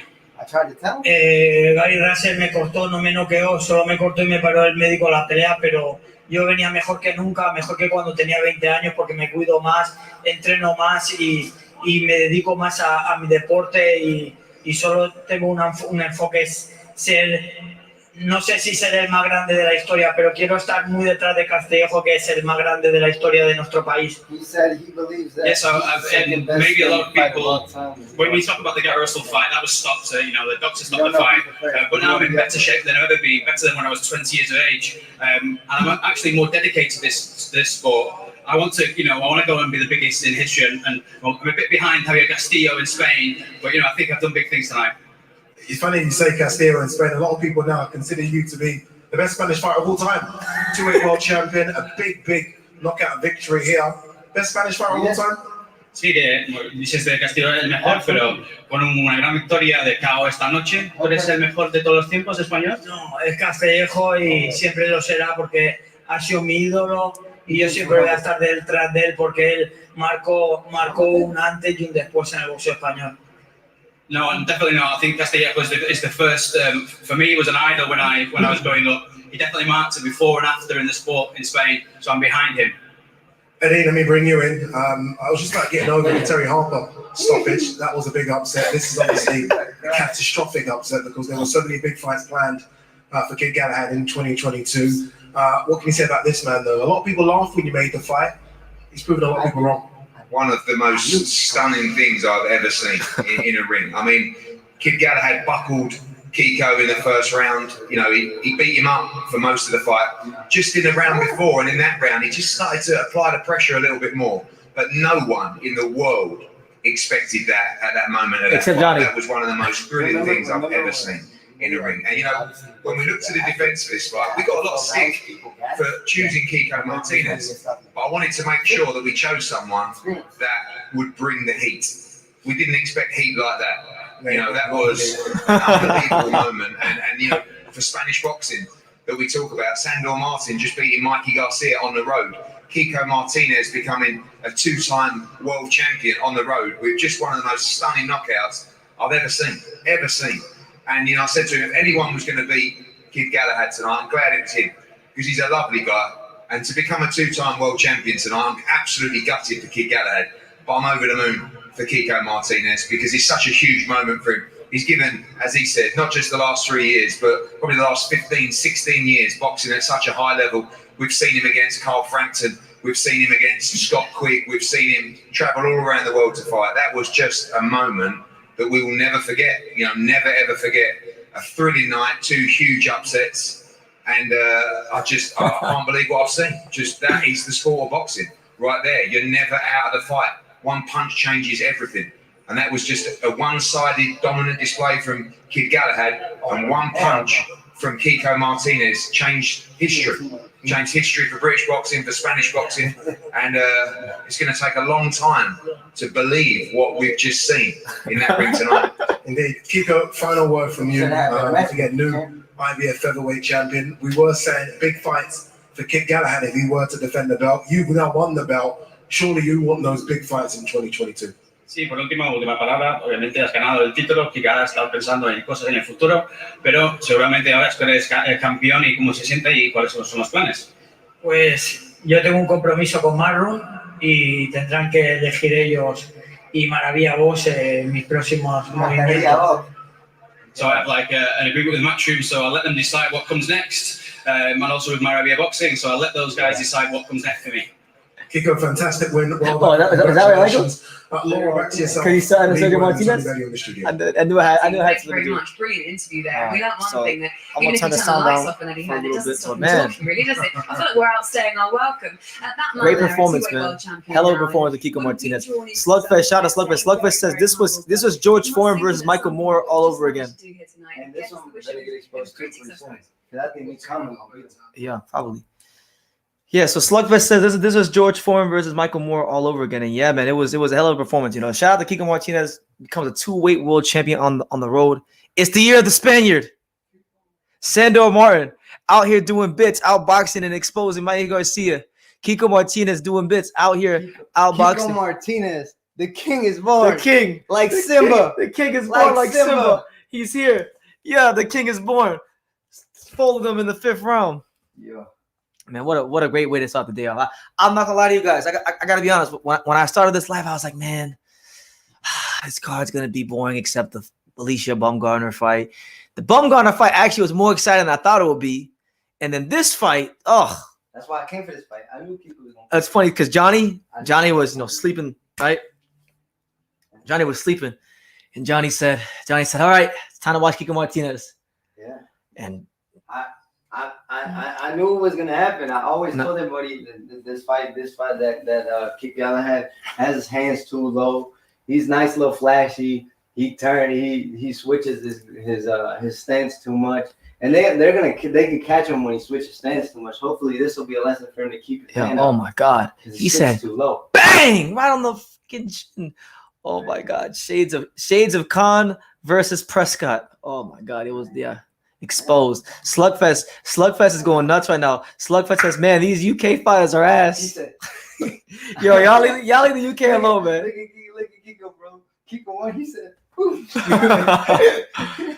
oh man, Kiko Martinez has cemented himself as a legend in Spain. The greatest. The greatest? You think he's the greatest? Spaniard fighter. You think so?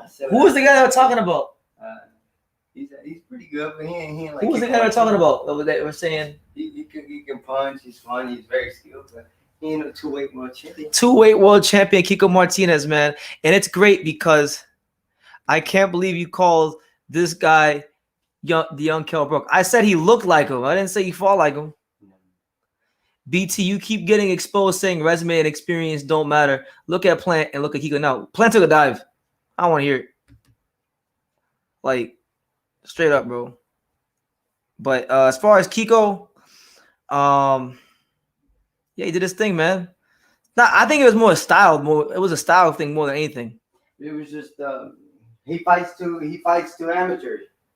He fights to amateurs. After 4 rounds, a lot of those guys that they look flashy. Once you put pressure and maybe a little bit of feints on them, if they don't got no dog in them, they'll get exposed. That's why I said Kiko Martinez could have been a guy to do the job. I just thought I was worried that he was a little too slow, but turns out he didn't need to be too fast. He did what he needed. Yeah, and as far as Javier Castiello is the guy they're talking about. Okay. Josh Taylor and Tyson Fury are the only ones not to embarrass the UK. Damn, bro. Josh Taylor ain't even from the UK. He's from Scotland. I mean, that's technically part of the UK. No, we're not counting that. We ain't doing that. We're not counting that. They didn't even give him no rights. Yeah, they didn't even put his fight on Sky Sports. I want to hear it. They didn't even put his fight on Sky Sports. I can't believe it. The first card of the day has managed me. I damn near lost my voice. And we haven't even got to the real fights yet. I'll tell you this. This was the real fight. I was trying to tell you this is going to be the upset. Now you're saying, he says, now you're saying Plant took a dive. He sure did. I'd rather not get into it, man, but, you know, it is what it is. Nah, man, he lost. He got hit with a shot, and he went down, but it was a good fight. It was a good fight. It was a good fight. We won't hate on Canelo. It's a good fight. We got to give Canelo props. You know what I'm saying? Yeah, technically it is, but let me see. That man in the background knows what he's talking about. A little bit of feinting and combos fools 90% of these supposed slick fighters. Yeah, it takes 4 rounds. It takes 4 rounds to fool them. You just don't get carried away. And Kiko didn't even display no head movement either. No, not at all. He did a little bit, but I mean, never like to the point where that was my only worry. I just thought Kiko was a little too slow. So there you have it, man. We got y'all asked if there was gonna be upsets today. Thank God we got some upsets. Hopefully we get some more. And I'll go out here and I'll say this. I think Nick Conlon is going to beat Lee Woods as well. Yeah. I think he's going to beat him on points. Lee Woods. Eat crow like a man, BT. Experience, resume plays a big part.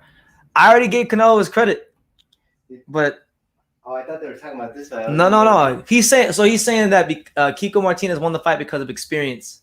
He did win because of experience, but it was more so also. I think it was a style. It was a little bit of both. Nah, it wasn't no style. It was just. Bro, Kid Galahad to hold his hand slow. It's a technical thing. It's a style thing. Well, I'll tell you one thing. He'll learn to keep him up, and he'll learn to keep him up now. Hopefully, because if he's smart to watch the film, and he'll be able to notice it. Because if some kid, in 1 round was able to pick out that okay, he's gonna get hit with this shot, then I'm pretty sure his coaches should be able to figure out that shot too. They should. There's a lot of things the coaches should do. I don't buy. Man, Eddie Hearn better start investing in Montana Love. The UK ain't doing it for him. Listen, man. Eddie Hearn's had a lot of chances to sign some good fighters. He had a chance to sign some really, really good fighters, man. And you know, he decided to invest in some of these UK guys, and some of them have paid off, and some of them haven't paid off. This one didn't pay off, so it's on him. You know, and Montana Love, by the way, Montana Love, he still has to see Kenneth Sims Jr. because when they fought on Showbox, I think Kenneth Sims Jr. beat him. So, that is true. So hey, these guys got to come and see Kenneth Sims. I don't want to hear that. No, they can't make it happen. He got 2 losses now, man. He just beat Alycia Rodriguez. Yeah. To make that fight. Read my comment, okay. Hyro says, "Hell yeah, Lee Wood's gonna lose. He's been folded up before. Michael Conlan is too big and too strong." Yeah, Michael Conlan gonna get big too pretty soon. He just gotta fight someone halfway decent, right? Halfway decent. I think so too. Lee Woods is good, but I just don't. I think the style actually favors. Yeah, I'm happy for Spain, man. I like seeing countries that aren't known for boxing get these W's, like, because it's good for the sport. It's good for like the growth of the sport. You know, Sandor Martin did it. Nobody gave him a chance. Very few people, apart from Johnny, gave Kiko Martinez a chance when he fought Kid Galahad. So Spain is up right now. Viva España. Yeah. No. They say Viva, like they go like Patria or something. They say something. I forgot what it was.